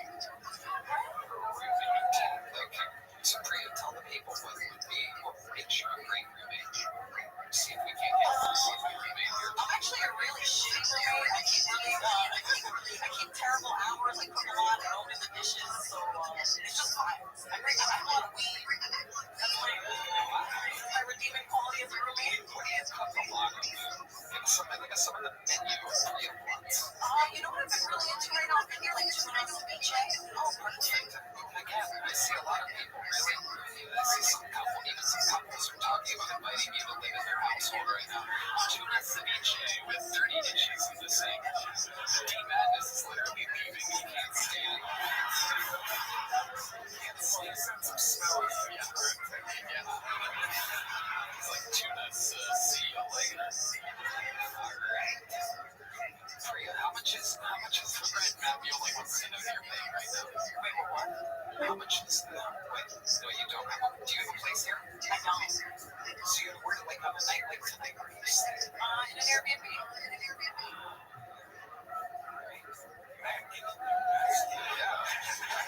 Wait, you do kind of have a type, don't you? I swear to God, I'm not homeless. I swear to God. I do live out of a suitcase, but I'm not homeless. Wow. Okay. He lives out of a guitar case, so you guys are basically equals. I know, Priya. We're friends, and I've never been on the show. So I was expecting to see you about it. But I was very relieved that you had such a decent some sort of show comes out and they eat ass. That was great. I'm just saying. Yeah. Well, yeah. I've been working on it. Hi, Louis. Hi, how are you, Priya? Yeah. You guys all know each other from New York City, huh? Yes. We're all friends. I've never met Priya. I just, anytime somebody says hi to me, I act like I know them. I did Skate Fest last year. What's with the names though? You always have the Great question. I had that since I was literally 2 years old. Literally 2 years old, and I never got rid of it. You have a big forehead or something? I'm sure it's a person almost has fun. Well, you're not pulling it all the way back, exactly. Oh, there it is. All right. Yeah, okay. It's kind of misshapen. All right. Priya, so, what is a fun fact about your life? Are both your parents Indian? Yes, they are.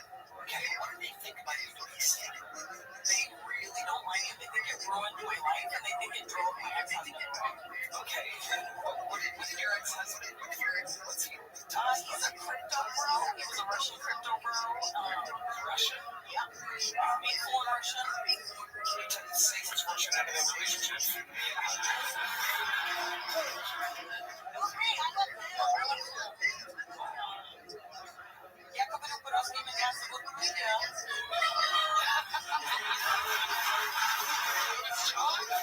John Bates. Wow. Holy shit. Oh my God. Damn. I feel like that was queued up for anything I would have said. I gave Red Man such a slap of approval. He's literally going, what the heck? Oh, that amazing. Holy shit. So did you only learn Russian because you were with him? Yeah, why the fuck else would someone? I don't know. It's like a chicken or the egg type of thing. Maybe you do. Maybe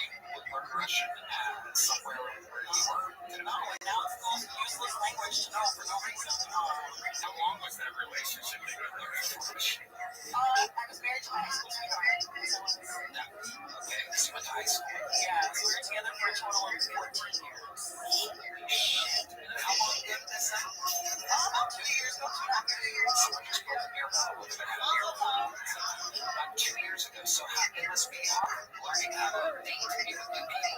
Yeah, I'm not really doing great. Actually, I'm doing not so bad right now. I'm seeing an older man.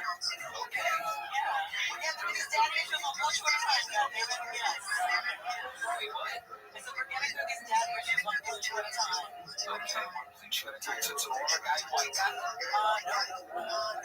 Black guy. Okay. Wow.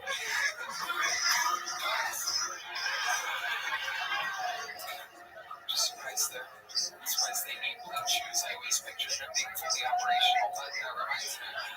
If you do need blue chew, use promo code Tony at bluechew.com. Okay. Perfect. Yes, we a lot of it works all the time. And remember, boys and girls, if you're about to come to this picture, red band and the red cowboy hat. Lasts much longer. Just both ways. Blue chew and red band, a perfect combination. Alright. So Priya, tell us about this older black man. What does he do? Is there a reason why D. Magnus walked away when you came up on stage? He's not my recognize an older dude. He actually did spend some time in prison. Wow, what did he do to get put in prison? It was gun charges. Gun charges. Okay. I should know what he's talking about. No, it's great. It's fantastic. It's very compelling podcast. So you've been with him for about how long? It's been about 4 or 5 months. Where did you meet him at exactly? I met him backstage at a show. He's not a comedian, but he's great. Yeah, that's all. Is that what he said to you? He actually did suggest today that we eloped, and I don't know how to feel about it. Wow. I do. It's not a good idea. The fuck? Gun charges right 5 months. Don't know how to breathe. You know what it is? I feel like I did everything right. I did everything right the first time. I married my high school sweetheart, picture perfect, everything. You know, and it just didn't work out. So I was fucking up. That's not the right. You're supposed to marry a high school sweetheart. You're supposed to date them and then break up with them in college and fuck a bunch of people. Experience life like you married for 35 years and you're still for it. That's why I. That's true. That is, Luis J. Gomez should be writing a book right now, trying to live life. Yeah. So I do feel like in some ways I'm doing my 20s now because I feel like I did my 30s in my 20s. Does that make sense? Are you talking about in present senses? 20s to 30s? I'm making all the mistakes of somebody in their 20s. Yeah, no, I guess I was trying to make a present sense joke there. Didn't really come across as clear. How long are you in Austin, Texas? Tomorrow, actually. Okay. And it's different. You used to see travel with you. No, but he's between like New York and LA a lot, so I move around a lot, he moves around a lot, works out. Okay. And final question. What is your favorite thing about being with a black man that's different than a white man? Pretty easy question. I mean, there's definitely a lot of things, but I want to say his confidence. Wow, that is not Emphasis on cons. You know what? I was going to give you a normal, big, regular leather jacket, but notes I just so happen to make a black one. So congratulations, that is aged fine black leather, which is exactly what you're going home to tomorrow. Thank you, guys. There she goes, free of blood. We're having fun here tonight. You guys having a good time? Alright, I'm gonna fly through another bumping pool here. Make some noise, ladies and gentlemen, for Davy Jackson. Here comes Davy Jackson. What's up, y'all? I was at a party in Los Angeles recently. I was there with my friend. She's a Chinese immigrant lesbian. That's not important for the story, but I just need you to know I'm a good person. So at this party, really fancy party, they had drink menus and everything. And Ling Ling walks up to me in the middle of the party. And she goes, "Hey, Davey," she had an accent. I'm not going to do the accent, obviously. She goes, "Hey, Davey, what's this drink on the menu? Negro Knee?" Jesus Christ, Ling Ling, lower your voice, first of all. All right? It's called a Negroni. All right? She goes, "Oh, Negroni. Is that a drink for black people?"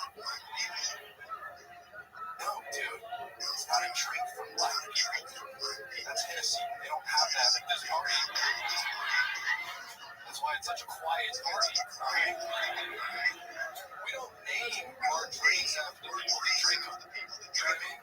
Except for like White Zinfandel, White Claw, White Russians. But aside from that, dude, that's it. Thank you. Davey Jackson. All of that checks out. Welcome back, Davey. You've been on the show quite a few times. One more time, 4 times. How's life been going for you? Let's know. It's been pretty good, dude. I almost got arrested here recently. I had a gun in my backpack. That'll do it. Yeah, I forgot it was in there. Yeah, it was in there. Wow. They got you. So, you didn't get arrested. I did a flight. Racism actually is a great And you live in Texas, a lot of that will happen to you too. You end up with a gun in your backpack from like a trip that you took or whatever, then you accidentally forget to take it out, and ends up somewhere near the airport. You just have to take it to your car. And then you go back in TSA, maybe they just take you right to the front door. Like, and then you're good, right? You have to take it to your car. No, I'm guessing the X-ray thing. So they confiscated the gun and took me down into the airport dungeon, and they interrogated me. I guess there's levels to whiteness. There's levels to this that I don't have to worry about. So, how long did you spend down there? Did you make your flight? I did. Yeah, I actually made my flight. They confiscated the gun. I mean, seriously, if I was a black guy listening to this, I'd be like, fuck this fucking shit, man. His flight, that's even impressive to me. It was an operator coming for a bunch of camera.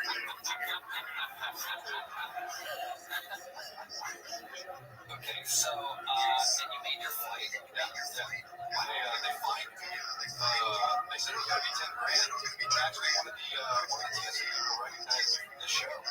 And I got fined $1,500. They said, they were just telling me that Huge deduction. Toy Story. Amazing. Tony Touch, ladies and gentlemen.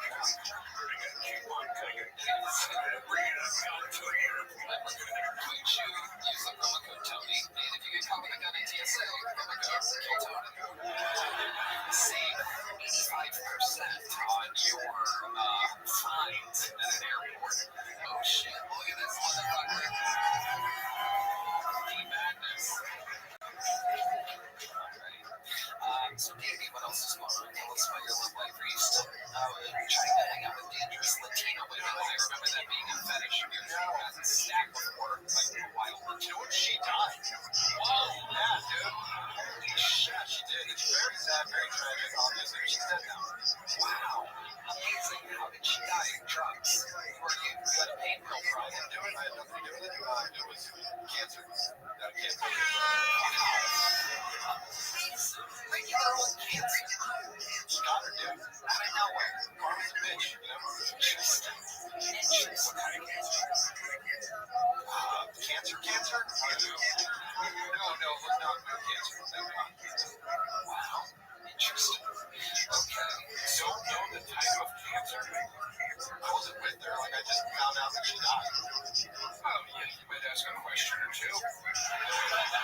She stabbed me, bro. Oh, she did it? Yeah. Oh, did you say that already, or was that from last Tell me the last one. Yeah. Oh, okay. When she stabbed you? The white guy told me. She went through your phone when you were sleeping? That's exactly right. Wow. Where'd she stab you?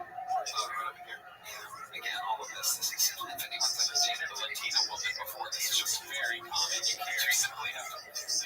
Pro tip, put your phone in between the mattress and the box spring while you sleep. You can't hide it under a pillow. You can't leave it on a Chuck Lewis. You know about this. Oh, I know. One friend in my glove case, in my room. She said, jerk my entire fucking body off. I thought you were going to hit her with it. Okay. That's the right thing to do. Yeah. That's how you give up cancer, hitting it with a pillowcase or an iPhone. That's how you get brain cancer. Get you brain cancer. Davey, anything else crazy you should know in your life? Yeah, dude, I just got back from Florida to Seattle. That was kind of weird. Yeah, I saw all the protesters out there. Yeah, that's all they do. They have a lot of time on their hands. These protesters, pretty crazy, right? Yeah, it was weird. It was very weird. Fat ladies. They were actually pretty cool. Yeah, no one really got me.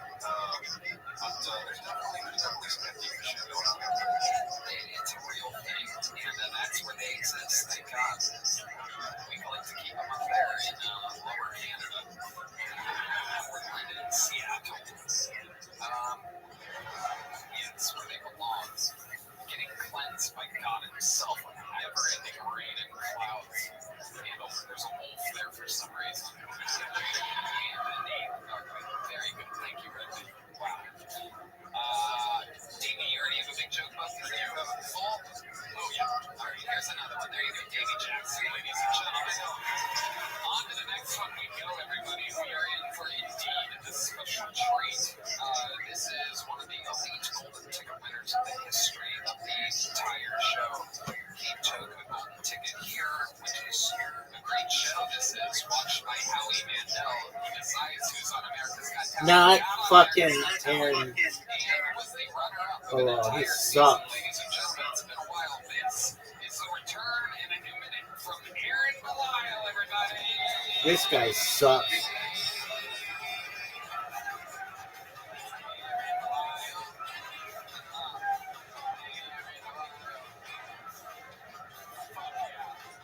It's just going to be another 7.5 minutes, everybody. Here we go.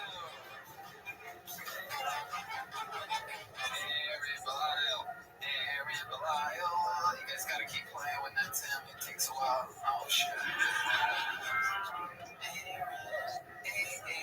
Let me do some groundwork. Well, I can't talk, so you're not fucking gonna.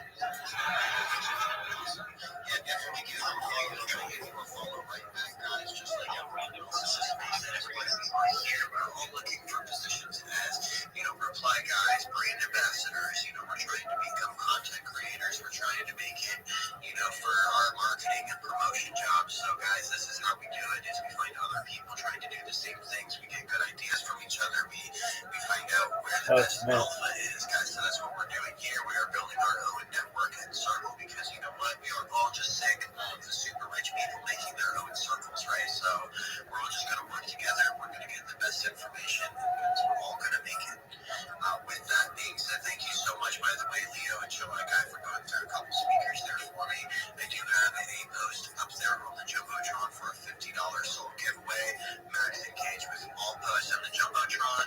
Make sure you're following me, Ben Cooks. Make sure you're following Spider Pig, and make sure you do join the Big Steppers Discord. And we're going to be picking a winner closer to the end of the space, guys. We're going to make sure that Joe Max engaging with all of the posts on the Jumbotron. We're not going to try to fight with all different posts throughout the space. We're going to try and just focus with what's up there so we can get the best engagement. So, guys, if you are in the speaker panel too, make sure that you are reposting everything up there as well. I don't expect anybody, to keep your reposts up there all day, but just while we're in the space, we're not doing anything else anyway. Just let that stuff come on your profile, get a few extra people in here, and what that's going to do, guys, you never know is going to be in that listener panel. I'll just always stand on that because there's going to always be someone in there that has the resource or the information or the opportunity that you're looking for. Mr. Daniel, what's going on, bro? How y'all doing?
I do.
when you smile and laugh, it's like a real fucking show you. Whoever thinks that, they can stop me. They can stop me. Just come back to the so we definitely just realize you gotta do something different. Something different isn't working for you. And if it is, you know, so definitely good vibes, guys. We got Rabbi Rothschild.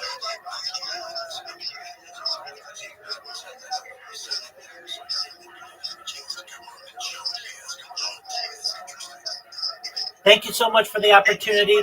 If you haven't joined the Big Steppers Discord, make sure that you do. I live in there. I'm Rabbi Rothschild. I stream my life 24 hours a day, 7 days a week, 365 days a year for world peace. I've been doing so for more than 4 years. My streams go back to the pandemic. We've seen the death of a queen, the birth of AI, the coronation of a king, and everything in between. This is a real-life Truman Show, a real-life Big Brother. This is a time capsule or a timeline of human development. Bill Gates coined the phrase in the 1990s, content is king, and I'm making it true today. I'm the biggest thing on the internet. In 2018, The Economist magazine stated that data had overtaken petroleum as Earth's #1 resource, and I have more data archived on the internet than any person ever, which is making me a very influential person. And with that influence, I want to make you, your friends, your family, all independently wealthy if you're not already. I want to make sure that you have generational wealth if you don't already, and I want to make sure that you're able to start charities and philanthropic organizations of your own. I'm unlike any influencer you're ever going to meet. I'm not live on one YouTube stream, nor 2, nor 3. I'm live on over 20 simultaneous YouTube streams, 24 hours a day. You can watch every aspect of my life from 360 degrees. I even have a ceiling camera. Please look at my pinned post. I have a video there, 60 seconds, that tells you what I do. You can look at my link tree. I have the biggest link tree you're ever going to see. I have more social media than anyone in the world. You should know as well that you can get a link to my Discord. It's discord.me/rabbi. I'm in there 24 hours a day to be able to help you with anything that you need. Additionally, you should know that I stream my life for world peace, but also to end world hunger through the use of technology, such as agricultural drones, floating greenhouses, saltwater greenhouses, hydroponics, vertical farming, cloud seeding. I want to help end world thirst. I'm sponsored by a cryptocurrency that's worth about $100 million. And one of the things that we do is we build wells in developing nations such as Nigeria for the benefit of the less fortunate. Additionally, I'm an advocate for the Life Straw program, and most importantly, desalination technology, where we pump Earth seawater onto land to make it drinkable.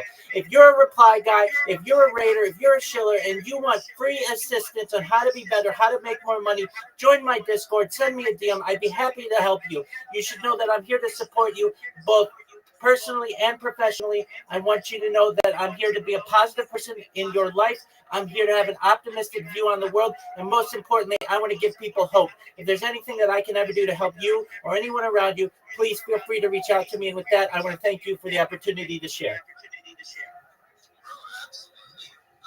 Everything about what he's doing, guys, is just next generation. So make sure you're giving him a follow. Make sure you're a little bit into that content at least. He's got so much of it. I don't know about you, but I always hate whenever I'm following a content creator and then I get to the end of their reels. That shit's just annoying. So obviously not going to be a problem with him. Tell you what's going on, bro.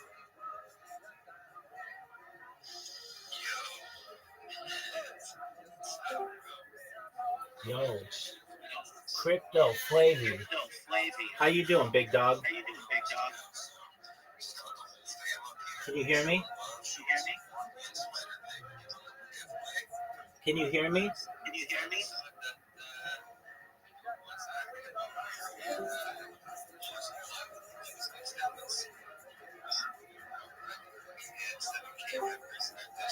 Yo.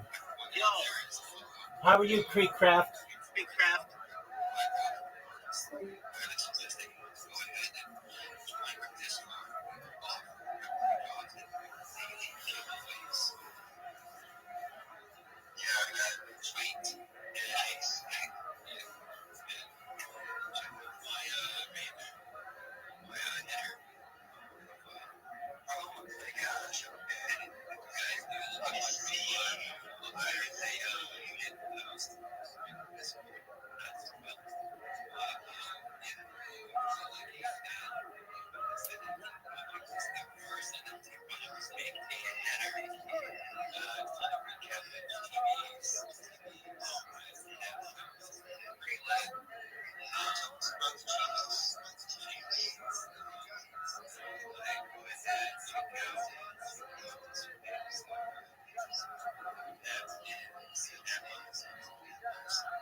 Yo, what up, Ian Evans? How are you?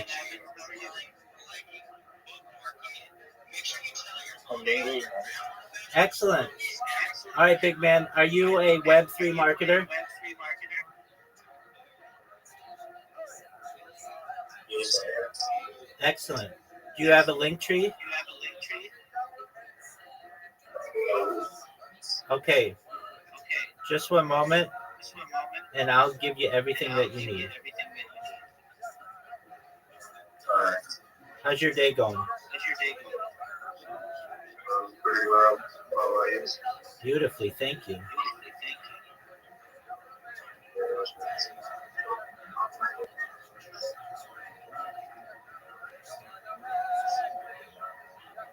All right.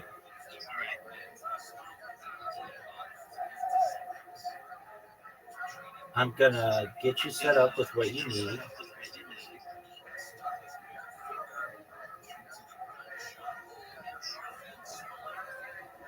Okay.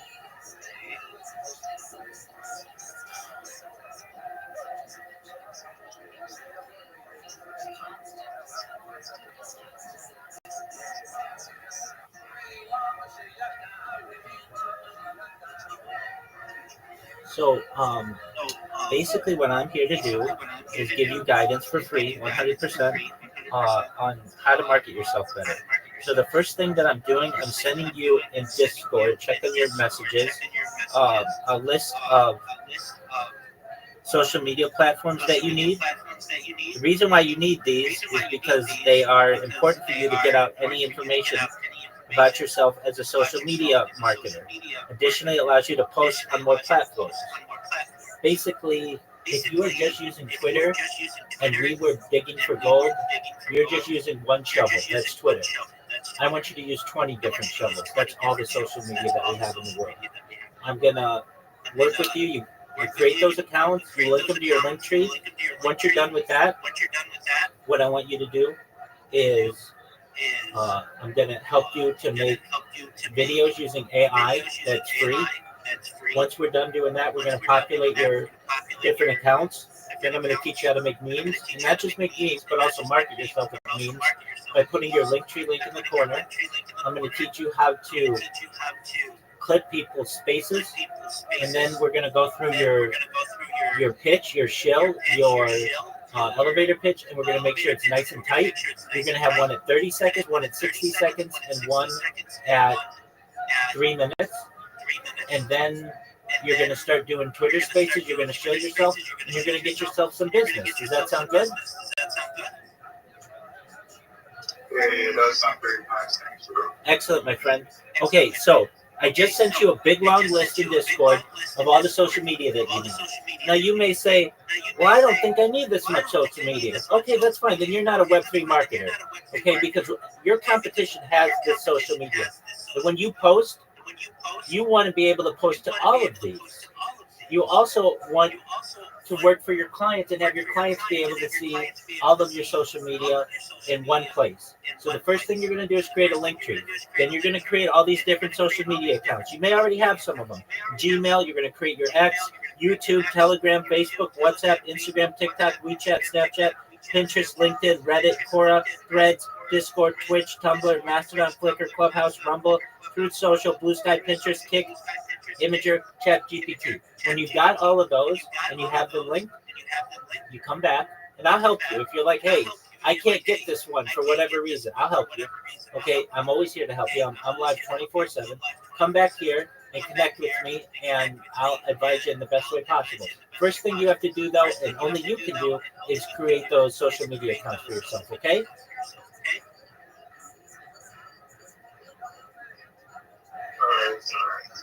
Alrighty, my friend. So you go do that. It's going to take you a day or two to get that done. Come back to me when you're done with your Linktree link. I'll look it over, and then we'll take the next steps. You should know everything I tell you is free.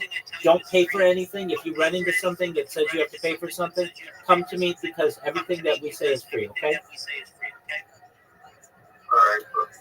Excellent, my friend. Pleasure to meet you. And if you need anything from me, I'm here for you, okay? You're welcome, my friend.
please let me know and send me the link. Period.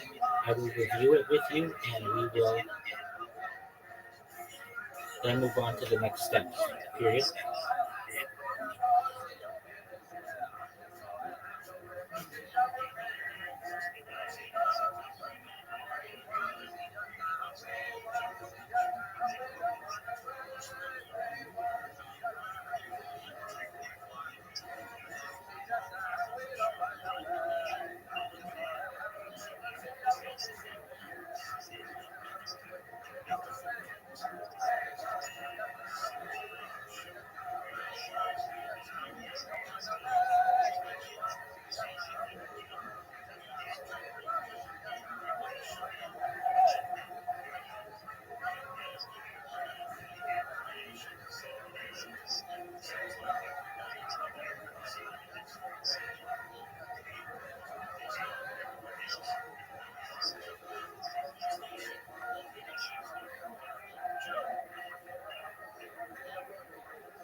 Yo, that's my boy.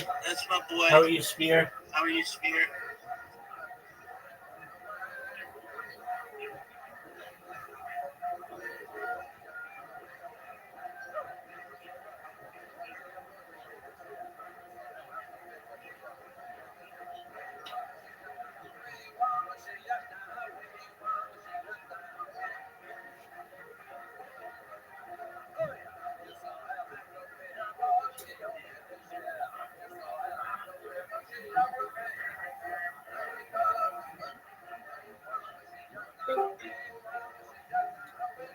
Yo, what up, decent? How are you, decent media?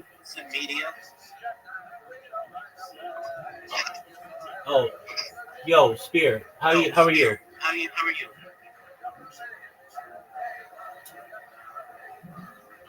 I went to check out the link tree, and I got to pay $144 for a year. No. Quit that. Quit that. It's free, dude. Just scroll down and there's a free version. Nothing, I told you, nothing that I tell you will cost you anything. Yeah, there's a free version, dude.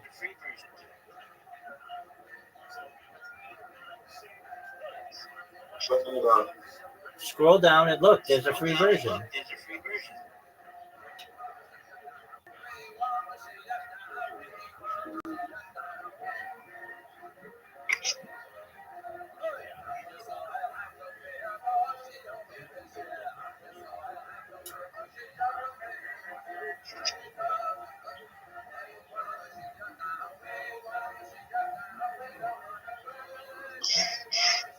I just sent you a message. That's all the social media accounts that you want.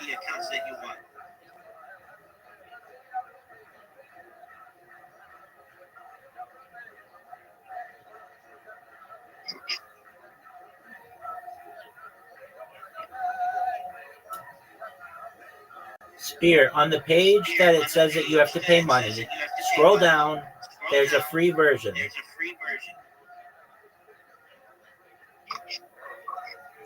Do you see it? Okay, I see one. No one is in Pro. No, you don't want Linktree Pro. No. So there's 1, 2, and 3, and then scroll down, and there's a free version. Oh, yeah, so the free version gets started with your own personal Linktree, basic Linktree. Oh, yes, got it. Excellent. Now, Spear, look at your Discord messages, and I sent you everything that you need.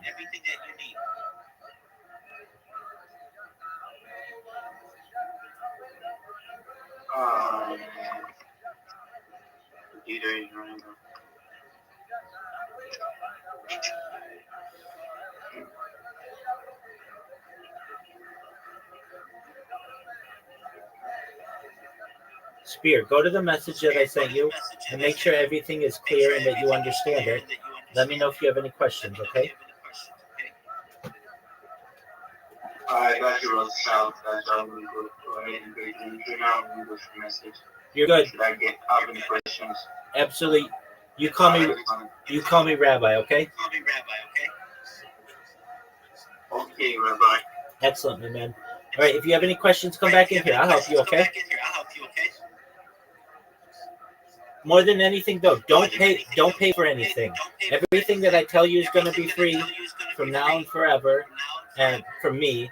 And then anything, all the sites that I'm telling you, they should all be free to sign up, okay? So if they want a premium version, don't do it. Get the free version. If you can't find the free version, come to me and we'll talk it out, okay? Got you, man. W, Rabbi. Excellent. W to you. Come back, okay?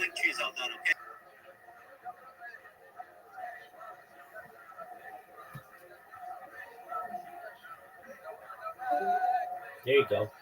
Yo, decent. Can you hear me? Decent Media. Can you hear me? Of course, I can't hear you. Oh, that's what I'm talking about. How are you, big man? What's up? All right. So, are you a Web3 marketer?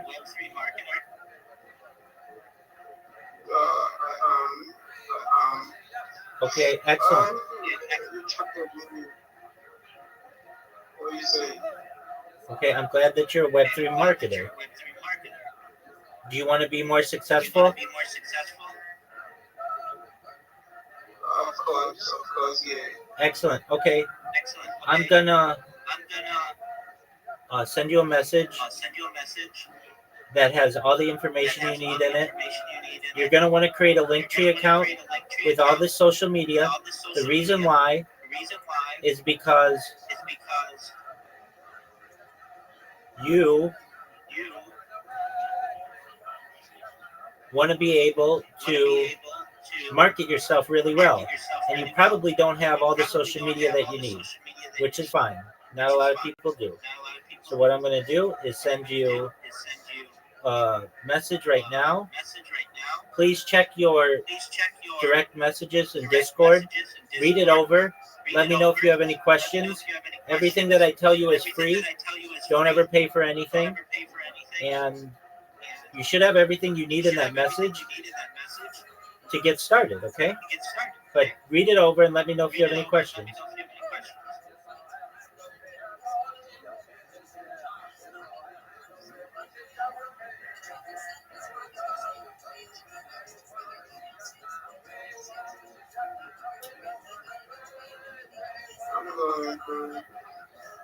All right, we'll read through it.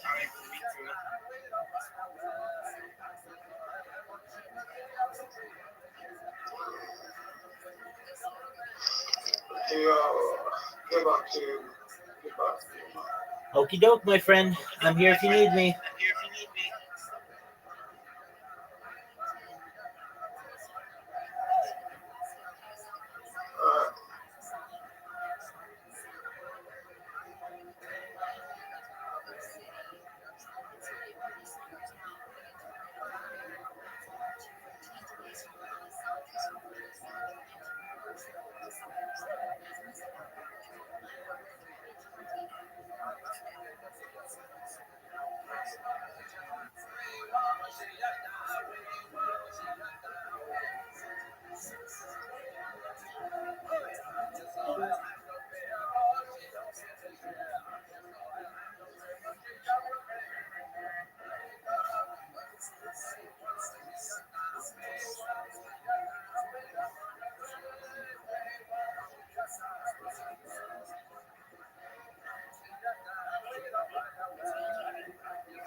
All right, this is cute.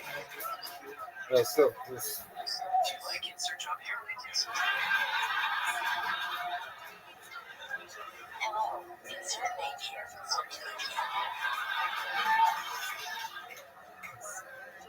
Depending on what you said, I'm either happy for you or sad for you.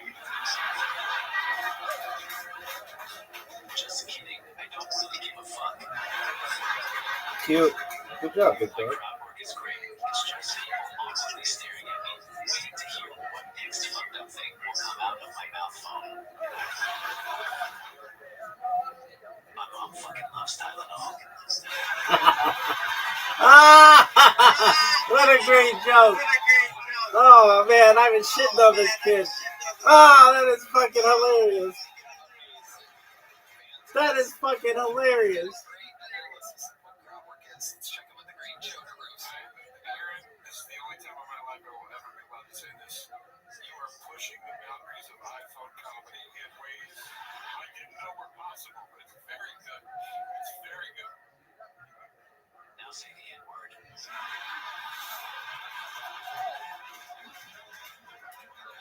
Aaron, it is incredible. That is amazing. Aaron's been thriving. He's doing comedy all the time, selling tickets. He's on the road. This is got a whole new swag to it as well. Like, it's all you got a sleeve on your arm, you got a nice watch on, you got a gold necklace on. What's happening with you? Are you clean now? He's been on the road with Steve. Yeah, he's been opening for Steve. I suck your cock. Wow. I think he was expecting me to ask a question. He had that question up already. It is amazing. You've been on the road with Steve-O continuously. I mean, every day it seems. Steve-O has an incredible work ethic. And he came back and teamed a giant gold chain, and it is incredible. Now he's going to respond. I got to tattoo Steve-O's assistant on tour. They duct taped a tattoo gun to my claw, and I went to town. Oh my God. You Let's did go it with there. that hand?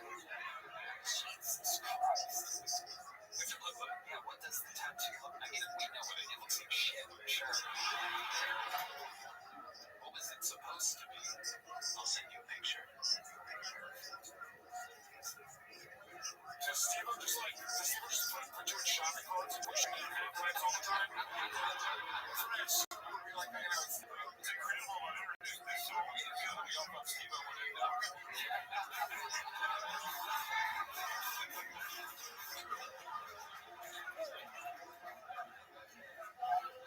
were traveling in his RV, and we can't use the bathroom at the end. I had the brilliant idea of getting Indian food at 11 at night. Oh, shit, so we had to use the bushes. I can't squat, so Steve had to hold me up while I took a shit in the bush. Oh, my God. It sounds like you got some true story. Yeah, we believe it. We definitely believe it. It's easy to believe Steve-O's stories. We love Steve-O's been on the show numerous times, and you guys are just a perfect match for each other. It seems like you guys really have fun. Your service dogs get along with each other. It's a match made in heaven. It is incredible. We have something we really want to fucking say to this shit. Look at this motherfucker type. Looks like he's getting in the last second bets before a UFC fight. Real fucking degenerate. DraftKings. By the way, DraftKings used to go to their built up. Wait, what? No. Clear. Oh, clear. Oh, weird. I don't think we were supposed to hear that. My fucking dog sleeps in his bed. Not with me. Wow. Your dog knows about those residual checks that he's getting. 7.5 jackass movies. I put him down yesterday. Perfect. Amazing. Anything else crazy we should know about Aaron? What else is going on? I got a full back tattoo like an hour ago in a hotel by some big Mexican guy. No, you kidding? Really? No fucking way. This guy's living a wild life right now. I see the tattoo tape. Drum roll, please. There it is. Oh my God! I really did. What up, big dog? Aaron has 5 times as good of a body as that model. With those nipples. You could be a model in Miami, Aaron. That is an incredible observation. Oh shit, I want to see on this next part of it. Oh yeah, there it is. Service dog Joe DeRosa.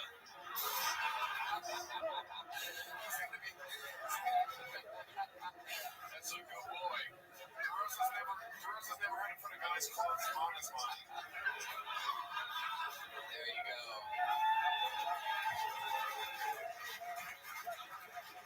Amazing.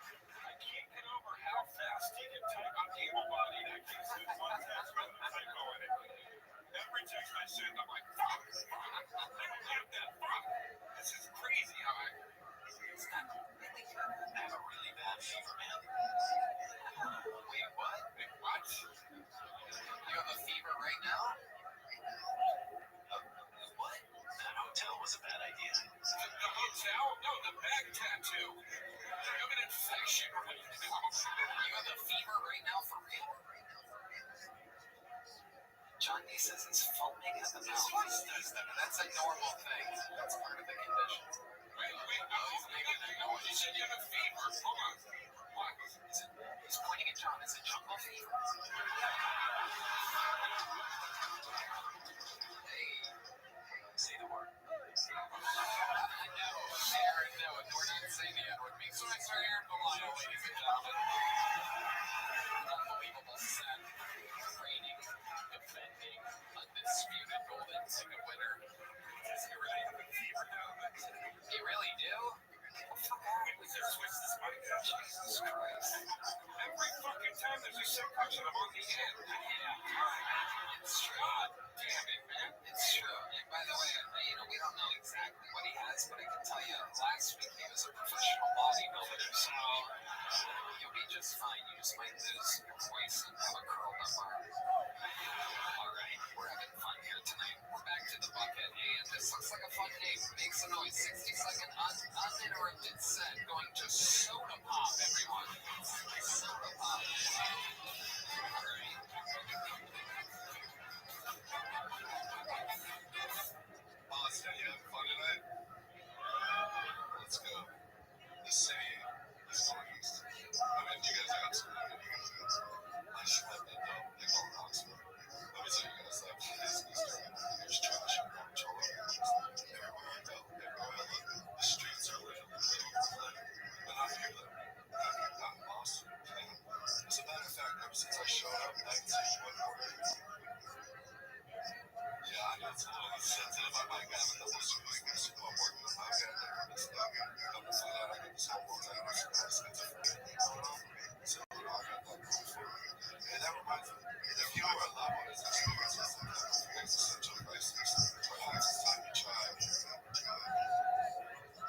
switch on that monitor.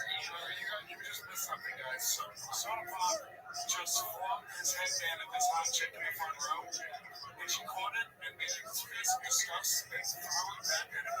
Wow. That is incredible.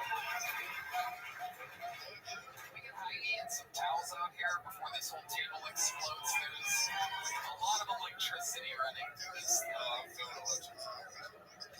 No, Soda Pop, you suck, Soda Pop. Let me just tell you. I'm just going to wait until the cleaning was over, but I'll tell you, since you wanted to jump on and say you had an electric set, that was crazy bad. And you went through it like you rehearsed in a specific way.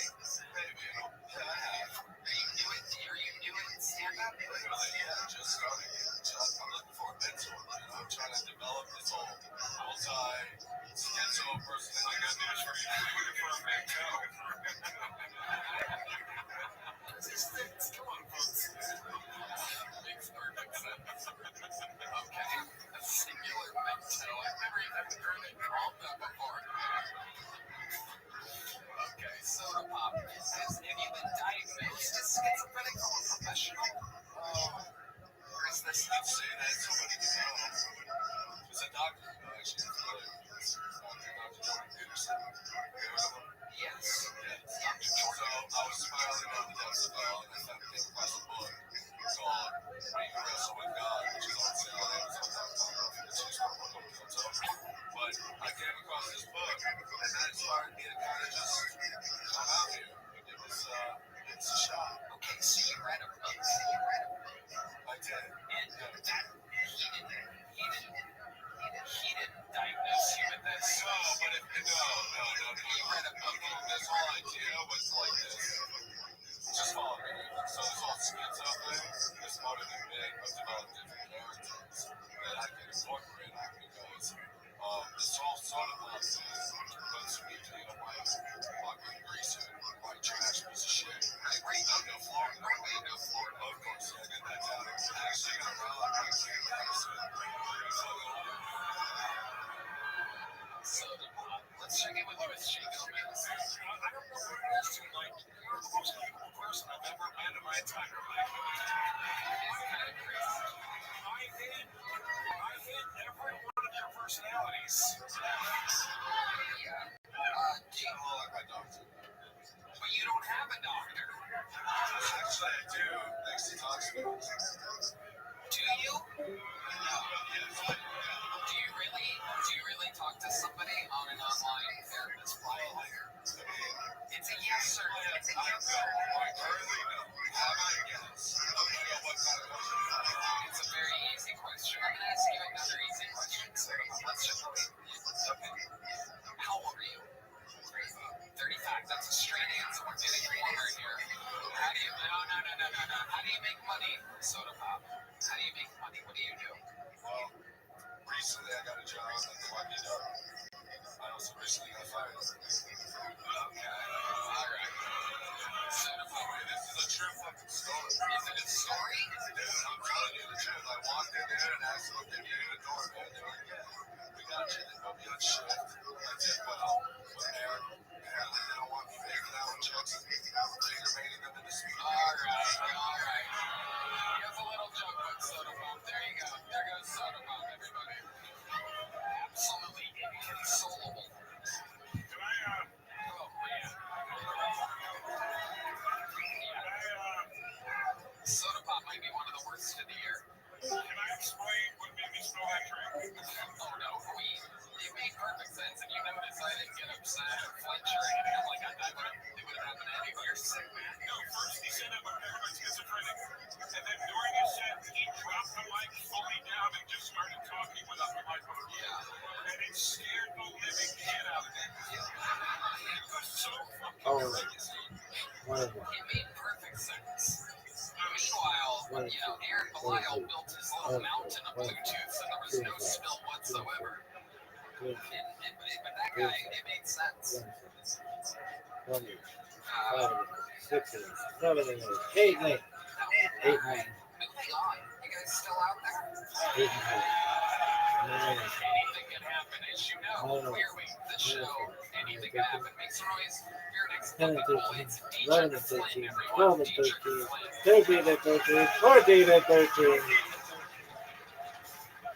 What you know about being able to beat the last level of Sonic the Hedgehog while you a kid, but they come repo the TV while you playing it? Yo, how are you? Cause your friend's mama stopped having sex with the nigga from Renaissance. Yo.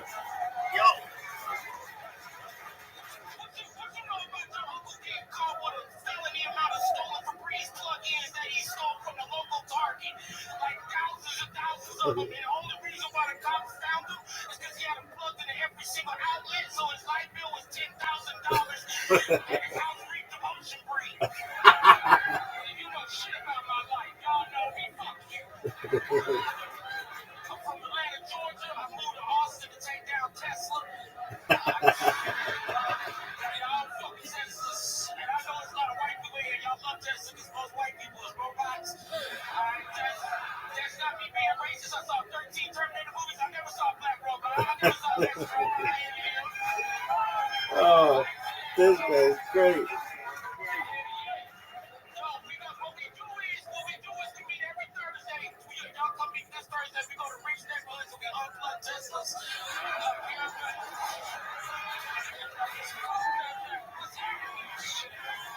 Right, hold on, hold on. 1 and 2, 2 and 3, 2 and 3, 2 and 4, 3 and 4, 3 and 5, 3 and 6, 3 and 7, 4 and 7, 4 and 8, 4 and 9, 4 and 7, 5 and 10, 5 and 11, 5 and 12, 6 and 12, 7 and 12, 7 and 15, 7 and 14, 8 and 14, 8 and 15, 8 and 16, 8 and 17. Oh, oh, dear. 1 and 2. 1 and 3. 2 and 3. 1, 2, 3. 3, 4. 4, 4. 4, 5.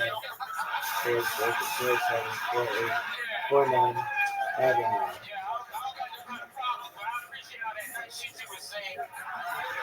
It doesn't show anymore.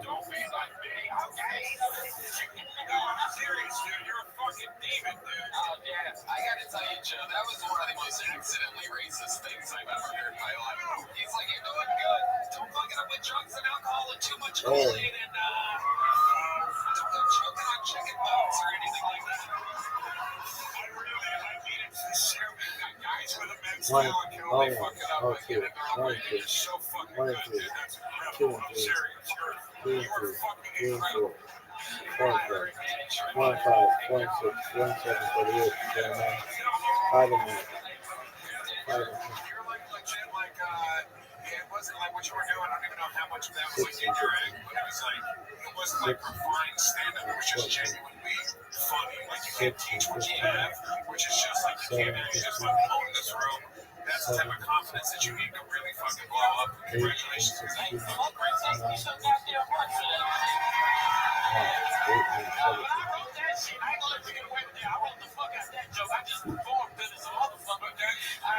I work hard.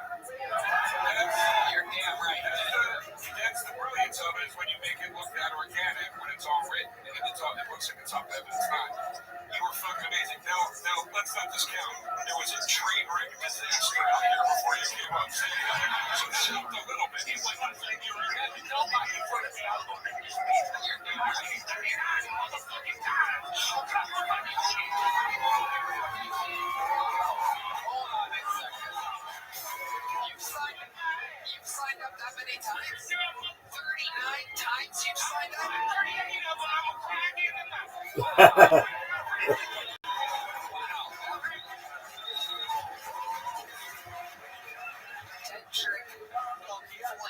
This is absolutely incredible. So what have you been doing with your life up until this point? Goddamn, I've fucking been cool as fuck to bust my ass. Yeah. I moved here because I wanted to come do this shit. So I wanted to get the pop from this.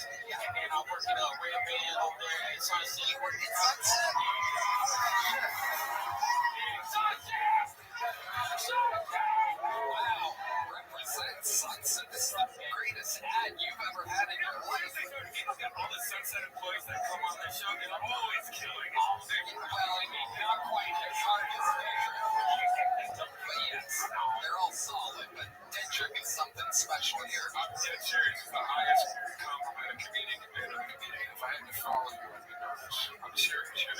It's true. It's true. Joe would almost be nervous if you were following him.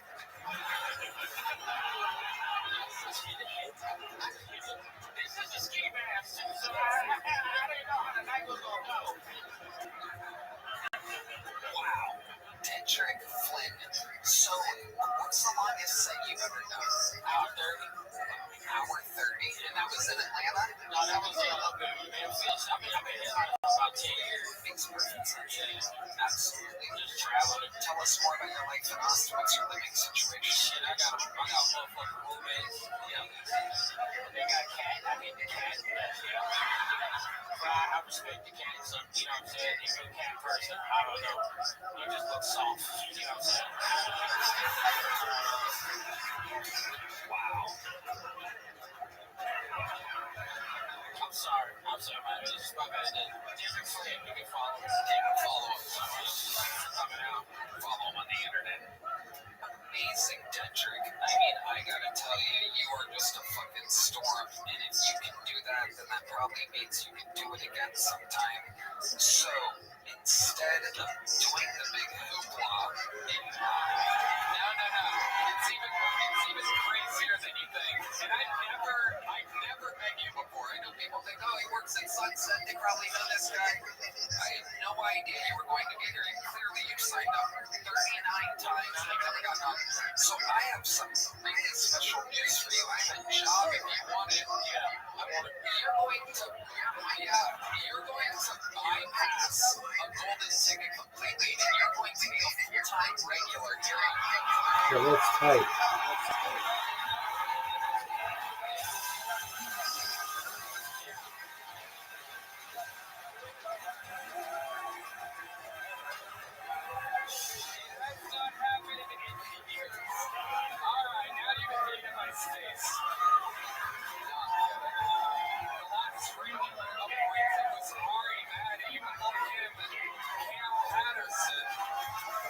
So literally, you can do a set every single week if you want to. I want to. We just lost our resident black to SNL, so you know. My cousin. Yeah. Can't find out my cousin free. I know. I get it. Y'all are cousins, and now you're part of the Kill Tony family, so we're all ladies and gentlemen, from Atlanta, Georgia. The secret show. Wow. One more time for Dietrich Flynn, ladies and gentlemen. You're here. 39 times. Wow. Months and months and months of signing up. And now you're here. You saw it live. A brand new regular. Bigger than a golden ticket. It's been years since we've done that. We'll see. Hopefully he stays away from the drugs and alcohol. Alright. Clearly anything can happen here. You've seen the lowest lows and the highest highs possible. Insolence for your next bucket full. It's Alessio Esposito.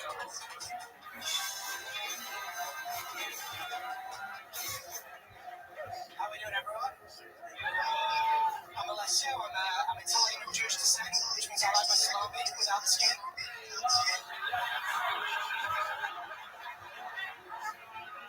Also means that while half my family behind me were able to do, the other half was seeking.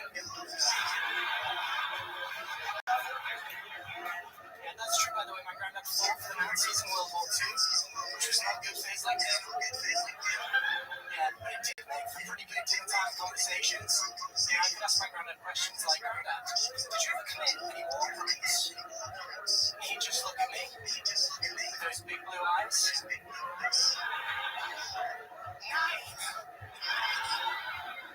was like, is that no or the number? Because it makes a big difference. But you know, I never believed him. Grand said he was a gaslighter.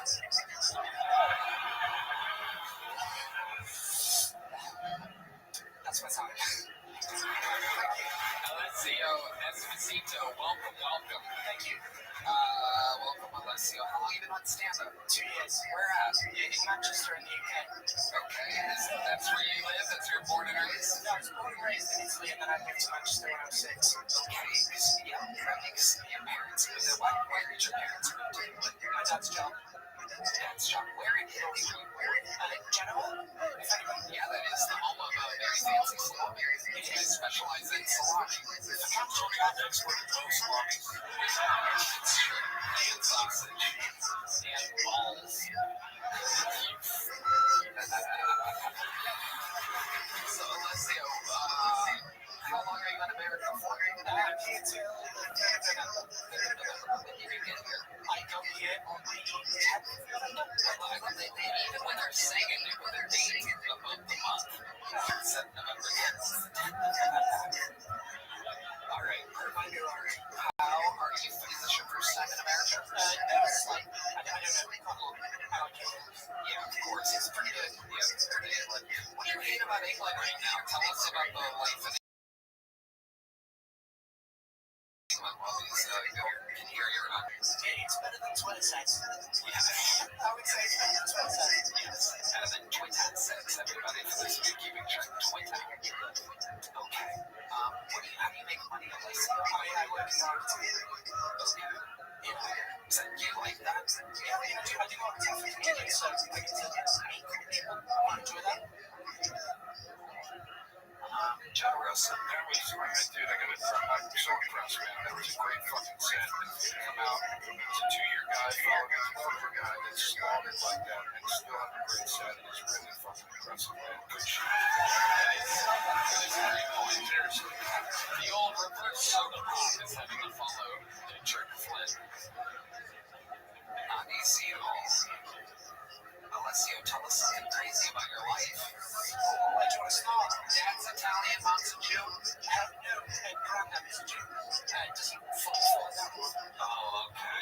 So you just say Jew so that it increases your chances of making it in the Jew business. Very smart, very smart.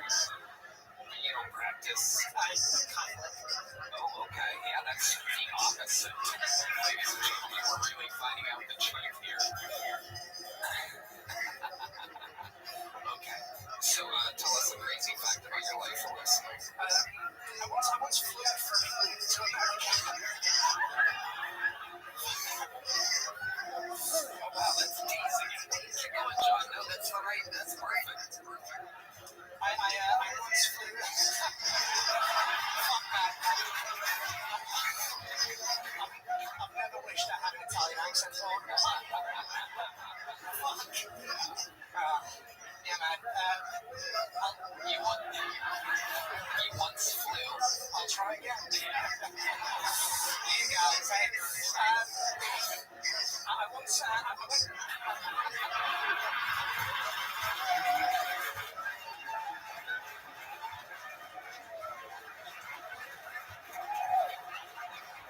These guys are good. I once. It's a talented team around me here. You once flew. To America. I'm skipping that part. I once flew over to. Fuck, I started it again. I once flew over to America to try and sleep with someone. After I met them once on spring break. Wow. Yeah, it was a bad choice. Financially, Okay, so hold on. Let's get this right. You're talking to the person online, right? No, I met her in Cancun. I came to your spring break because I finished the holidays. Okay. Yeah. And we had a great time. We were looking for kind of, had the fun I was looking for. You never got to Manchester or England? No. I did not. And so she was like, oh, this is like my husband. And I was like, fuck it, I've got 300 pounds left. Wow, 300 pounds is a big bitch. Yeah. Wow, to get on a flight for 300 pounds, Jesus Christ. First to America, just only $1.75. Okay, so you met her in Cancun, meeting. What was the deal? So I came out here. We had a big night out, and I woke up in the morning. Hold on 1 second. Where was the big night out at? In Michigan.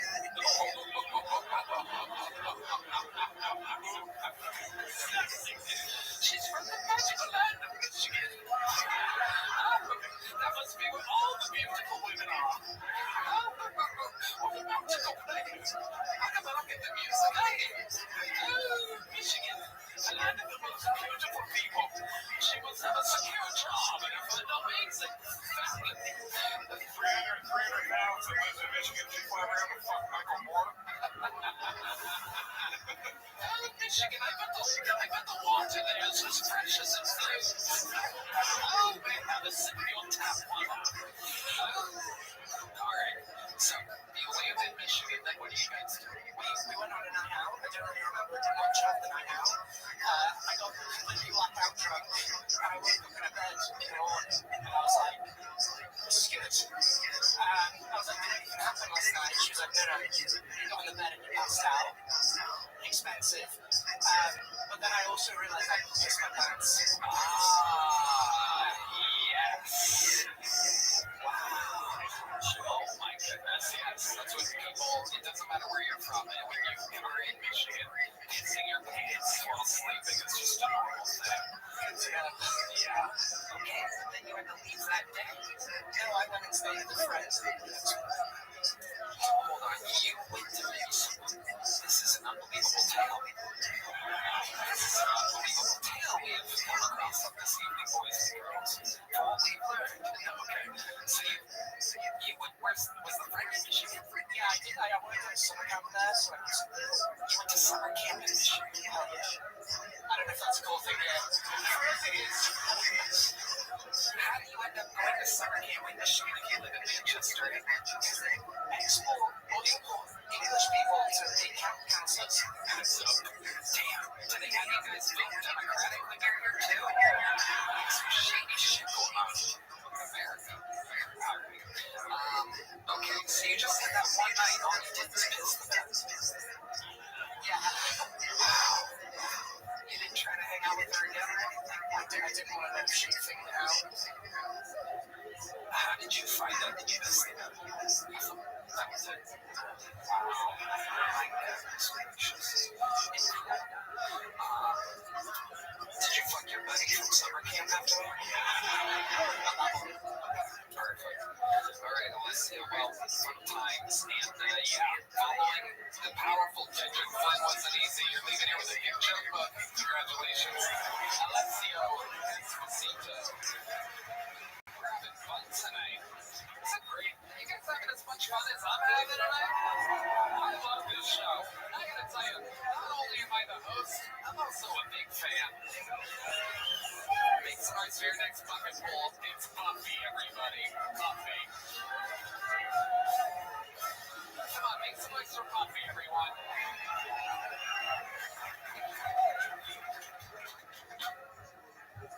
I was on one of those family tree websites the other day, and I discovered that I have at least 3 generations of pedophiles in my family. You can find us on Ancestry.com. Some families came over on the Mayflower, we came over on the Deflower.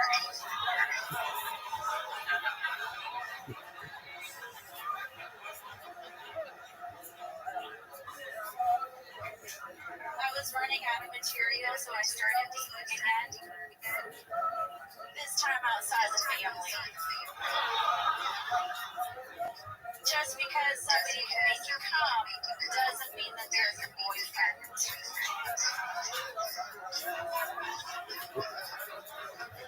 They could be your grandpa.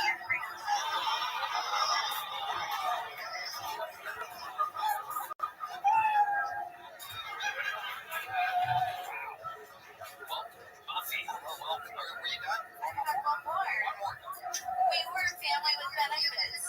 Instead of dental and vision, we had oral and anal. Wow, it just gets darker and darker. The comedy stylings of Buffy. Darkness served with a smile. Hi, Buffy. Welcome. It's your first time here, right? It is. Okay, hell yeah. Let's jump right in. Louis J. Gomez. You look like a hot rose.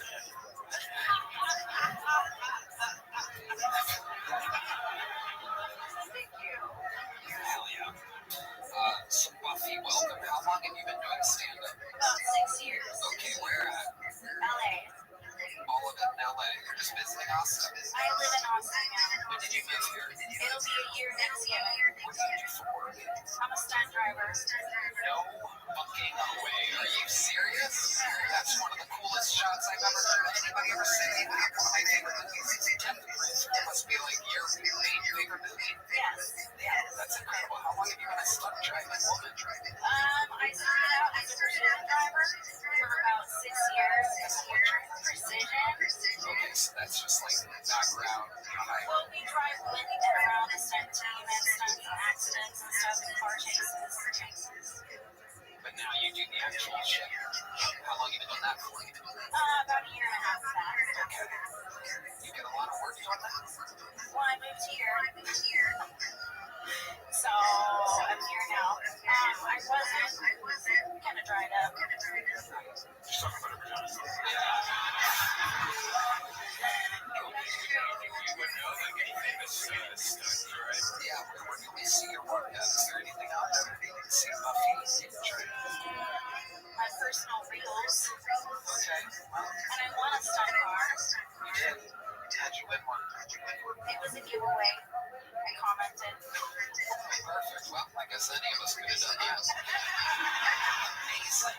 So, Buffy, what made you start stand-up 6 years ago? Robin Williams. I felt like he helped to raise our consciousness with laughter, and I got to do that. It's an adorable answer. Amazing. Do you have a family or anything? What's your story? I mean, other than the family that clearly fucking gave you all your material. Do you have kids or anything? No, just 2 dogs. Okay. And they came with you to Austin. Yeah, what's your love life? I want to date. I'm trying. What? Everyone's trying to hook up. Maybe they're doing single guitarist here. What do you have a title? I did like a lot of situationships in LA. A lot of them fooled me. So I hung up my real hat like 2 years ago, and I came to seriously date men in Texas and do that. Okay, I don't know where, but not here in Austin. You hung up your whole head when you were 50 years old. That's me. By the way, something in New York Dance was important. I used to fuck like crazy, but not anymore. Oh, sweet. That's fun. Can you tell us about one, perhaps? You've seen the show, right? You know how wild the interview portion is, right? Okay, perfect. Can you tell us about a crazy sexual experience in your life in Los Angeles? I mean, you're out there driving stunt cars, wearing the whole hat. Okay. It's fun. It's my favorite story. Let's do it. I was with 4 guy friends. Alright, man, I want you to tell this story a little bit slower. It's currently wearing a coat.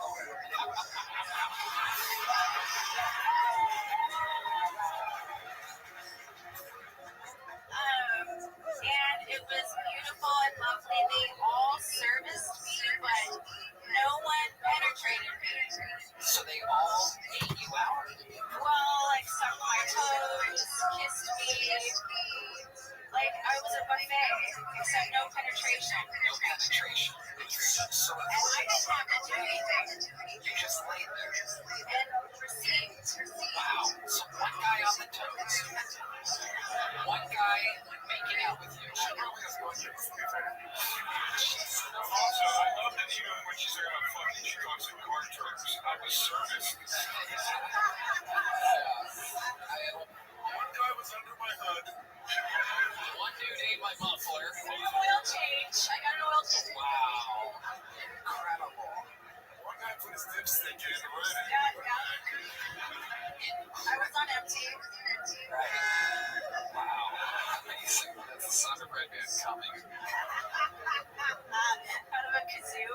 So why do you think none of the 4 penetrated you? That's the part I don't understand. That's like going to 4 guys going to a Chinese restaurant just eating appetizers. No entrees. No one wanted to come pound your chicken dick in this analogy. They were Canadian. Oh, now it makes sense. What are their names? Wow. We know them? Canadian. They were not Canadians.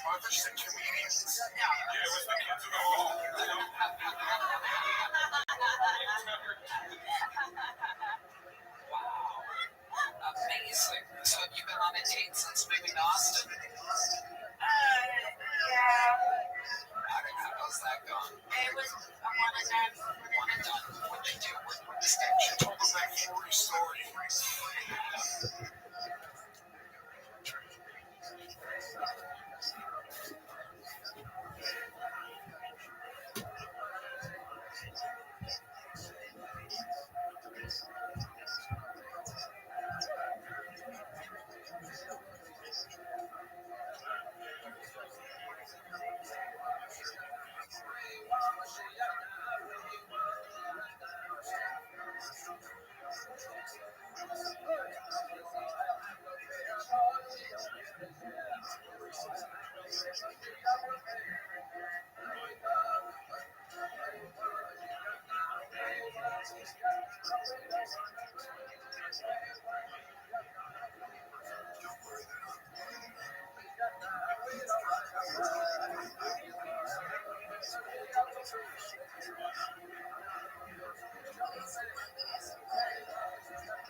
Spanish. Let me ask you this. Have you ever been with a young Latino man being speakers? You like them? Like 6 years ago, I had a 21-year-old boyfriend. Wow. Okay, what went wrong that he was Latino? You have a 21-year-old boyfriend when you were 47 years old? I was 33. Okay, yeah, he's kidding. I know, it's okay. It's a real You want to try mine? Whoa. Yes, I'll fuck you. Try is not a great word anyway. What a friction fuck me. It was intentional. Amazing. So, but the dry run was Yeah, my age. Yeah, you're killing it. You're owning it, Buffy. You're doing a good job. Doing great. Tell us one more crazy thing about your life, Buffy, before we let you out. Fun fact about Buffy. I used to be an erotic poet. What does that mean exactly? Does that go along with music, or is that just acapella? I wrote erotica poetry and I put it on top of beats. Okay, what exactly is the beat that you remember that you can do erotic poetry to? Well, like your stupid sticks that you had before. It turns out they were perfect for this exact moment. It's got little vibrators with them. And here we go. A 1, 2, It was MySpace. spotlight in 3, 2, 1, and erotic poetry starts now. Oh, I didn't even mean to do that. One of my songs was called Tongue Fuck. Here we go with our reenactment of Tongue Fuck, ladies and gentlemen. This is Buffy, everybody. This guy's gotta go jerk off real quick. It was MySpace. I don't remember my own lyrics, Tony. Oh, okay. That's alright. Give her our phone, someone said. Alright, Buffy, well. That's the thing, like, you can't do that. It has to be like a comedic effect to it. You can't just, like, literally ask somebody if they like anal. They have to say it in a joking way or something. Do you like anal? See, that's how you do it. Alright. One was like tongue fuck me as if it were your dick. Wow. That was one of them. alright. This is some heady stuff. Joe DeRosa gave up snow skiing a few years ago, so. Buffy, fun times. I like your style. You're different. You're cool. You fit in. Welcome to the show. Here's a big joke, folks. Ready? Yeah. Ooh, it's your style. Catches it with her face. And a smile. Buffy. All right. Let's do one last bucket pull, huh? You guys having fun out there? Goes Buffy, everybody. All right, your final bucket pull of the night goes by the name of Andrew Hack, perhaps, double A. Make some noise for Andrew Hack, everybody. It's an honor to be in the show. However, I'm a little sad. A couple years ago, we lost my favorite comic, he was a legend. So I thought I would do an impression of him. When I was only a Jewish boy, my mother always told me to eat my fruits and vegetables, but I don't think she had in mind I swore to be disgusting, filthy, grease-up with Tony Hinchcliffe and Fiona Collins. I've never seen this many black men on a stage since Tony Hinchcliffe tried to buy slaves. And look at this beautiful audience. I haven't seen this many pieces of garbage since Tony Hinchcliffe and I took a trip to Puerto Rico. Very good.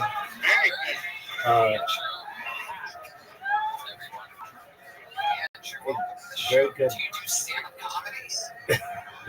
Very good impression. Do you just do impressions of other comedians? I've been doing stand-ups. The first time I did it was 18, I'm 30. I've been hitting it real hard since I've been in town, so like 5-6 years. Okay, we have no idea what your stand-up's like after doing an experiment like that. That was good. You have another minute you want to do, maybe? All right, here you go. No, I it's not up to them. Now that you've said that, I don't want to give it to you. How long you been on stand-up? What's the math on that? 18 and what? You did it? Is that 12 years? Perfect. Where at? New York State, Chicago, and here. Wow. New York State. Hey, what? Why do you say New York State? Rochester, Buffalo. Never performed this city. Okay. Wow, never. Why would you in your hot spots like Rochester, Buffalo? I mean, zero in the Manhattan where all stars are one. Do you live here now? Yes, sir. 5 years. He's almost 6 years. Wow, it's been there a while. What made you move out since 6 years before everyone else? Okay. It's slightly before COVID. You got it. That makes sense. All right. It's literally 2 years before COVID. Yeah. That's about a year before. I'm doing the math now. You do it again? No, I guess 5 years. 5 years. Oh, okay. That's right, Joe. Do you always do the Gilbert Gottfried impression, or did you just do that for fun? That's the one I'm best at. You know what I'm saying? Do you do it in your regular stand-up? Yeah, we've all the impressions. How many do you do? A lot of impressions? What other impressions do you do? We gotta get out of here. We gotta get out of here. Okay, what other impressions? Do you do an impression from this century? What else do you got? Well, you guys got any immigrants here tonight? Yeah, I know there's somebody out there. Where are you from, sir? That joke's over the line. So are you? Yeah, all right. What else do you got? He guessed it. He knew it. Yeah, I couldn't keep He's right. I was trying to be like funny. It's an odd choice to only have material that works if you're on the show with your guys even doing the material. You didn't even join the roast. Can you talk like a fucking frog with a cock stuck in his throat?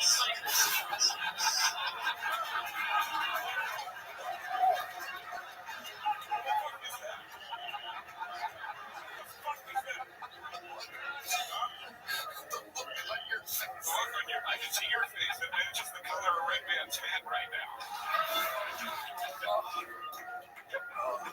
Did you say a frog With a cock stuck in his throat. Can you do that? Can you do one? You're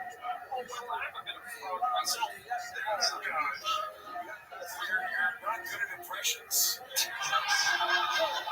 You like that one? No. Heard that. Did you like Gilbert Gottfried?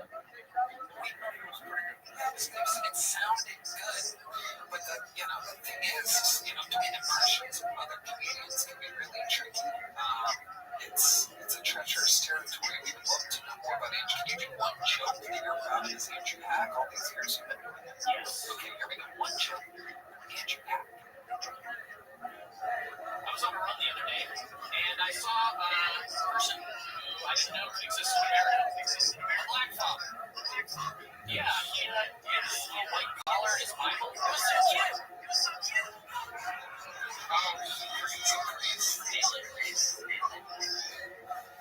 Can you do one last joke?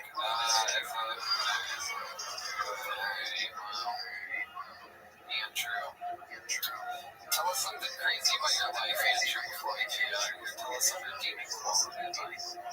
I'm a bartender for F1. I don't really care about the cars. They just kind of send me around. I make drinks for the do you do reports on YouTube about you do amusement work that's not good? I saw it. Happened to be built. So you work there literally at full time? Well, the other races, Vegas, Miami, Abu Dhabi, so it's like, oh, interesting. So you literally are a bartender for F1. Yes, sir. It's actually interesting. They don't get local talent. Sometimes, but then they seem to be. They take us a lot. Andrew, The try guy that got canceled at Full or whatever. I look like it. what guy? And Full the guy that cheated on his wife that has a whole cookbook and thing with his wife. It's like someone you knew personally. like Ned Fulmar. Thank you. Good night. Thank you. Good night. You look like my old neighbor, Travis Hillman. You son of a bitch. I don't care what you want here, but this is coming off. I agree. And just so you know, you get a monster coming out of nowhere. First ever appearance of a guy named Detrick Flint. Maybe we're kind of numb to it. It's on you. But keep signing up and come back in next time. Fucking do you. And come out for a Hinchcliffe. It was kind of horrid. Sign up again. There it is. Andrew Hass, ladies and gentlemen. Well, indeed, like I just mentioned, what an episode it's been. A lot to it, a lot going on,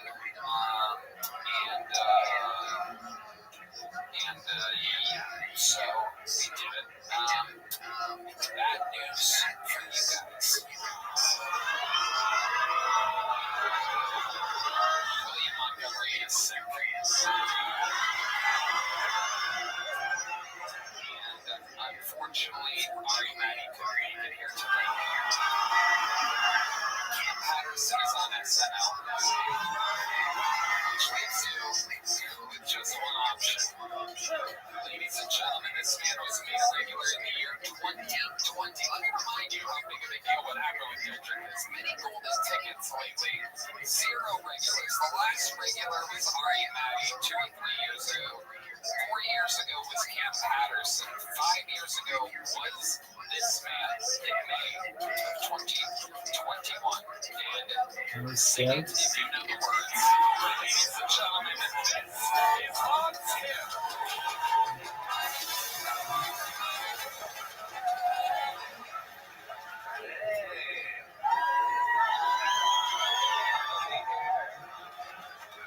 I am also a stunt driver. There's a stunt over there. Want to see my work on I-35?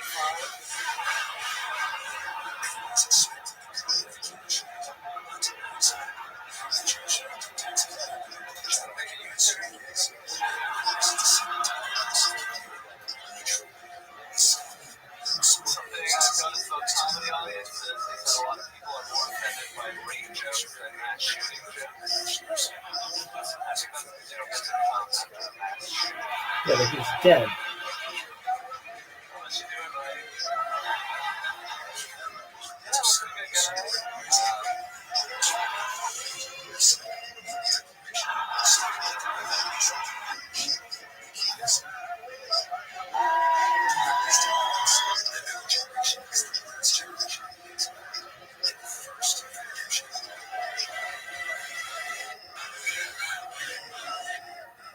I got that fucking song going, dog. Did the Rebbe have that fucking song going 24/7, 365 for fucking years? I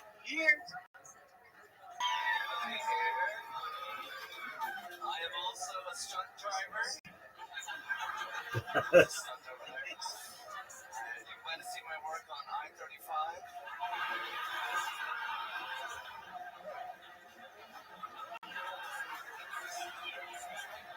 Trying to make a U-turn.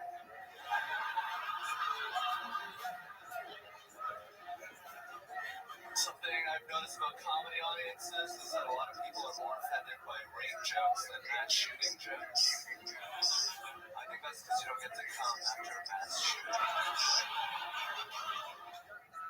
Is that a lot of... Trying to make a U-turn?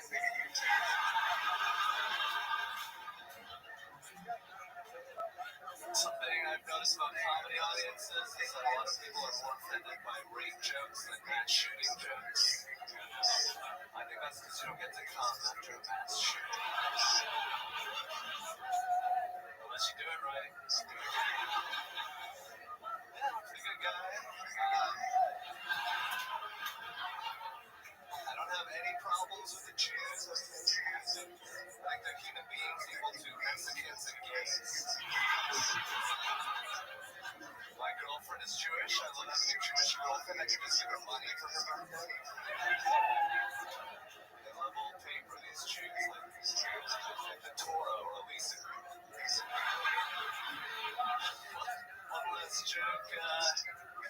think it's fucked up that somebody shot Charlie very quickly, just shoot a bunch of kids like a normal person. All right, thank you. All right. Ladies and gentlemen. Hey, Hans Kemp.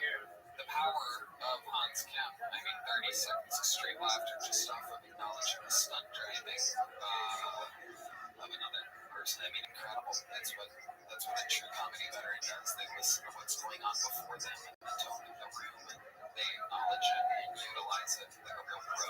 You just did. a woman driving. You better notice that. It's like imperative for your safety, not the swim drivers. This is what I love about you, Hans. You think out loud.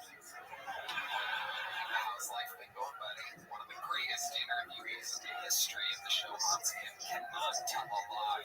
Very honest. Famously an oversharer in the interview portion of the show. So this is exciting. It's been a while since we've had you. It's very exciting. I've been doing great. I've been on the road with the Killers That Killed Tony tour. I'm already back. Yes. And, someone's an ex. Kim Condon, she's great now, but That's right. Those chicks represent Kim Condon is on some of those dates. It's been years. An awkward thing to bring up, but you just did it. Many years. You still have Rothschild in Puerto Rico. I guess, that's a Puerto Rican relationship, right? That's actually, Yeah, all the times in Puerto Rico when women should have stand, so. What else is going on? How's the road treating you, Hans? Where do you like to go? What's been happening? I was in Elkhart, Indiana, named after Joe Rogan's favorite food, so that was cool. All right. That was your opening joke there, I'm guessing. All right.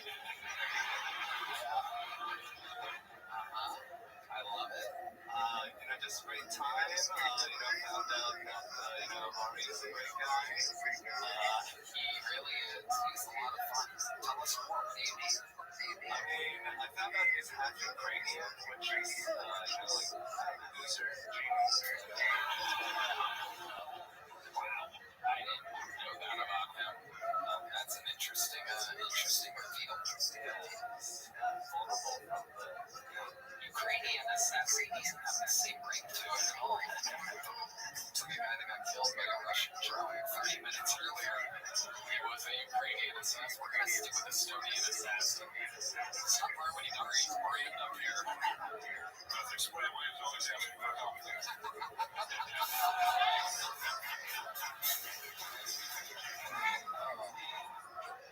There's an illegal poker room right next to my apartment.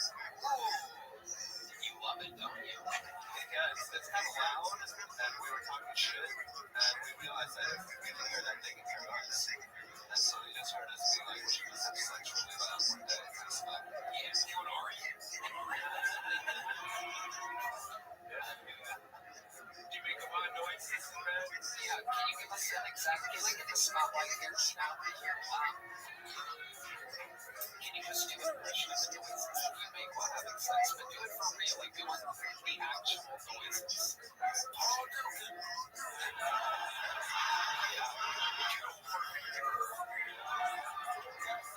Oh, yeah, baby.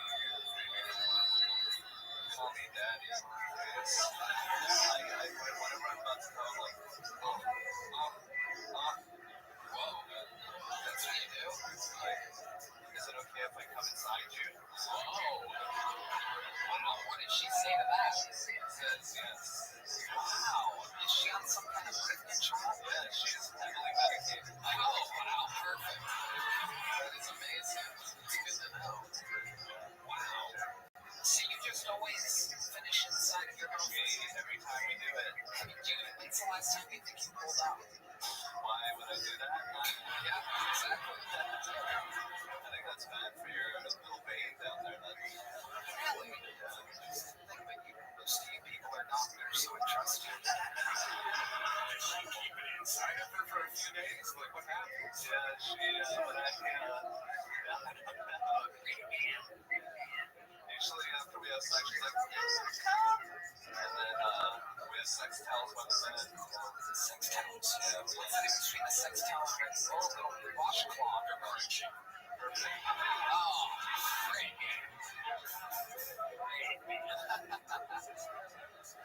Oh yeah, there's some love-making saxophone over there. All right, tell us more about your personal life. She called me watching TV while we were having sex. Oh my God, what was on the television? The show Sense8. Great show. Is that anime? No. What is that? What's that show? Real Americans swirling around. They're connected. They're like sensory connected. It's a great show. It's underrated. Only one season. Check it out on Netflix. Wow. But yeah, I was watching Sense8. Now it's like, hey, if you want to have sex, like watching TV, I might watch TV. So let me ask you this: is she on top of you on the TV and straight like over her shoulder, or are you in missionary? She was pegging. She was really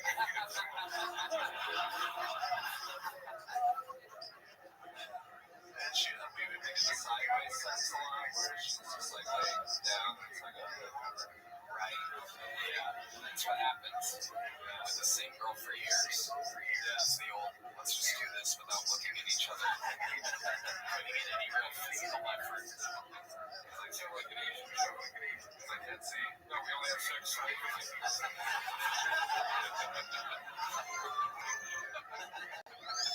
I want fucking sideways. Let me come inside you. Alright, what can I say that I haven't said 1,000 times before? Anything you want to promote or plug or anything? We have the regular show at the Vulcan every Tuesday with Howard and Maddie. Yes. By the way, every time you're on the show, you're constantly killing. Like, you are really one of the best regulars we've ever had. It really is true. There's just a difference between the regulars and other people. And tonight another one was born. Did you get to see the debut set of Dedrick Flynn? Dedrick. Yeah. Give it to him. Yeah. You guys are family now. You lived him a long time, okay? Okay, yes, sir. There he goes, Green Hunt's Kim, ladies and gentlemen, and we did it again. This episode brought to you by Prize Fix, Quote, and Shopify. The drawing for Brian G. Belt is in, and it is incredible. Joe DeRosa and Luis J. Gomez, everybody. JoeDeRosa.com for tickets to his tour, his special. I Never Promised You a Rose Garden is on YouTube, and Joe DeRosa Comedy on YouTube, and Luis J. Gomez Comedy on YouTube. You can find his new special, You're Making This Worse. Also the founder of the Legion of Skanks podcast, and the founder of Gas Digital, an entire podcast enterprise. Luis J. Gomez, ladies and gentlemen, and Joe DeRosa. What an episode it was. Brian J. Belt strong as in. Let's see what Chris Rogers drew over there. Oh, Martin Phillips. All right. Fuck yeah. How about one more time for the best damn man in all of the land? Carrying us through a very fun episode. Everyone kind of got a laugh tonight. We had fun with everybody tonight. Right, man? I just want to thank you two for many, many years. You have made so many careers and gotten so many people out. You guys are the fucking shit. I love you. Thank you for being here for the first time ever. And we love you all. God bless this audience and God bless the United States of America. Thank you. Good night, everybody.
And then you remove me.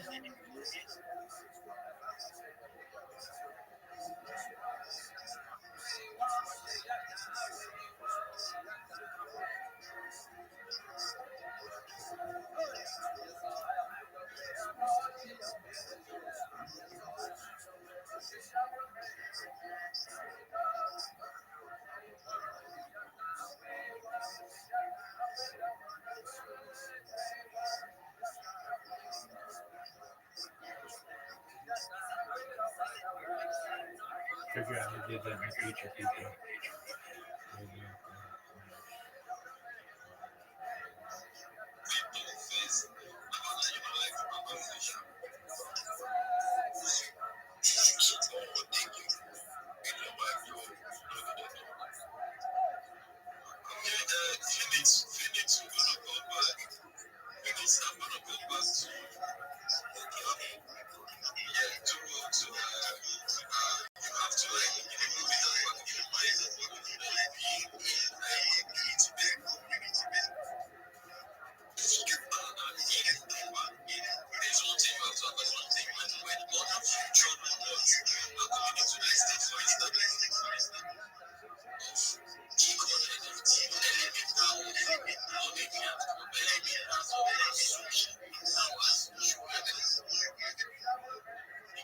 Like you see that in the particular like the soldiers, to profit like the left, at the end of the find out that this community kept us pretty big, and then we were more than that. Rewards that were coming to the holders of the NFT. Our PFP, you see that the PFP is matching itself like one after the other, one after the other.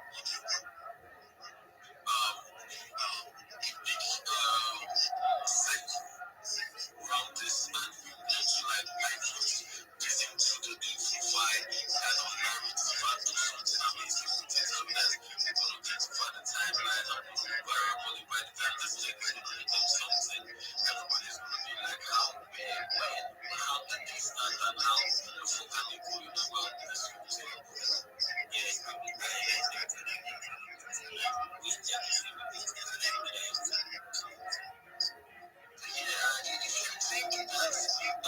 kind of EFP that will give it all the tools of NFT and all of that, if you like, you resonate with it. Yeah, you did. So you can go and buy one of this. You can go and buy one of NFT. We can as well have a conversation on the intro. All of this to like make sense. It makes sense. Okay, yeah,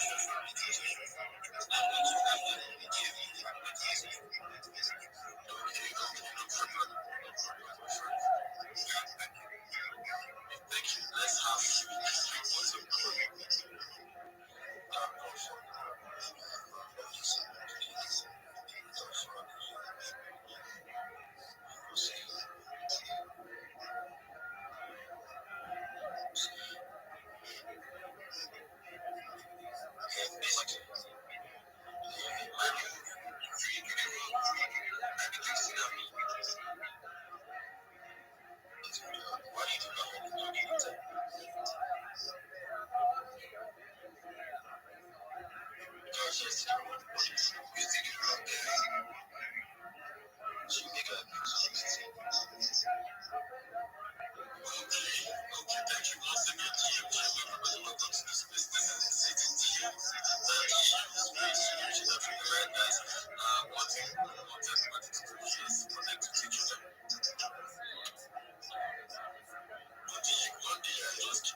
what's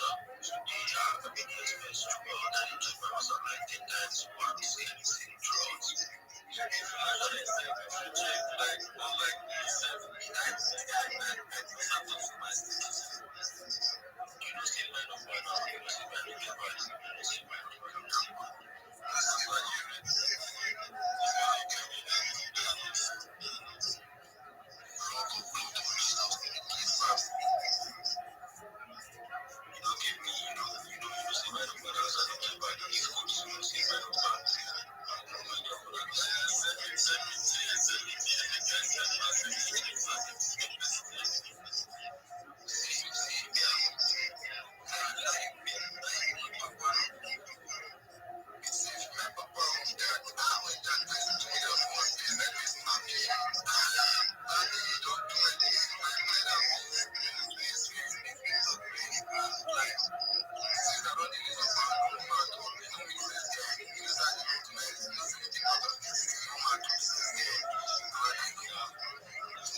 Right now,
Let's all come in and need a fucking kick in the ass. Come on, people. Why? They're just so fucking slow.